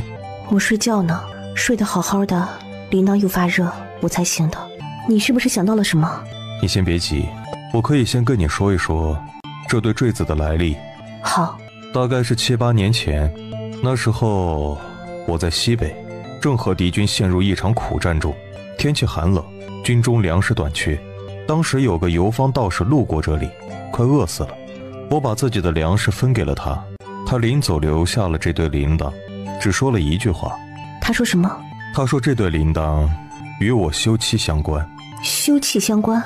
是的，那个道士临走前只交代了一句话，让我以后遇到真心所爱的女子才能把铃铛送给她，其他任何人都不可以，否则会有性命之忧。这样神神叨叨的鬼话你也信？还把铃铛带了回来？我当时是不信，可毕竟是对挺好看的金子，扔了不免浪费，就随手收了起来。回到京城也是一直搁在书房里，没有再拿出来过。原来是抠门天性在作祟。你懂什么呀？金子在那里也许没用，但拿回京城富庶之地，可以买多少的锦衣粮食，岂能随便扔掉？可你也没有换成粮食衣物啊，不是搁在抽屉里落灰？本王忘了，这铃铛若是会莫名其妙的发热，大概还真的是与我有关。有什么关系？昨天铃铛发热的时候，你在迎娶新王妃，刚才是你在吹嘘，我看不出这里面有什么关联。那是因为你蠢。现在受到残害的是我，你有点同情心吗？我的意思是，不是与我在做什么有关，而是与我的情绪相关。道士说的休妻相关，悲喜福祸皆相干。所以在你什么样的情绪下会引起铃铛异常？具体如何我也说不上来。闭嘴，你必须把这事给我说清楚。你别急。别的先不提，就说你昨天接亲的时候是什么情绪？那次铃铛反应最严重，说啊。我不高兴，我当时心里极度的郁结，生气。他从来都是行事不羁、肆无忌惮的，可自从那件事后，他就变成了一只困兽，多了许多的顾忌。有的时候会觉得小精灵凉丝丝的，很舒服。什么时候？就我好了之后，随皇上一同去宴席上道贺的时候。为什么会凉丝丝的？你那时候……大概是因为心情还不错。为什么心情好？你非得问这么清楚啊？这不是在讨论金铃铛的事吗？行，我说，当时我看见你安然无恙，心里就……能不能不说了？他到底是没说完，但云黛完全懂了。怎么能这样呢？抱歉，我事先也完全不知道会变成这样。一定是那个臭道士在这对金铃上动了什么手脚。如今想来，也只有这个可能。我已经在尽量的派人去寻找那个道士的下落，但人海茫茫，他又是一个居无定所的游方道士，寻找起来难度有些大。就算找不到那个道士，也可以想想别的法子。比如？这世上又不是只有一个道士，可以去找别的道士，或者和尚，查查这对坠子上到底有什么古怪之处。也只能如此。回去后我会向皇上建议，找一找擅长这方面的人来看看。我该回去了。顾云黛，你放心，在这件事没有解决之前，我会控制自己的情绪，不会让这铃铛再对你造成伤害。但凡是人，总是会有喜怒哀乐，你又不是木头，怎么能毫无情绪呢？但你可以尽量让自己的心情好一些。你心情好了，铃铛就好，铃铛好，我也好。你带了这铃铛也有许多时日，铃铛异常不过这几回，所以你要相信，我有把握可以控制自己的情绪。我可等着看呢，你一旦不高兴，我就知道。奴婢给江宝林请安。江宝林，这里面就是皇后娘娘的屋子，这会儿娘娘不在呢，你要么等一会儿再来。怎么，凤仪宫的奴婢也比别处高贵，竟连我也敢拦着了？江宝林息怒，只是奴婢职责所在，皇后娘娘不在，奴婢不敢随意放江宝林进去。我便进去了又能如何？难道我还能偷你们凤仪宫的东西不成？哼，我口渴得很，你去倒杯茶来。玉竹应了，喊蜜豆，没有应答。这个死妮子，不知又跑哪儿去了？宝欣又不在。玉竹记得，宝欣被娘娘派去送名册给元灵公主了。江小主，您且稍后，奴婢啊，这就去倒茶来。她转身去倒茶，等她回来的时候，看见江宝林正站在廊子边。江小主，您别乱走呀！该死的奴婢，你跟谁说话呢？我好歹是主子，你是个什么东西？我不过是坐累了起身走2步，你竟把我当贼放着，岂有此理！奴婢知错了，江小主，您的茶。我还是走了吧，免得少了什么东西要怪到我的头上。云儿，你知道宝欣和玉竹结对时的事情吗？你是知道的吧？若没有你的允许，他们怎么敢结对时？我是知道的，就是前2天的事情。我觉得这件事应该让宝欣亲自跟你说。云儿，你明明知道的，你明知道我跟宝欣的关系，而且连说都不跟我说一声。阿宁，这件事我不知道该怎么跟你说。没有你的允许，他们怎么敢结对时？宝欣对我狠心绝情，他背叛我。云儿，你也是。你在我和你的婢女玉竹之间选择了帮他。不是我帮他，而是宝欣选择他。宝欣是什么？他是你凤仪宫的奴才，他要做什么，岂能不经过你的同意？若你真心想帮我，又岂会坐视他们在一起？阿宁，好，即便不提这件事，你是由着他们自己的意愿，不强迫下人，我理解你。可你事先知会我一声也不行吗？阿宁，妾身已经没事了，皇后娘娘，妾身告退。阿宁，你这是什么意思？皇后娘娘，妾身以后不敢再逾矩，妾身只是个奴婢，没有资格与皇后娘娘以姐妹相称。你是要与我绝交不成？皇后娘娘言重了，妾身不敢。阿宁，你要生气就生气，何必这样？妾身哪里敢生皇后娘娘的气？在娘娘眼里，妾身算什么？不要口口声声说我不把你当姐妹，当初你难道不是因为宝欣才接近我吗？皇后娘娘说的一点也没错，若不是因为宝欣，我不会去接近讨好你。所以就这样吧，我累了。皇上来了。黛儿，你感觉还有哪里不舒服吗？你若是累就躺着吧。躺了1天了，也不知道是怎么回事，就是觉得很困，很想睡觉。头还疼吗？头倒是不疼了，就是觉得不想动，很困。赵元景实在担心的要命，命人把欧阳和老孟都传来。臣实在是诊不出缘故，欧阳你看呢？欧阳蹲在地上，歪着头给云黛诊脉，他诊了很久很久，久到云黛再次睡着。娘娘的脉搏，若是不仔细查探的话，的确是感受不到异常的。欧阳，你发现异常了？的确有异常，要特别仔细小心才能发现。但是这种脉搏实在是我生平所见，我也不知道是什么病症，大概是嗜睡症。欧阳，你有什么办法？回皇上，还是得让微臣回去查一查医书，也许能找到类似的脉象病症。尽快让太医院所有御医留下2个值守的，其余全部去你那里，一起翻查古籍，一定要找到皇后的病因。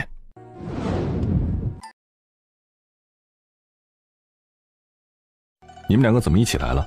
回皇上，妾身和宁妃是在凤仪宫遇上的，听说娘娘病重，去探望。哦，是吗？宁妃，朕听说你曾对皇后不敬，怎么，如今皇后病了，你倒是愿意登门了？妾身知错，求皇上责罚。说吧，你来做什么？妾身看着皇后日益病重，心中难过，妾身想着替皇上和皇后娘娘分忧，把柔贞公主和清芷公主接到永宁宫照顾。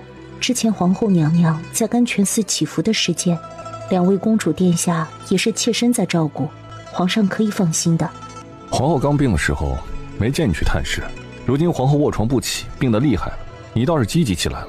宁妃，你说说看，叫朕怎么信任你的好意呢？妾身没想到皇后病得如此严重，所以没有及时过去，都是妾身任性自私，求皇上责罚。以后不要再来跟朕说这种事，你跟皇后之间是怎么回事，你自己心里清楚。若是你真的有此心，不如等皇后醒来的时候，你自己跟她说。如果她同意，朕倒是没有意见。出去。妾身领旨。皇上，宁妃大概是真的好意。金贵妃，你有什么事？妾身是来毛遂自荐的。皇后娘娘身子不适，这段时间无法打理后宫事宜，妾身愿意代皇后娘娘分忧。哦，这儿是怎么了？金贵妃从前不是也不愿意理会这些俗务的，如今竟也积极起来了。以前是妾身不懂事，妾身这段时间调理身子，已经想明白了。静瑶抬脚走到赵元景身边，抬起纤细手指为他倒了杯茶。什么味道？啊？金贵妃不知道自己袖子里有香味吗？皇上喜欢这个味道，若是喜欢，妾身以后便时常用。朕不喜欢。妾身也觉得这个味道过于浓烈了些，回去后妾身就换了这身衣服。你确定想要暂管后宫事宜？妾身愿为皇上和皇后娘娘分忧。既如此，便依了你的意思。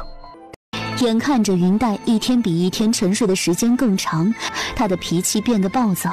很快就有人发现，唯有静贵妃在皇上身边的时候，皇上才会变得心平气和。皇上脾气变坏，也是因为担忧娘娘。娘娘您别想那么多，欧阳大人一定能找到医治您的法子。是啊，娘娘，皇上特别担心您的身子，昨儿还训斥了几个御医，说若是还医治不好娘娘，就罚了他们的官职。你们用不着哄我，虽然我现在醒着的时间很少，但也听说了皇上近来与静贵妃走得很近。娘娘这是多心呢，您身子不适，让静贵妃代为管理庶务，最近又在为园林公主挑选驸马，可不就得跟皇上商议呢？皇上，我若是死了，你会重新立后吗？朕只有你一个皇后。皇上还年轻，算了，不说这个了。我是想说，我想换个地方住。你想去哪里？我想去侯府。你出了宫，朕岂不是见不到你？我在宫里也许久没有见到皇上了呢。近来朕有些忙。我知道，忙，这多像是那些出轨渣男的借口啊。黛儿，你这病得太久，想多了。朕真的是忙。怀疑是有人不想让我好，难道皇上认为您的皇宫是铁桶一般？你怀疑谁？我没有证据，不会随便指认任何人。退一万步说，即便没有人害我，我现在也不想在宫里。你要出宫，总要说出个能说服朕的理由啊。你为什么就是不明白？我不想整天听见你和静瑶的消息。你说什么？皇上近来很是宠爱静贵妃，我只想好好找法子治病救自己，不想待在这里等死。你不会死的。我也不想死，但事实上我正在一天一天的死去。我不想一天一天的睡在这儿，慢慢的等死。赵元景，你告诉我，我该怎么办？黛儿，你想去哪里，朕都依着你。只要你能好起来，朕什么都答应你。云黛靠在他胸口，闻到一股淡淡的幽香，这绝不是属于他的味道。赵元景，你能不能不要宠幸金瑶？原来你是担心这个，朕没有宠幸她。以后也不要。好，朕答应你。如果我死了，你可以再立后，但是不能是金瑶。你不会死。我不走了，我要住在承前殿，我得看着皇上，不能让皇上犯错。好，你就搬过来住。他竟然搬了出来，难道说他察觉到了什么？倒也不见得，娘娘千万稳住了。何况这件事就算查，也查不到咱们的头上，都是江宝林做的呢。本宫的时间越来越少了，说本宫付出这么大的代价，还不能把他弄倒，他的命可也太硬了。也许是皇上可怜他，所以接他过去住几天。我去问问皇上便知。对了，嬷嬷，是不是到了该吃药的时间了？把药拿来吧。娘娘，您还是别吃了吧，这药吃了对您不好啊。怎么不好？明明好得很。嬷嬷，你看看本宫，本宫从小到大连多走几步路都累，可自从吃了这药，本宫一日比一日好。你看，本宫甚至可以跳舞。娘娘，为什么老天爷对您这么不公平？奴婢真是后悔，不该找来这药给您吃，这是害了您呐。不，嬷嬷，这是极好的药，让本宫能够像正常人一般。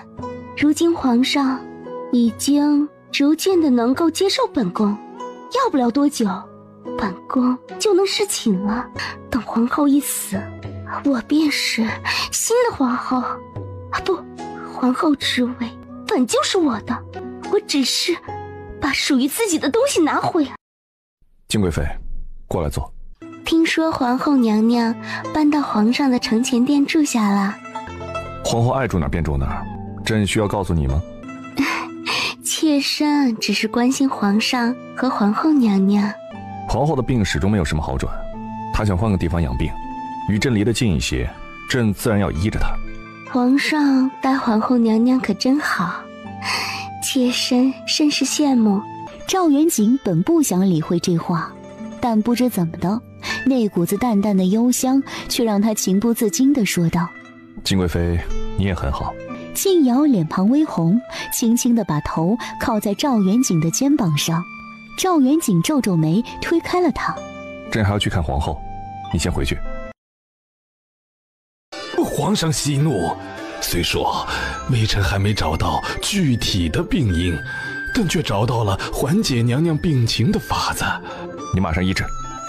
皇上，妾身听说欧阳御医找到医治皇后娘娘的法子了，是真的吗？有没有用还不好说。欧阳御医呀，医术高绝，既然他说管用，就一定是真的。朕还以为你巴不得皇后死呢。皇上就这么看待妾身吗？妾身若是容不下皇后娘娘，当初妾身做太子妃的时候就不会留着她。也许吧。他袖口传出来的淡淡幽香，赵元景原本还挺喜欢这味道，可走在烈日下，浑身都汗津津的，再闻这味道，却莫名有些烦躁。金贵妃身上的香味未免太过于浓烈了些，这么热的天，还是清淡些比较好。回去换身衣衫吧。为什么？为什么？娘娘，您别这样，您冷静一些啊！刚才皇上撵本宫回来换身衣服，这是为何呀？他嫌弃本宫身上的味道太浓，太难闻。这不应该啊！按理说，这香包是用相思丹加香料做成的。皇上既然之前闻了都喜欢，怎么会无缘无故的忽然就不喜欢了呢？按正常来说，他应该越发的喜欢娘娘才对呀。怎么办？本宫为了让皇上喜欢，已经吃了这么久的药，付出了这么大的代价，怎么能功亏一篑？娘娘别急，奴婢再去问问那个仙姑，看她有没有别的法子。仙姑说，这相思香之所以能对男人有效，这几味香料也是有大作用的。若是不用这香料，除非用别的东西代替。用什么东西？娘娘的血。娘娘，要么就算了吧，这些都是歪门邪道啊，终究也只会害了自己罢了。嬷嬷，拿刀子和碗来。王爷，王爷，不阳，你这年纪也不小了，悠着点啊！下官才40，还年轻。你这是打哪来啊？后宫才给皇后娘娘针织完，您猜怎么着？皇后娘娘的病情果然有了很大的好转。哦，那不错呀。那个王爷啊，下官就是想问一问，您给我那个瓶子到底是哪里来的？刚才下官听说，那瓶子的东西对皇后娘娘的嗜睡症有很大的克制作用呢。这等神药，王爷您必须把制作者的名字告诉我，我得去拜访他。不过是个臭瓶子，难道你堂堂欧阳雨衣还弄不出来吗？这都不是关键，最重要的是，到底是什么人如此天才，竟想出用这种法子对抗嗜睡症？我想破了脑袋，想了1个月，也没想到。王爷，王爷，求您了，求您了！王爷，别一脸傻笑，你不是要找那个民间高手吗？就是他。谁？这位大人找民女吗？那个臭烘烘的瓶子，就是你拿出来的？是啊，民女冷如霜。如霜姑娘，你是大夫？我只是个客栈老板，一点也不懂得医术。那只瓶子只是个歪招罢了。其实也不是我自己的主意，我开客栈10年了，迎来送往的也接待过无数的客人，遇到的奇人怪事自然也就多。这是好几年前有个客人说起来的，说起他家乡有这种喜欢睡觉的人，最后硬是用臭味熏好了。我看见朝廷贴出来的悬赏告示，才想起那件事。那你怎么现在才拿出来？不敢呢，那可是宫里的皇后娘娘，我敢随便拿个臭烘烘的瓶子送给她吗？岂不是找死？我还想多活几年呢。后来怎么又给了呢？因为这位爷爷，我听说皇后娘娘的病情越来越严重，就试探着跟王爷提了。王爷让我尽管拿出来，若是有什么差池，一切由他担着，我这才拿出来的。贝儿，你身子完全好了吗？如今有静妃管着后宫，倒也没有出什么乱子，你不必担心。我已经好得差不多了，白天能保持清醒，不会耽误做事的。是吗？既如此，就让静贵妃把封印金册还给你吧。云黛听着这话，心里莫名有点别扭。从前的静贵妃因为天生心急，人一直都是病弱的，如今却神采奕奕，丝毫也看不出病态了。静贵妃看着比本宫可好多了，欧阳御医果然医术了得。妾身也十分感激欧阳御医的。这段时间，妾身听了皇上的劝，每日里静心养气，好好保养身子，果然有效。这是什么情况？一段时间没见，这俩人开始眉来眼去了。静贵妃手里拿的什么？啊，皇上近来忧心国事，寝食难安，妾身怕皇上因此伤了身子，每天啊都会准备一些参茶给皇上补身子。皇上，冷热正好的，您喝一口尝尝。皇上，妾身还没喝过参茶呢。皇上这杯就给妾身尝一口吧。赵元景看他一眼，把茶杯递给他。云黛接过来，手一滑，杯子掉了下去。皇后，手没事吧？皇上，妾身身子刚好，手没力气，没拿住杯子，把奏折都弄湿了，没事吧？皇后娘娘，你也太不小心了些。如果静贵妃不送什么参茶来，本宫也不至于好奇要喝一口。这还是我的错了。没事，朕重新批阅便是。静贵妃，你退下吧。静瑶轻声说：“皇上，妾身为您再煮一杯来吧。”既然如此，本宫必须得留下来再尝一口。朕不喝参茶了。静贵妃，你出去吧。黛儿，你这是怎么了？你干什么要喝他泡的茶？朕连一口茶也喝不得了。可以喝，但就是不能喝静瑶的茶。黛儿，你这是怎么了？以前你没这般小气刻薄的。妾身记得以前皇上说过，最喜欢妾身吃醋小心眼的样子，证明妾身在乎你。如今我再这样，就变成了刻薄呢？皇上不觉得自己有点双标吗？朕跟静贵妃之间什么都没有，你吃哪门子的醋啊？她是您的贵妃娘娘，你们之间有什么？天经地义，合情合理。你病着的这段时间，静贵妃不顾自己的身子弱，尽心尽力地操持庶务，就算你不感激她，也不至于如此待她。难道她欠你什么呀？皇上说的没错，是我欠了她的。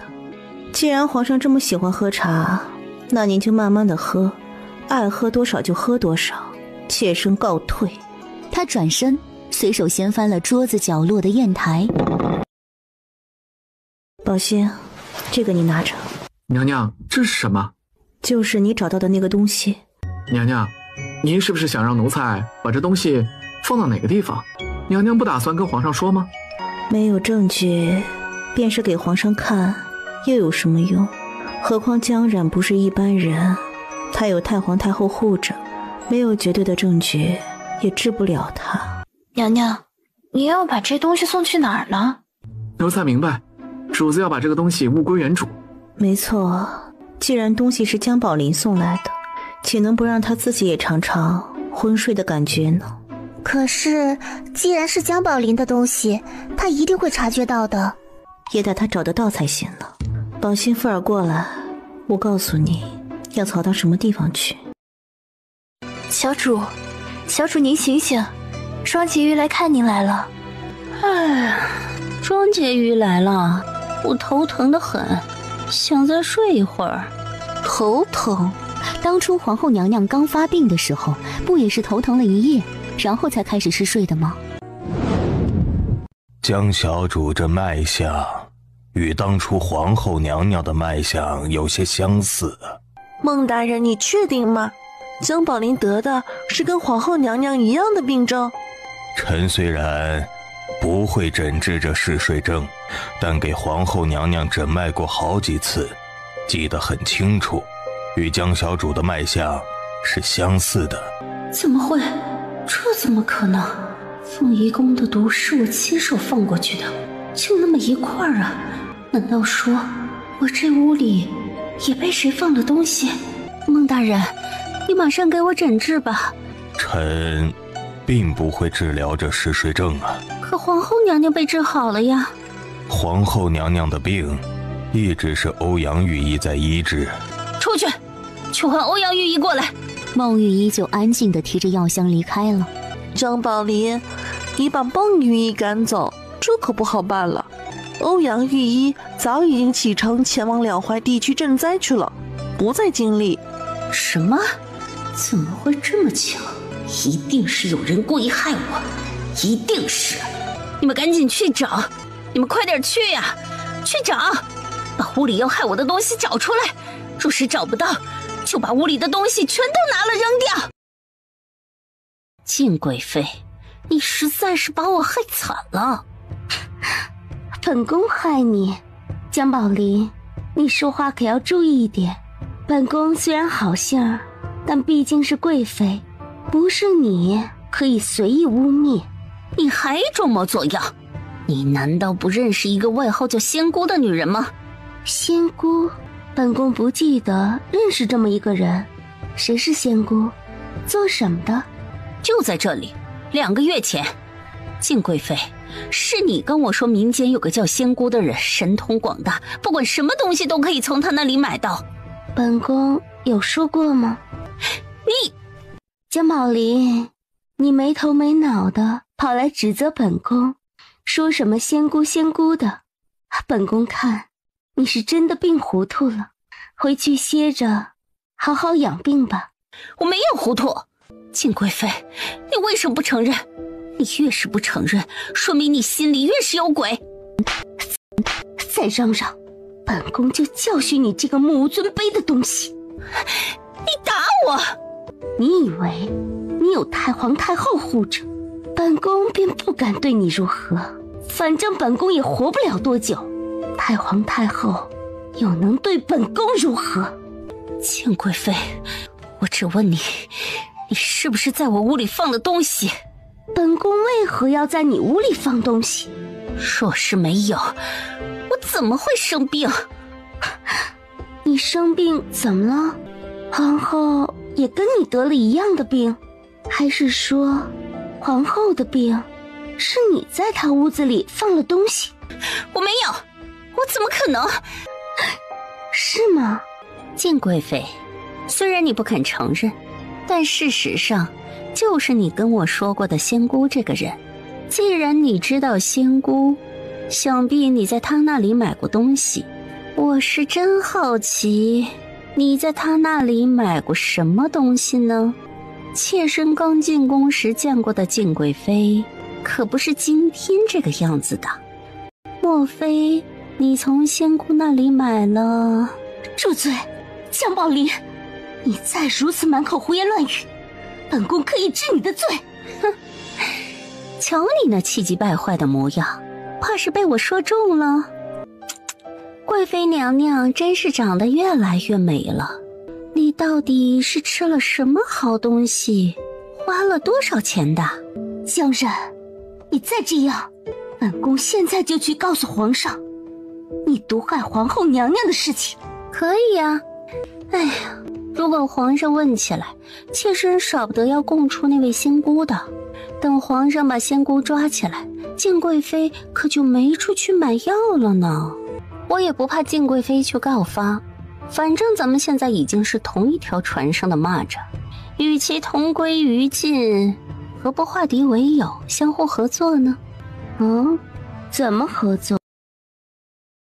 你就不想知道宝兴心里有没有喜欢过别的女人吗？他既然跟我在一起，就是喜欢我。哦，看来你是不知道啊。宝兴在进宫之前差点跟宁妃娘娘订婚哦。怎么会？你应该知道宫里的规矩，一个太监竟跟宫里的娘娘有私情，等待他的会是什么下场？不，江主子，这不可以。这皇后娘娘的病已经好了，也用不着那个瓶子，你替我拿过来，对你们没有任何损害。可我把这件事情说出去，皇后、宁妃以及那个太监，谁都脱不了干系。不，江主子，您千万别说出去。所以，你愿意替我拿来吗？奴婢回去找一找。我的耐心有限，明天这个时候没看见那个瓶子的话，我就会把这件事传遍前朝后宫。皇上，您看看这点心有没有把妾身的胭脂弄花呀？金贵妃，你的眼角怎么长皱纹了？皇上说什么？金贵妃眼角有皱纹，贵妃年纪轻轻竟已经有了皱纹。可能是妾身昨儿没休息好，压着眼睛的缘故。哦，那贵妃可得好好歇息。朕记得太皇太后直到50岁，脸上也没有什么皱纹，贵妃还不到20吧？妾身有些不舒服，妾身想回去躺一会儿，求皇上准许。朕允了。怎么会这样？嬷嬷，你看看我的脸是不是变得又老又丑？没有，可是我长了一条皱纹。娘娘，会不会跟您吃的那种药有关系？奴婢听常嬷嬷说，这种药吃了伤身。娘娘，不如这样，咱们去找仙姑，问问她有没有什么办法。对，找仙姑。嬷嬷，你快去找仙姑，让她无论想什么办法，要维持住本宫的容貌。常嬷嬷这边刚出宫，江冉也把身边的一个信任的太监派了出去。宝兴蹲守了这么久，终于见到江冉有动作，立马回去告诉云黛：娘娘，让奴才跟出去吧，只要抓到那个卖药的女人，证据确凿，到时他们纵然100张嘴也无法辩驳。就你一个人，还是得有个照应才好。这样吧，我去跟皇上说，请他派阿泰陪你一起出宫办点事。皇上这是……达儿要出去吗？朕忙了这段时间，皇后的病也好得差不多了，所以想着晚上出宫散散心，特意邀请皇后陪朕一起去。皇上，妾身有罪，妾身不该欺瞒皇上。你从仙姑那里买什么药？是治病的药。金贵妃，朕已经审问过仙姑，她的招供与静贵妃的话似乎有些出入。姚水碧，你卖给江冉的是毒药，卖给静贵妃的是什么？刚才他不是说了吗？姚姑娘，既然本宫知道你的身份，去北齐查一查，你有没有什么家人、爱人、子女之类的，总不是什么难事吧？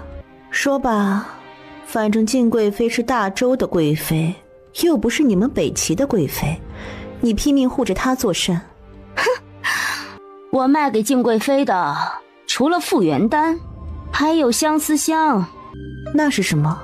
相思香是一种香，皇上早就察觉到这个香味，让静贵妃不许用了。天真，据我所知吧，你们的皇帝一直到昨天还在被这种香熏染着呢。你说什么？皇后娘娘现在就可以去搜一搜静贵妃的袖子。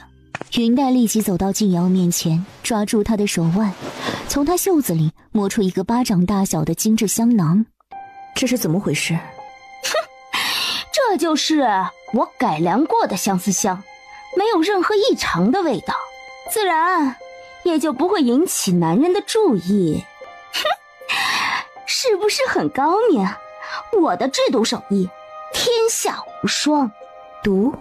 唉，这香也算是一种毒吧。静贵妃这香加了特殊的原料，这天长日久的在男人身边熏着，男人的心里呀，必定会逐渐爱上她，有她的位置。胡扯，哪有这种东西？哼，天下之大，无奇不有，你又能见过多少东西？你信不信无所谓，反正啊，你们的皇帝啊，用了这香几个月，早已经在不知不觉中喜欢上了静贵妃。既然你说这是毒，那么就一定有解药。哼，在我手里拿出去的毒药绝没有解药。徐虎，把姚水碧关到天牢中审问，无论是关于北齐的，还是关于解药，朕全都要。卑职领旨。徐虎立即过来，把姚水碧拉出去审问。赵元景刚才也一直在回想自己这段时间的变化，即便是现在，他已经知道静瑶对自己用了香，理智告诉他要惩罚静瑶，可情感上却让他无法下这个决定。黛儿，这件事交给你去处置。这算什么？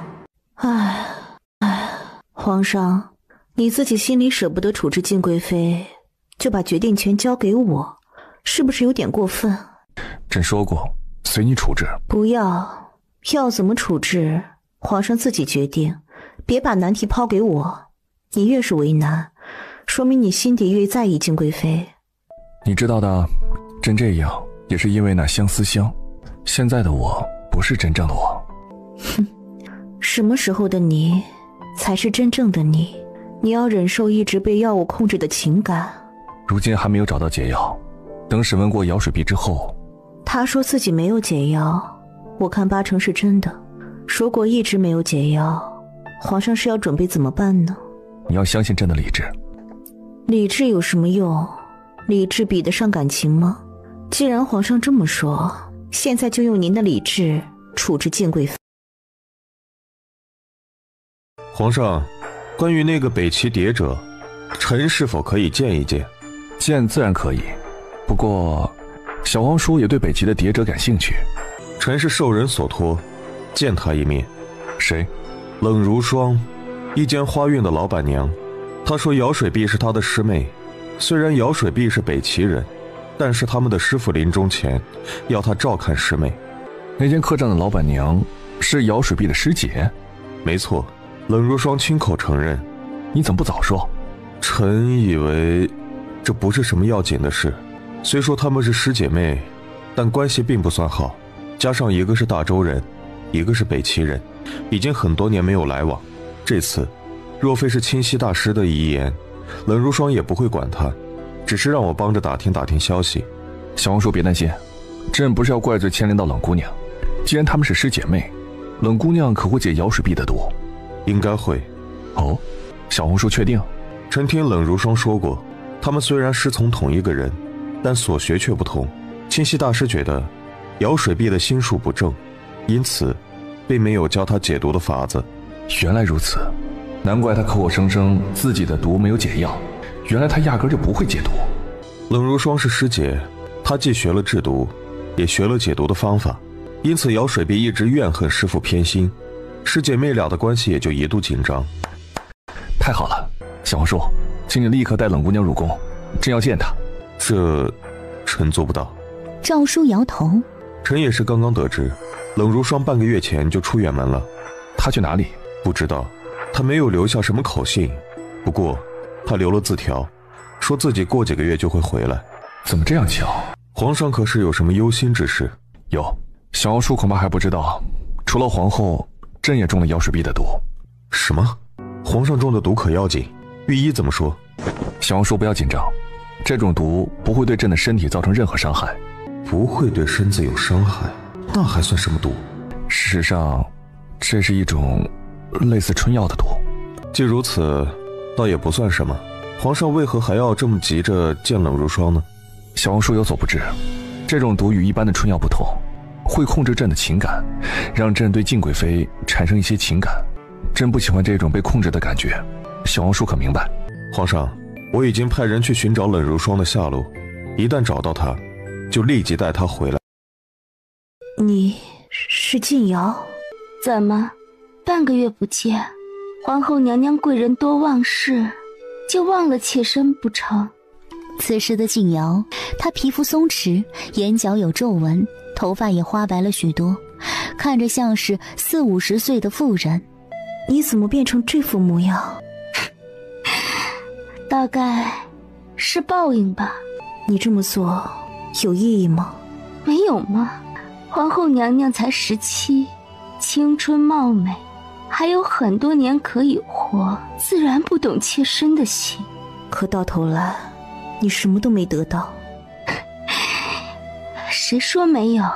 我呀，终究还是得到了皇上的心呢？你没有。皇后娘娘就不必急着否认了。若是没有的话，皇后娘娘又为何要到妾身这里来呢？她呀，忘不了我，这对我来说也就够了。恐怕你还不知道呢，瑶水碧还有个师姐，比她更精通毒，而且她知道怎么解毒。是吗？你不信也就算了，等你死了，这世间的一切也就与你再无瓜葛。皇后娘娘，你见到皇上的时候，不要把我现在的模样告诉他，可以吗？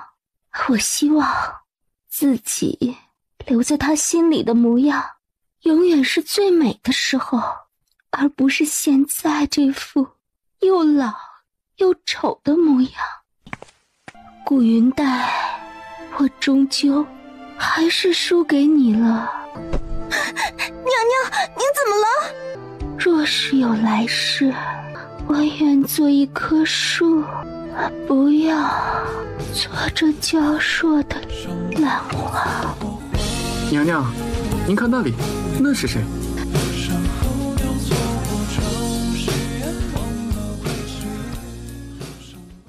大周的皇后，你又来审问我吗？今天我不审问你，我只是想找个人一起喝喝酒。怎么，身为大周尊贵的皇后娘娘，连个喝酒的人都找不到，要来跟我这么个囚犯喝酒？因为你是将死之人，跟你说什么都无所谓。他已经死了。顾云黛啊，你就不觉得伤心吗？你管我伤不伤心？我觉得你应该伤心。相思香是用静贵妃的血影子做成的，解药嘛，自然也就跟她有关。你说什么？相思香啊，是为痴情女子准备的，也是为负心的男人准备的。一旦女子死了，男人也会跟着去死呢。你在胡说什么？一辈子相思，终身不忘。一人死去，另一人也不能苟活。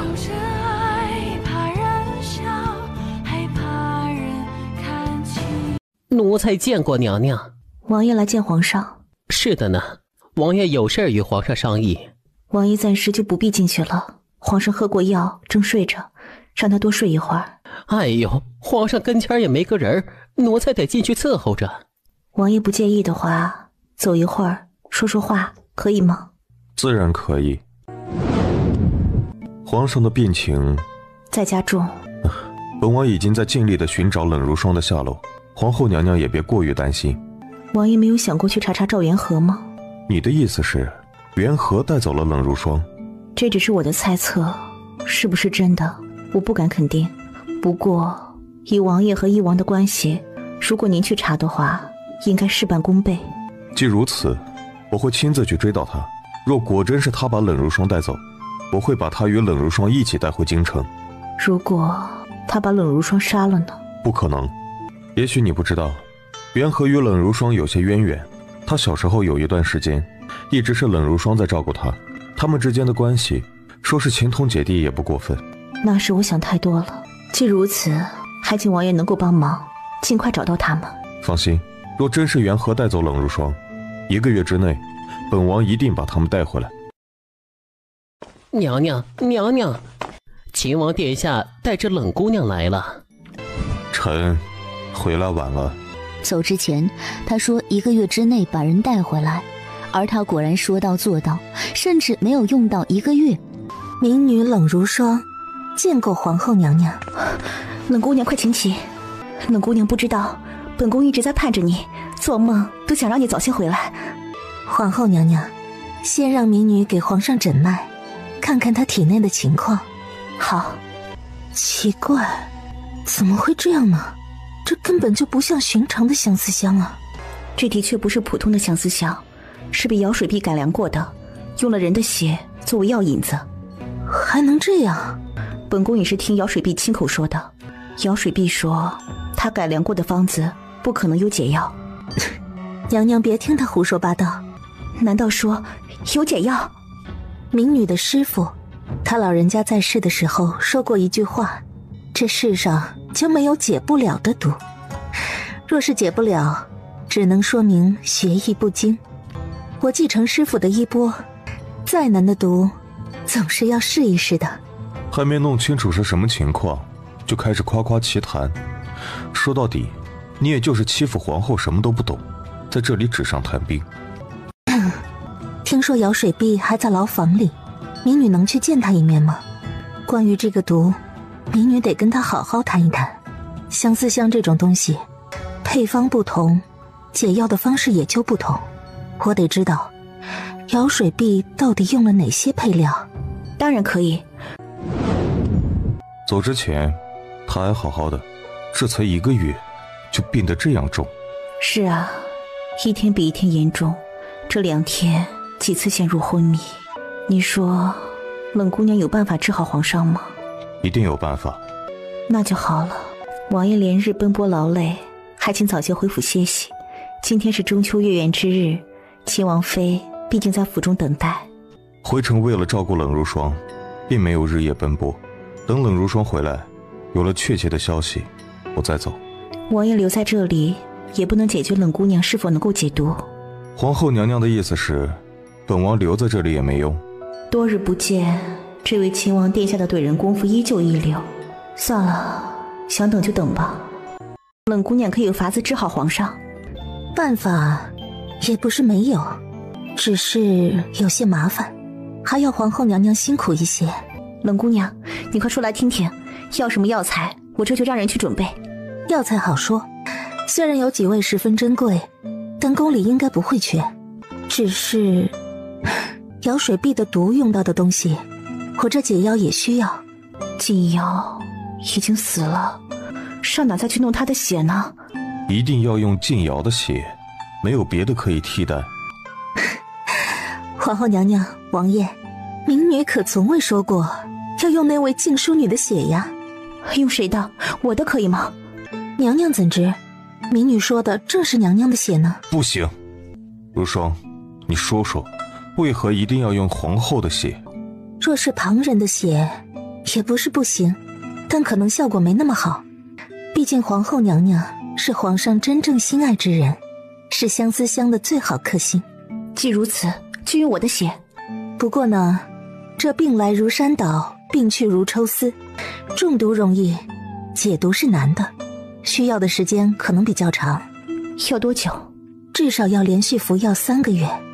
也就是说，民女要每天从皇后娘娘身上取血，持续3个月之久。没问题。皇后娘娘都准备好了，正要煎药，现在就缺您的了。哦，那来吧。云黛坐到桌旁，卷起袖子，露出纤细白皙的手腕。若是需要的血少，手指取血也就够了，可这解药要用血熬制，需要的有些多，从手腕取快一些，血也不至于凝固。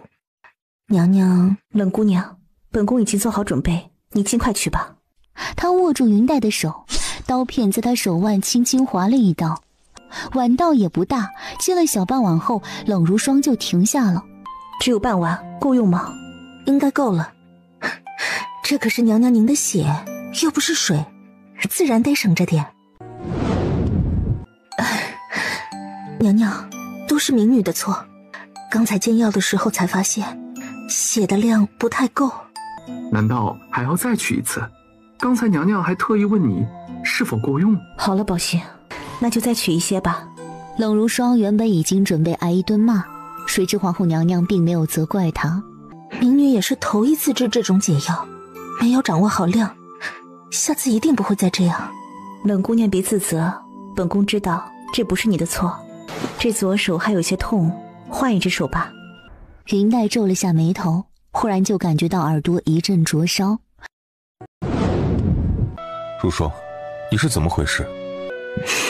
这事儿怪我没控制好量，我以后不会这样了。他要连续取血3个月，你知道这意味着什么？一次的失误都会叫他承受很大的痛苦。你也不是第一天制作解药，还会犯这种错误。如霜，本王与你相识10几年，相信你不是趁人之危的性子。王爷，我真的丝毫没有这种想法。他是王爷的心上人，我帮着他还来不及，怎么会故意伤害他？王爷也太看低了我冷如霜。这些话以后不要再说。王爷尽管放心，如果我冷如霜是那种人，也不配得王爷多看一眼。本王知道你不是，那王爷还骂我？我明白了，王爷这是关心则乱，看见皇后娘娘吃苦头，心疼了，所以朝我发火。还不去看着火？皇后娘娘就打算一直瞒着皇上吗？不，只是暂时，她才稍微恢复一些。如果她知道解药里有我的血，还不知要如何。稳妥起见，还是等她好的差不多了再说吧。皇后娘娘如此深情，让民女敬佩。她的纤细手腕上密密麻麻的全都是伤痕，有的已经变成淡粉色的痕迹，有的已经结疤，有的正在结疤，有的还在往外渗血。赵元景，我没事的，你哭什么呀？男子汉大丈夫，流血流汗不流泪。赵元景按住她的手，蹭着她的掌心，泪水控制不住地流出来。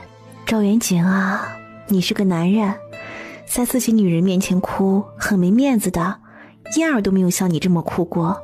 赵元景，哎呀，别哭了，我的袖子都湿透了。赵元景啊，哎，如果你不哭，我就亲你一下。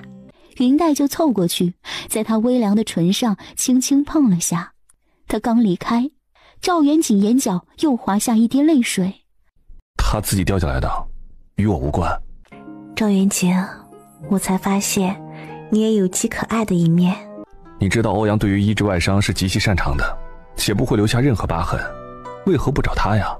欧阳若是知道这事，皇上也就知道了。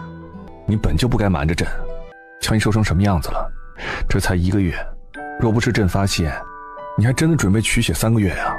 到那时你这小命还有吗？我心里有数的，朕到了无法承受的时候，自然会停下。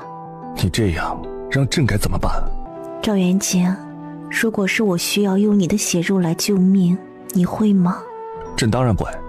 那我也是一样的心情啊。赵元景，夫妻之间不就是这样相互爱护、尊重、相互扶持照顾的吗？若只能共享福，不能共患难，还算什么夫妻呢？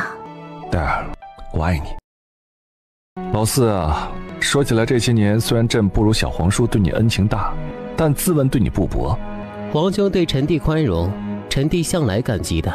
既如此，为何带走冷如霜？你是想让朕死在北齐太子的手中？朕的好弟弟，是吗？皇兄明鉴，臣弟绝不敢有此想法。所以，你现在做这些的目的是什么？臣弟只是觉得小皇叔可怜。你说什么？臣弟知道，那相思香并无什么害处，无非是让皇兄喜欢皇后娘娘之外的女人。若皇兄喜欢别的女人，便可以放弃皇后娘娘呢。如此一来，皇后娘娘若是另投他人之怀，皇兄也不会介意的。这货是疯了。来人，把他拉下去，赐死。陛下息怒，陛下饶我王爷吧，求求陛下。皇兄难道不想知道皇后娘娘耳朵上那对小精灵的真正秘密吗？这个唯恐天下不乱的祸害。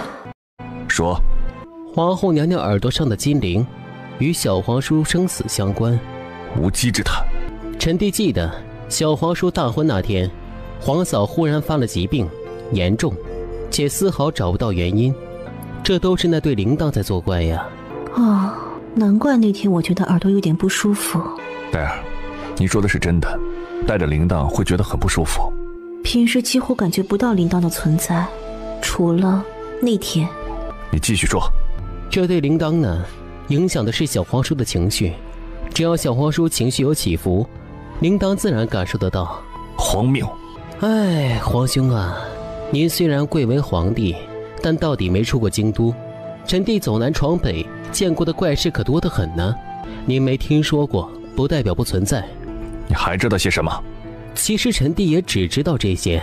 总之呢，小皇叔和皇后娘娘之间已经关系密切，不可分割。与其使他们痛苦，皇兄为何不干脆成全？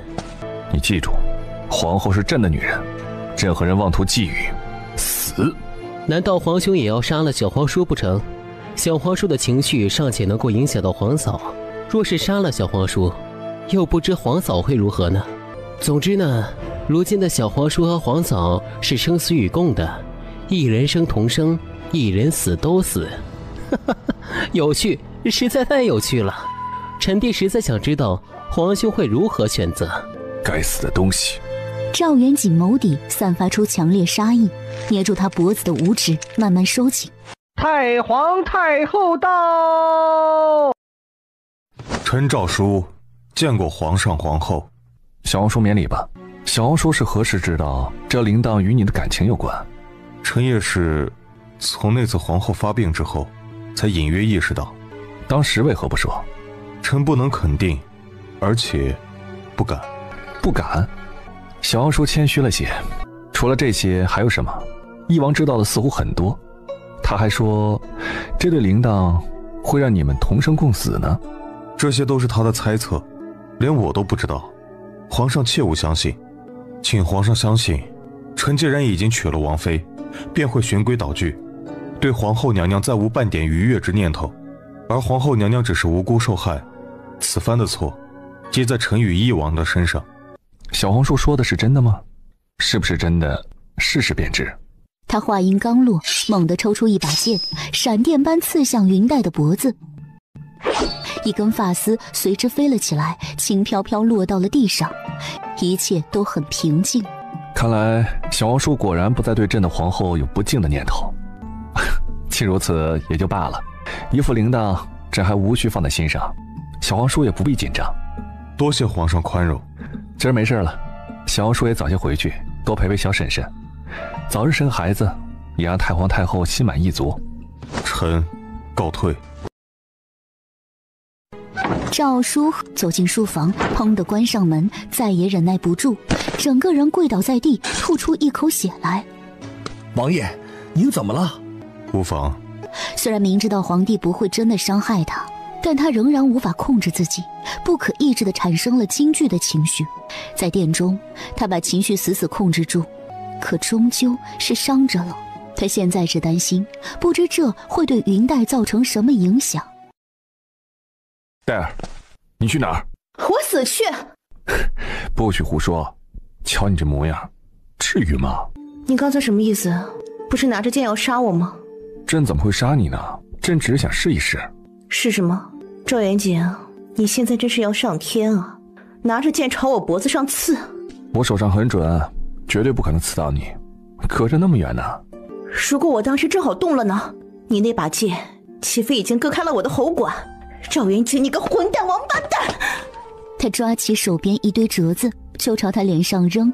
云黛气疯了，他随手抓起什么就朝赵元景身上扔，把整个承前殿砸了个稀巴烂。什么花瓶杯盏啊，桌椅板凳啊，折子书纸啊，凡是他能拿得起来的全都砸了。你干脆现在就一剑刺死我，省得整天受你的猜忌。你疯了？我没病，有病的是你。黛儿，我是常年习武之人，对自己的剑有10成的把握，绝不会伤害到你。这不是重点，重点是你利用我去试探你的小皇叔。朕倒是想用别人呢，但是没用啊。朕想知道他到底有没有觊觎你。人家都娶了王妃了，你还有完没完呢？朕也并未如何呀。小皇叔对你遇刺没什么反应，你的铃铛也没有反应，如此可见翼王的话不太可信。这货到底什么脑回路？小皇叔娶了薛家姑娘，容貌与你酷似，想必小皇叔的确已经移情于薛家姑娘，不再惦记你了。你上回还说只要我一心对你，你就不再追究这件事，为何还要揪着不放？若不是翼王那番话，朕也不会兴起要试探小皇叔。你这样岂非伤了小皇叔的心？我与秦王相处从无半点逾矩，他也没有对我不敬。赵云锦，你就一点没觉得自己太过分了吗？朕承认，朕有时是醋意过大。不过，你能不能先松开手啊？朕这半边脸都快麻了。哼，醋坛子。这件事是朕考虑的不够周详，你别气了啊。若是有下一次，我不仅砸了你的承前殿，把你御书房的东西也砸了。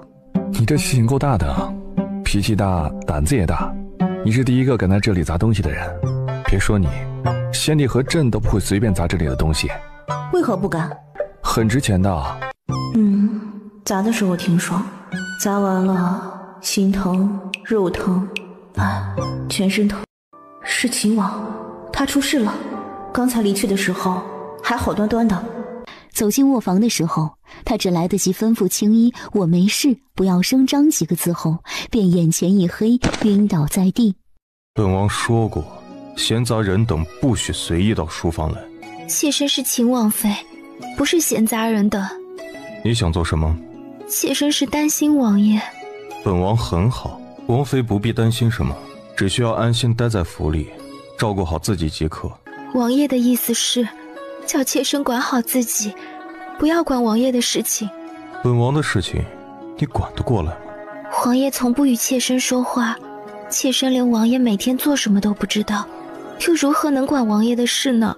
妾身不知自己做错了什么，惹王爷不喜。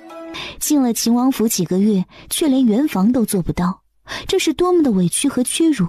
我知道王爷心里在意的是谁，可我一点也不介意，但王爷也该给我起码的尊重。在你进府的第一天，本王便告诉过你，你在府里有绝对的自由和权利，你可以拥有秦王妃的身份和荣耀。至于其他的，抱歉，本王给不了。为什么？你喜欢他便喜欢啊，你不喜欢我，难道就不能与我圆房？你若是不愿意做这个王妃，本王可以送你回薛家。回去？我为什么要回去？你既然满腹怨气，想必是不愿意继续留在这里的。既如此，为何不干脆回家去？我已经是嫁了过来，我是秦王妃，这里便是我的家，我为何要走？我哪里也不去。奇怪，你既然不高兴，为何不走？本王这里有什么好的？王爷为何要如此对我？我做错了什么？你什么都没错，你很好，只是你不是本王想要的。王爷在外面，想喜欢谁，想要谁都可以，哪怕你养几个万氏，我也全不在乎的。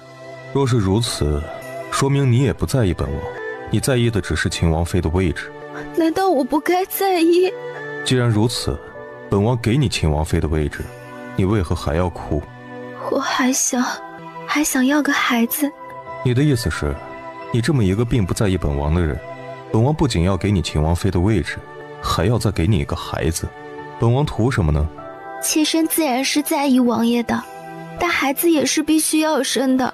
难道王爷不需要子嗣继承香火吗？不需要，就这样吧。你想做秦王妃就安分些，若是不愿，随时可以走。顾红淼，朕问你，皇后可是你的亲生女儿？顾红淼，这件事我已经查得很清楚了。顾云黛并非你的亲生女儿，她是我北齐的公主。不是，你否认也改变不了这个事实。顾云黛的身上有我们北齐皇族的特殊标记。明氏是我顾红淼的原配，为我生儿育女，一生忠贞，绝对没有做出这等无耻之事。外祖父，你也早就知道这件事，是吗？没错，我早就知道了，在你出生之前我就知道了。怎么会这样？这件事儿啊，都是我的错。黛儿啊，这些年你也是受委屈了。事实上，在你母亲还没有嫁到顾家的时候，当时还是北齐皇子的萧衍来过大周，偶尔与你母亲相遇，与她钟情。当时你母亲也是喜欢北齐皇帝，想嫁给他。北齐皇帝甚至偷偷来见我，就把你母亲嫁给你。您拒绝了？没错。北齐与大周向来有仇怨，我明家世代忠良，我绝对不允许女儿嫁给北齐人，尤其是北齐的皇帝。戴儿啊，你千万别把你母亲想那样的不堪。后来虽然他们再见面了，你母亲是坚决不可与他相见的。那怎么会？老侯爷，事到如今，不如一并说个清楚。不管如何，你得考虑戴儿的感受。陛下恕罪，但老臣就直说了，当初也是先帝的缘故，他不知从哪里打听到，便特意安排你母亲与他相见，设计了他们，并以此为理由逼迫与萧衍就范。萧衍不敢做出对北齐不利的事情来，这才被扣押1年之久，做了大周的质子。既然他是被陷害的，为何还要生起这个孽障？若他明白事理，当初就该一剂药打了那个孩子。哎，我当时也是糊涂啊，但你母亲坚决不肯。她说，虽然她并非自愿怀上这个孩子，但既然是怀了，她就要负责。孩子是无辜的，她不能随意剥夺孩子出生的权利。小红书，这1年来，你一直在找皇后耳上金铃的来源。是，这次皇后结识了九黎部落的圣女，这才知道原来这对铃铛本是九黎之物。既然找到出处，可有取下之法？办法倒也不是没有，只是不太好办。什么法子？皇上说来听听。办法嘛，便是把送他铃铛的人杀掉，这对铃铛自然也就取下来了。赵元景此话说出来，云黛便放下了筷子，赵叔也默默地割了筷子。若果真如此，若需要小皇叔死才能取下铃铛，小皇叔可愿意？臣不愿。哦，小皇叔曾经为了戴儿能够做皇后，尚且可以不顾性命，如今这是为了她的身体着想，你却不愿了。当时是臣头脑发昏，做了错事。如今臣与王妃感情和睦，绝不会在这般做事不顾后果。小皇叔也当知道自己为臣，为皇后牺牲也是做臣子的本分。君让臣死，臣不得不死。皇上，差不多得了，人家秦王爷都说了，现在跟秦王妃恩恩爱爱，你还作什么？真是够了。皇后，朕在与小皇叔说话。晋文渊说得很清楚，说是秦王死，我也会死。你是打算让我跟秦王一起去死吗？顾云淡，朕不过与小皇叔说几句玩笑话，你便气成这样，怎么看不惯朕这么对小皇叔，心疼了？赵元景，你真是没劲透了。顾云淡，你别仗着朕宠你，便恃宠而骄，无所顾忌。赵元景，你也别仗着自己是皇帝，就这么欺负人。朕说这么几句话，就是欺负小皇叔了，你还敢说自己对他没有意思？国王每一次，但凡朕与小皇叔之间有什么冲突，你总是站在小皇叔那边。谁有理，我便站在谁那边。你是皇帝，你的话便都对。朕是皇帝。皇帝，这些年若不是秦王力抗北齐，你以为大周能安稳过这么些年吗？你们父子俩简直都一个样，鸟尽弓藏，兔死狗烹。这话何其大胆，何其无畏！这种话，任何一个帝王都不会喜欢听。论功勋，小皇叔自然无人能比，但他喜欢皇后，身为臣子惦记皇后，难道朕连斥责几句也不行？即便秦王曾经对我有一些好感，能说明什么？喜欢您的女人一茬接一茬，为了您寻死觅活、下毒杀人，无所不及。那么多女人为你而死，你很得意了？顾云淡，你滚出去站着，没有朕的允许，不许随便进来。皇上何必如此？既然心里惦记，就不要口是心非的惩罚皇后，如此皇上心里也不舒坦。如今朕连做这点事也得小皇叔管了吗？臣不敢，臣已经说过，对皇后娘娘只是一时的鬼迷心窍。如今臣与王妃感情和睦，并不会再想别的。是吗？既然如此，小皇叔便早些与秦王妃圆房吧。皇上，这是臣的家事。小皇叔若是不肯与秦王妃圆房，是否说明您心中迟迟放不下皇后呢？臣并无此意。小皇叔应该知道怎么做。皇祖母年事已高，唯一的心愿便是能够早些看到小皇叔生儿育女。小皇叔可不要让皇祖母失望。臣明白。娘娘，您如今这身子，可不能这样一直站着呀。你放心，只是做做样子。说是这次不收拾他，以后他还没完没了了。那可是皇上，是能轻易教训的吗？时间一点一点过去，承前殿中始终没什么动静。我要开始了。皇后娘娘，皇后娘娘，你怎么了？戴儿，皇后娘娘这是喜脉，已经怀孕2个月。微臣恭贺皇上，恭贺皇后娘娘。刚才皇后晕倒，有没有事？皇上不必多虑，皇后娘娘腹中胎儿状况良好。朕问你这个了吗？朕问的是皇后的情况。皇后娘娘的身子暂时也无大碍。什么叫暂时？微臣的意思是，皇后娘娘目前身子无碍，但是娘娘这胎还不稳，若再这般辛苦劳累的话，就不好说了。怀孕这个时候最是要紧，千万要慎重。皇上啊，您可别再罚皇后娘娘了。既然没有大碍，皇后为何迟迟不醒？大概是皇后娘娘累着了，让娘娘好好睡一觉，醒了也就好了。行了，都出去吧。戴儿，你醒来吧，朕一点也不想让你受到伤害。只是朕一想到你和小皇叔同生共死的关系，心里便抑制不住的嫉妒。也许你说的对，朕就是个不折不扣的醋坛子。说起来，这件事本也不是你们的错，朕又何必为难你们呢？为难了你们，朕心里也不好受啊。云黛闭着眼默默听着，然后就真的睡着了。儿臣见过母后，听闻母后昨儿晕倒了，儿臣甚是担忧。母后没事儿，你去读书呀，还很早呢，燕儿还小，别累着自己哈。儿臣不辛苦，他们都说母后肚子里又有个小皇子，是真的吗？真的，可能是弟弟，也可能是妹妹。燕儿希望是弟弟还是妹妹？儿臣希望是弟弟。哦，为何？若是弟弟，也可为父皇和母后多分担些。再者，也可以多一个人保护妹妹们。保护妹妹啊？妹妹很调皮，长大了若是嫁不出去可怎么办？自然得我这个做哥哥的保护他们。可是呢，儿臣怕自己保护不过来。若是母后再生一个弟弟，那就好了。谁教你说这些话的？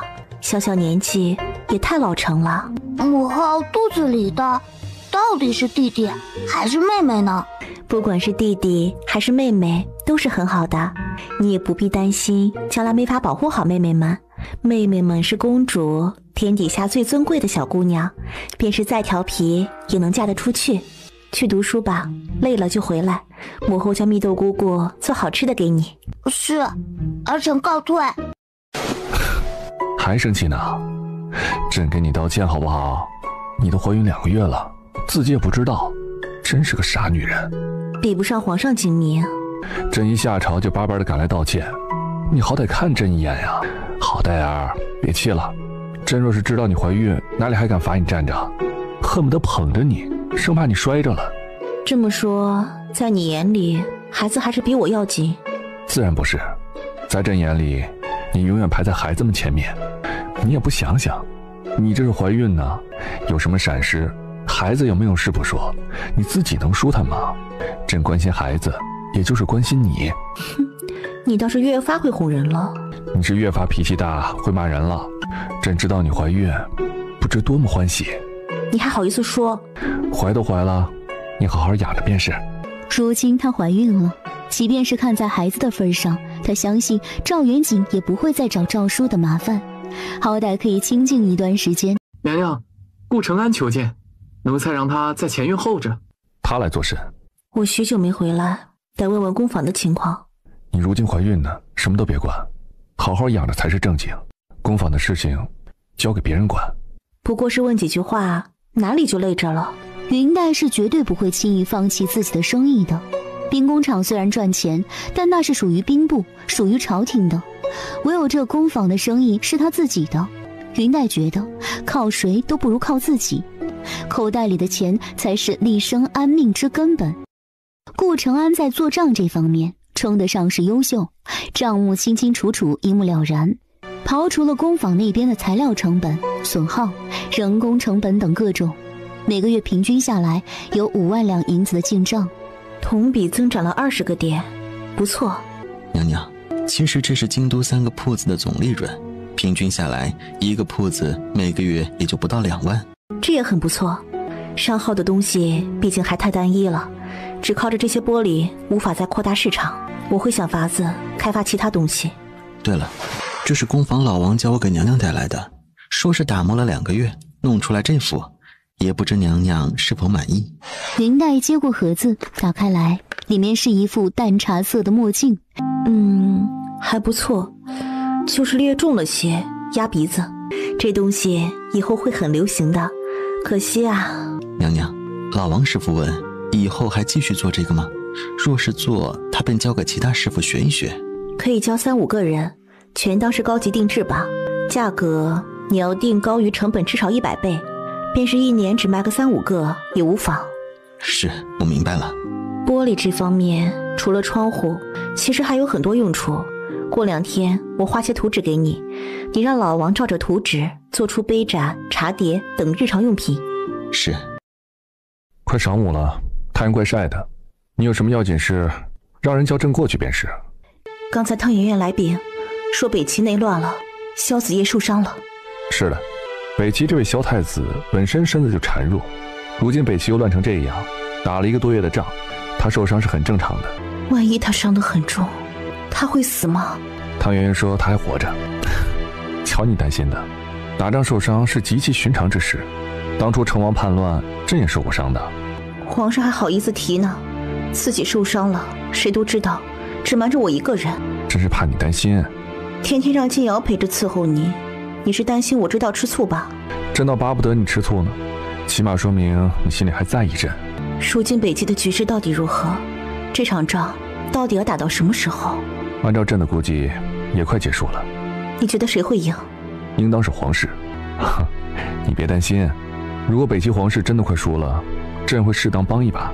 你在这里胡思乱想也没用，左右不了北齐的局势，不如耐心等待。一旦有任何消息，朕都会让汤圆圆立即告诉你。另外，朕已经让欧阳配了些伤药，让人快马送去北齐。欧阳的伤药你知道的，效果神奇，相信萧太子的伤会尽快好起来。云黛听了有些感动，以赵元景的立场，他应该是巴不得北齐打得2败俱伤的。皇上，谢谢你。就一句谢谢吗？再多说2句谢谢。调皮。黛儿，你近来觉得如何了？想吃什么？告诉朕。最近害喜反应几乎没了，说旁人不提，我几乎想不起来自己在怀孕。皇上，你最近没难为秦王吧？朕哪里为难他了？你总是向着小红书说话。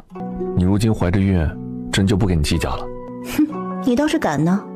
朕也不想为难小皇叔，只是她也太不像话了。娶了王妃这么久，连圆房都没有，皇祖母总是跟朕念叨抱怨。小皇叔年纪也不小了，难道就真的不需要女人？他娶了王妃，却不肯圆房，换做你怎么想？人家夫妻要不要圆房你也管，你这个皇帝啊，管得太宽了。朕怎么不管旁人？谁知道你？赵元景，你知道吗？秦王的情绪会影响到这对铃铛，也就会影响到我。以前也就罢了，难受些无所谓。如今你若是想让肚子里这个也跟着遭罪，你就尽管去难为小皇叔。怀了孕，人也娇蛮起来，竟敢威胁朕了。儿子呀儿子，你在你母后肚子里这段时间，父皇只好受点委屈，处处让着他。谁跟你说是儿子？朕希望是儿子。怎么，女儿不喜欢？女儿自然是喜欢，浅儿和幼儿都是朕的心尖尖，只是朕还是希望你这胎怀的是儿子。如今朕只验着这么一个皇子，前朝后宫难免都把目光聚集在他身上。这孩子小小年纪已经如此老成，朕不想让他承受太大的压力，希望有个兄弟与他分担分担。如此一来，太皇太后和臣子们就不会再以皇嗣稀少为由，总是烦扰朕，让朕宠幸其他嫔妃了。你以前还说不喜欢兄弟戏强，若只有燕儿一个也是好的。你若生了儿子，与燕儿同胞兄弟，感情如何能与旁人比？朕与其余几个兄弟不和睦，也是因为与他们并非一母同胞，难免各有各的算计。也许吧，不管男孩还是女孩，都各自有他们的命数，咱们只需好好抚养即可。赵元景不在宫里，朝廷由秦王诏书摄政。云黛想了想，便去问他这件事。秦王爷，这2天有皇上的消息吗？皇后娘娘放心，皇上那边有魏景泰的护卫跟着保护，不会有危险。内务府在江南的账水极深，不是一朝一日可以查清楚的。皇后娘娘应该不只是来问这件事吧？我听汤圆圆说，北齐的局势已经明朗，灵王伏诛，战局已定。北齐皇帝的病和萧子业的伤到底有多严重？北齐皇帝已经缠绵病榻多年，基本上政务都是由萧太子来主持。至于萧子业，旧伤未愈，又添新伤，怕是难以长久。萧子业会死吗？不好说，皇后也不必过于担忧。北齐也有很好的郎中，萧子业也不一定会死。如今北齐国力空虚，军队也疲软，咱们大周是否会有什么动作？这是军机秘密，皇后还是别打听的好。连对我也保密。若本王没有记错，皇后娘娘可是北齐的公主，这历来哪有女儿不向着娘家的？胡说八道！秦王这话若是传出去，我在大周可是待不下去了，别人还不都认为我会当叛徒？你别紧张，本王只是与你开个玩笑。你是在大周长大的，与北齐并无什么感情，这一点有眼睛的人都应该能明白。如今秦王殿下也有开玩笑的心思了。不过这话又说回来，若是皇后娘娘不想帮着北齐，又何必特意来向本王打听朝廷的机密呢？我只是好奇。皇后这话可不怎么叫人能够信服。本王知道你心里或多或少还是担心北齐的皇室。本王倒是想问一句，皇后娘娘，若大周与北齐真的到了兵革相向，你死我活的地步，在你的心里会向着谁？如果在北齐和周之间做选择，我一定选择周。如今大周正是挥师北上的好机会，若是能够一举灭了北齐，大周必将在皇上的手中成就千秋大业。若真如此，北齐皇室的那些人还能活着吗？皇后觉得呢？朝廷什么时候出兵？皇后，本王说过，这是朝廷军事的机密，你不必问，本王也不会回答。皇上趁着这个时候去江南，大概也有躲着我的意思。不知道，皇后娘娘若是身子不适，还是早些回去歇着。前朝之事不必担忧。秦王说的轻巧，虽然你不肯跟我说，但朝廷要派兵的话，动静大，不可能瞒得住。你能阻止大周出兵，还是要上北齐告密？既然这2样你都做不到，还是别关心这么多，不过是徒增烦恼。我是大周皇后，知道自己的立场和责任，绝不会做任何背叛大周的事情。但同时，我也想保全北齐皇室的性命。哼，异想天开。这个想法有点蠢，但我想试一试。你以为自己保全他们的命，他们就会感激你？亡国之人当真是有几分骨气，倒不如一起去死。大周若是打败了北齐，北齐的皇室必将你恨之入骨。你这话说的，好像大周灭掉北齐已经是板上钉钉。皇后大可以拭目以待，等着北齐被灭的那天，给北齐皇室和太子收尸。云黛心中一颤，这时沐尘急匆匆而来，递过来一封信。这是北齐送来的，给皇后娘娘。萧子业给你的信，自己看吧。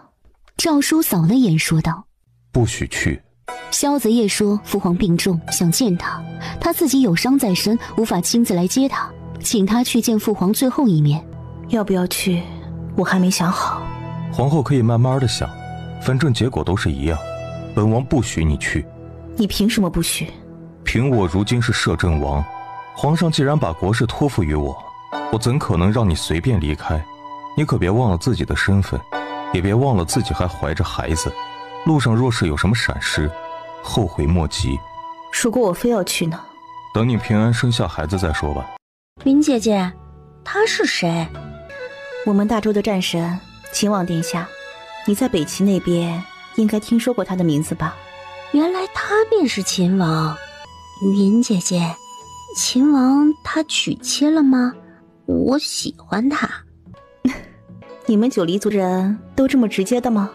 喜欢便是喜欢，不喜欢就是不喜欢，为什么要藏着掖着？可惜秦王已经娶妻了。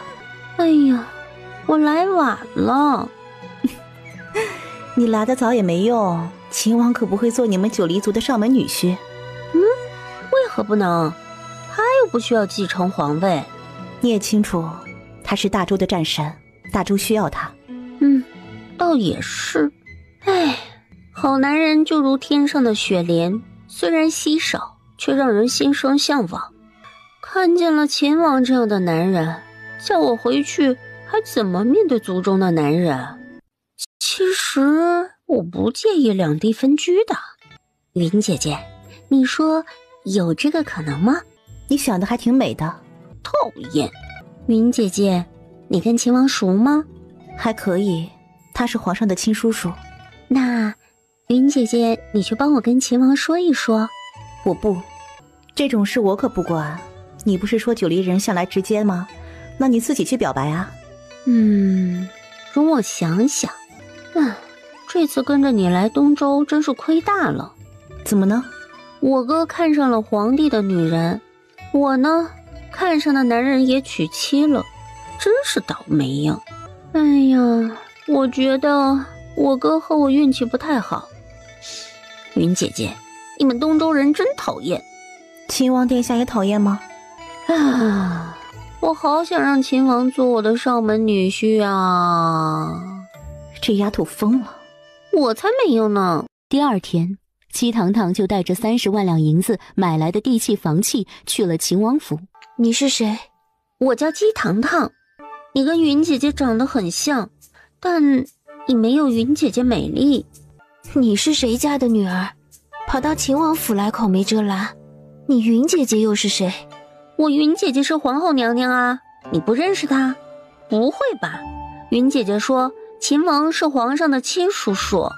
你跟皇后娘娘是什么关系？朋友。朋友？姬姑娘登门，不知有何贵干？我是来见秦王的。王爷去宫里了，姑娘有什么事可以跟我说。我是秦王妃，这府里的女主人。秦王的事情你能做得了主？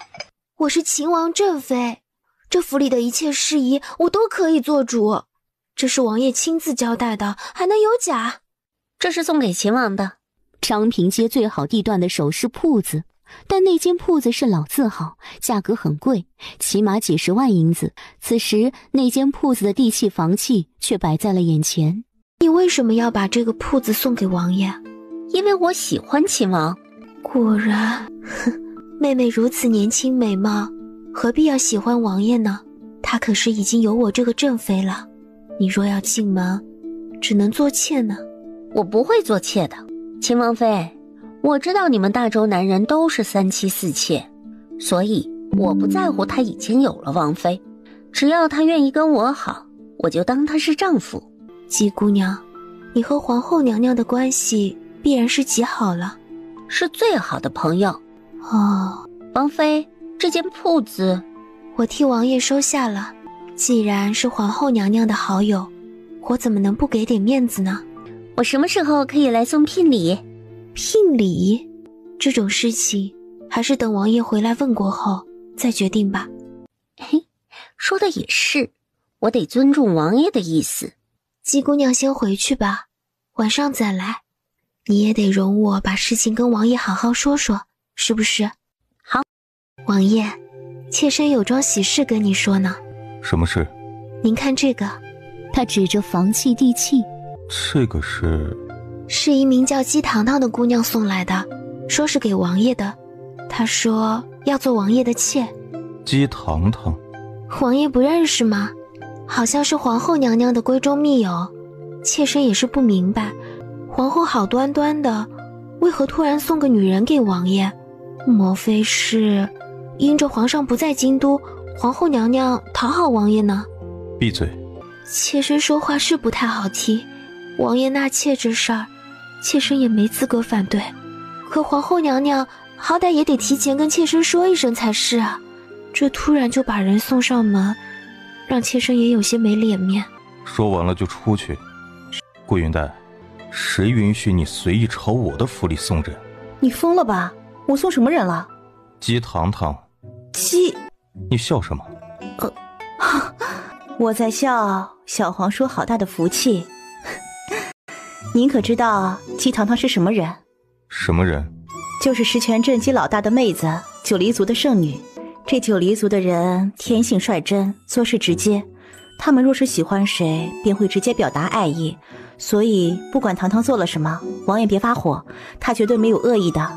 这么说，不是你让他去我那儿的？真不是。昨天我跟你在这里谈事情，正好堂堂路过看见你了，就被你吸引了。你把这些还给他。小皇叔大概不知道姬堂堂的性子，应该说他们九黎族都是这样，一旦认准一个人，就不会轻易改变。所以呢，你是觉得本王会入赘，还是会娶一个九黎族的人？我的意思是，你让我劝是没用的。小皇叔，我可不做这个恶人，您还是亲自还给他，跟他说清楚吧。人是你招来的，你是不打算管了？哼，您自己的桃花债还是自己还，别找我，找了我也不管用。有件事得跟你说一声，下次北齐再有什么消息，汤圆圆可能没空送信给皇后娘娘。王爷威胁本宫，臣不敢。云黛盯着他看了片刻，走上前，拿起房契地契，转身便走。爷，您别总是欺负人，皇后娘娘有身孕呢，被你欺负的怪可怜的。本王欺负她了吗？欺负了。那怎么办？这说起来，姬姑娘喜欢您也不是皇后娘娘的错，对吧？只能怪王爷您太能招人。你说的有道理。赵叔走到他面前，伸手把他手中的地契房契拿回来。这件事的确不是你的责任，我自己会解决。那汤圆圆，他会照例送消息给你。那就多谢王爷了。王爷，我能寄一封信给皇上吗？你要寄信可以，但是皇上绝对不会允许你这样去北齐。本王劝你安心的待在宫里，至于北齐那边，我会密切的关注。根据我的推测，瑶水碧是如霜的师妹，医术和毒术皆擅长，即便她不能医治好北齐的皇帝，想法子为他延续时间，还是可以做到的。云黛想起瑶水碧制作出来的那些神奇的毒，在心里认同了秦王的说法。云黛想起瑶水碧制作出来的那些神奇的毒，在心里认同了秦王的说法。所以，这段时间，你还是安心的养着。北齐那边的消息，我还会让人送给你。但是你在生下孩子之前，不要想着去北齐。便是在这期间，北齐皇室的人真的死了，也不行。我知道了，你啰嗦什么？难道我还不知道孰轻孰重吗？你知道就行。你还好意思说我？你说什么？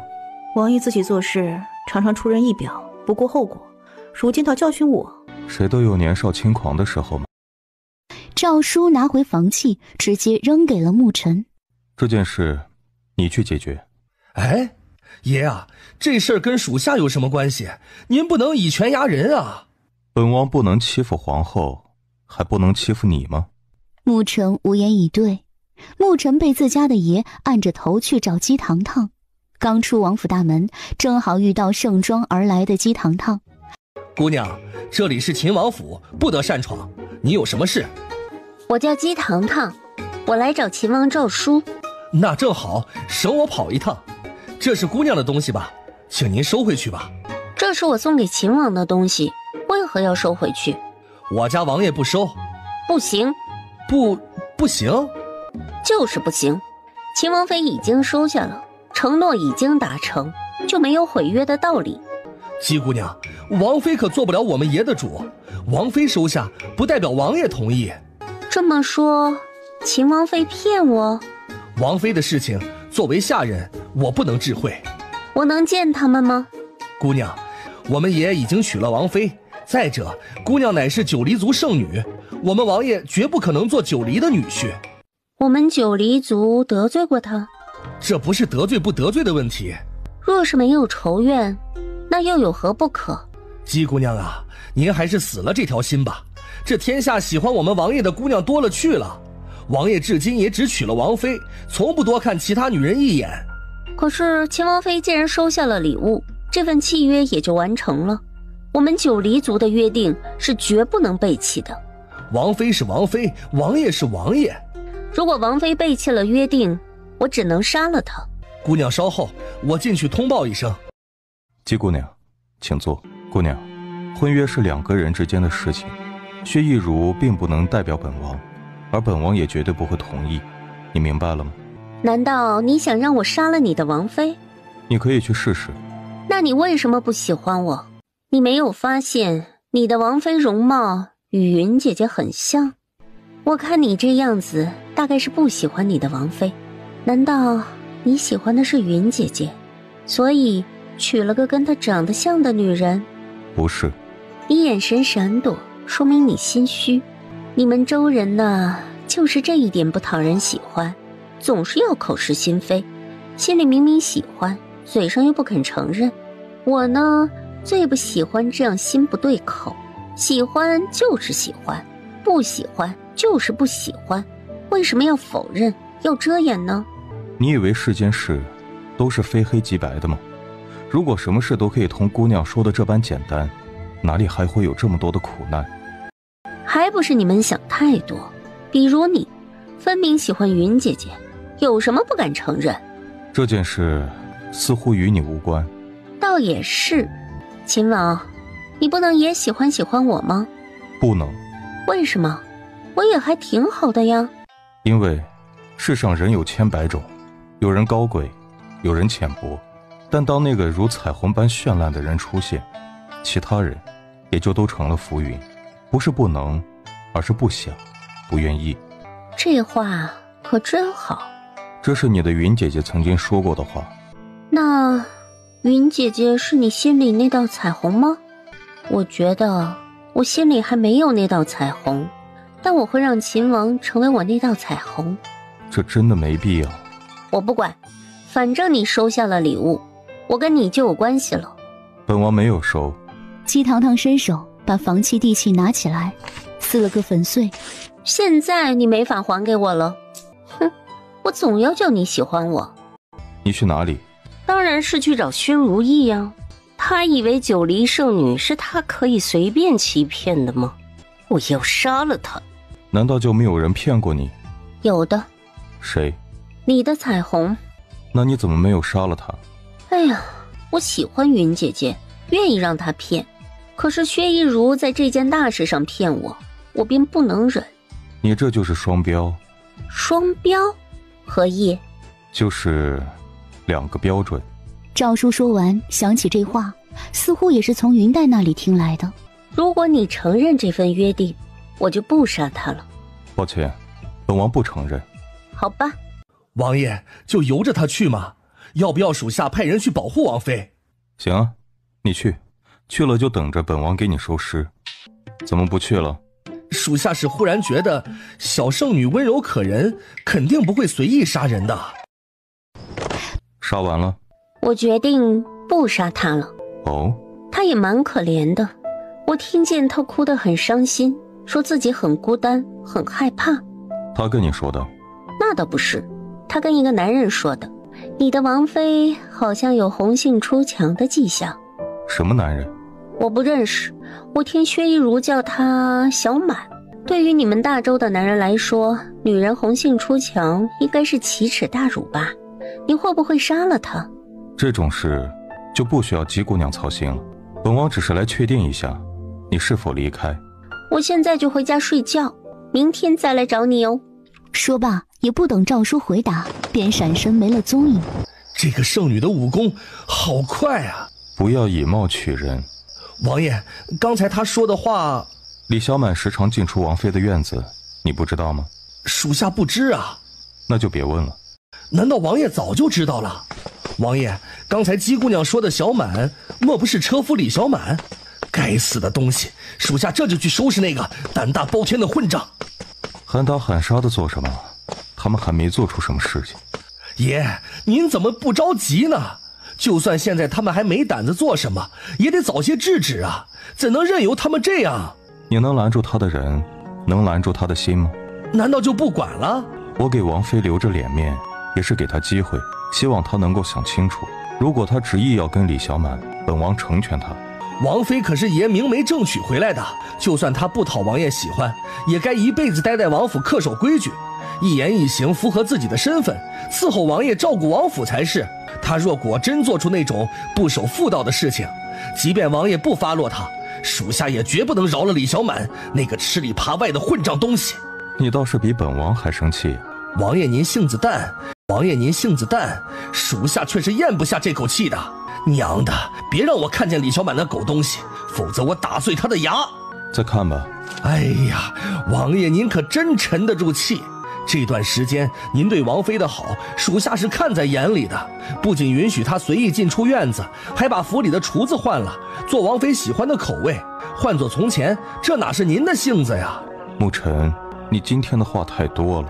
原以为王妃容貌酷销皇后娘娘，也会是聪明可爱的女子，谁知她实在差皇后娘娘远矣。好了，沐晨，回去歇着吧。王爷，您已经够辛苦了，多年征战，负伤无数，得不到心爱之人，还要处处受到提防。如今娶了王妃，却如此对您，属下替您觉得委屈。沐晨，你什么时候也变得如此毛躁？爷，他们也太欺负人了。本王累了，你回去吧。这么晚了，你又叫我过来，若是被人发现，我可活不成了。你过来，离我那么远做甚？难道我会吃了你？男人只得靠过去，薛逸如把头靠在他肩膀上。小满。什么？你亲我一下。不，我不敢。有什么不敢？我就这么丑，那么恶心，他不肯碰我，你也不肯。奴才身份低贱，配不上王妃。他始终都不肯碰我一下，我又何必为他守身如玉？小满，你抬头看我一眼，你看我美吗？美极了。小满，你喜欢吗？喜欢。那你来疼我。你倒是沉得住气呀。王爷也不必喊打喊杀，我只是有时觉得寂寞，找李小满来说说话，并没有做什么出格的事情。王爷可以和其他女人半夜喝酒，我就连说说话也不行吗？薛逸如，本王说过，只要你愿意，你甚至可以回家去。但你既然留在这里，就给我好好守着这里的规矩。规矩？秦王府的规矩就是让我夜夜独守空房，就是我的夫君心里头装着另外一个女人。来之前，这些你不知道吗？薛逸如，你知道吗？太皇太后和皇上曾经无数次劝我好好待你，我也曾下定决心要与你好好的相处，可你没有给本王这个机会。王爷你……薛逸如，本王会写一份休书给你，你离开这里，自行婚嫁，以后生死与本王无关。前段时间，王爷把府里用习惯了的厨子都换了，为的是让你吃习惯，又允许你随意进出院子。为了什么，你应该清楚。可你在意吗？你除了抱怨，何曾关心过王爷？王爷忙了一天回来没吃饭，人家姬姑娘直接带了一桌酒席来，您呢？不，我不是。王爷，这段时间我真的很辛苦，我天天装扮成他的样子，为的就是引起你的注意。可你从不看我一眼，我心里难过，以至于忽略了许多事情。对不起，王爷，你原谅我一次，行吗？既然你已经准备好和李小满好了，又何必还学着别人的打扮？妾身并没有想和李小满好过，妾身只是心中难受，不甘心，想找个人说说话。昨晚你对着他脱衣服，也只是想说说话吗？昨晚我是因为看见王爷和姬堂堂在一起，以为王爷晚上又收了姬堂堂，我实在是……你想报复本王，还是说你以为你跟了李小满，本王还能继续留着你？不，我当时只是被气昏了头，才会做出不理智的事情。王爷，妾身知错了，真的知错了，你不要休了妾身，给妾身一次改过的机会。本王给过你机会，嬷嬷，把她带回去，送回薛家。怎么是你？美人，我来看你。美人不要担心，你的仆人们都没事，只是会昏睡片刻。你是怎么进来的？这可是皇宫，你快出去，否则我要叫起来，以来锦衣卫你就死定了。姬文渊欺身靠近他，伸手便点住了他的穴道。你对我做了什么？为什么我不能动？美人别怕，只是一种特殊的点穴之道，让你暂时无法行动罢了，很快就会好的。姬文渊，你知道擅闯后宫是死罪吗？只要你现在立即离去，我便当这事儿没发生过，也不会告发你。你要做什么？你敢无礼，我便自尽。美人，人肉不少呀。姬文渊靠近他，在他鼻尖轻轻吻了下。何必留在这里虚耗时光？跟我走吧，我牵你的手，去看高山和河川，看日月和星辰，永不被世俗之事烦扰。你这个登徒子，你竟敢轻薄于我，我恨你，你滚！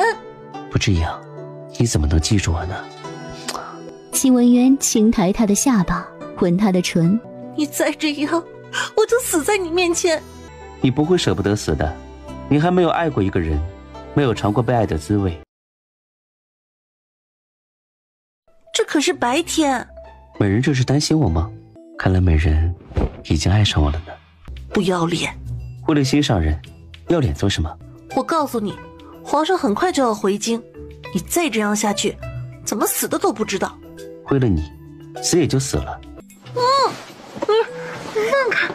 不要脸，无耻！你有完没完？你已经被我亲过38次，也该习惯了吧？他随手抓起桌边针线筐里的剪子，对准自己脖子。你对我的羞辱还不够吗？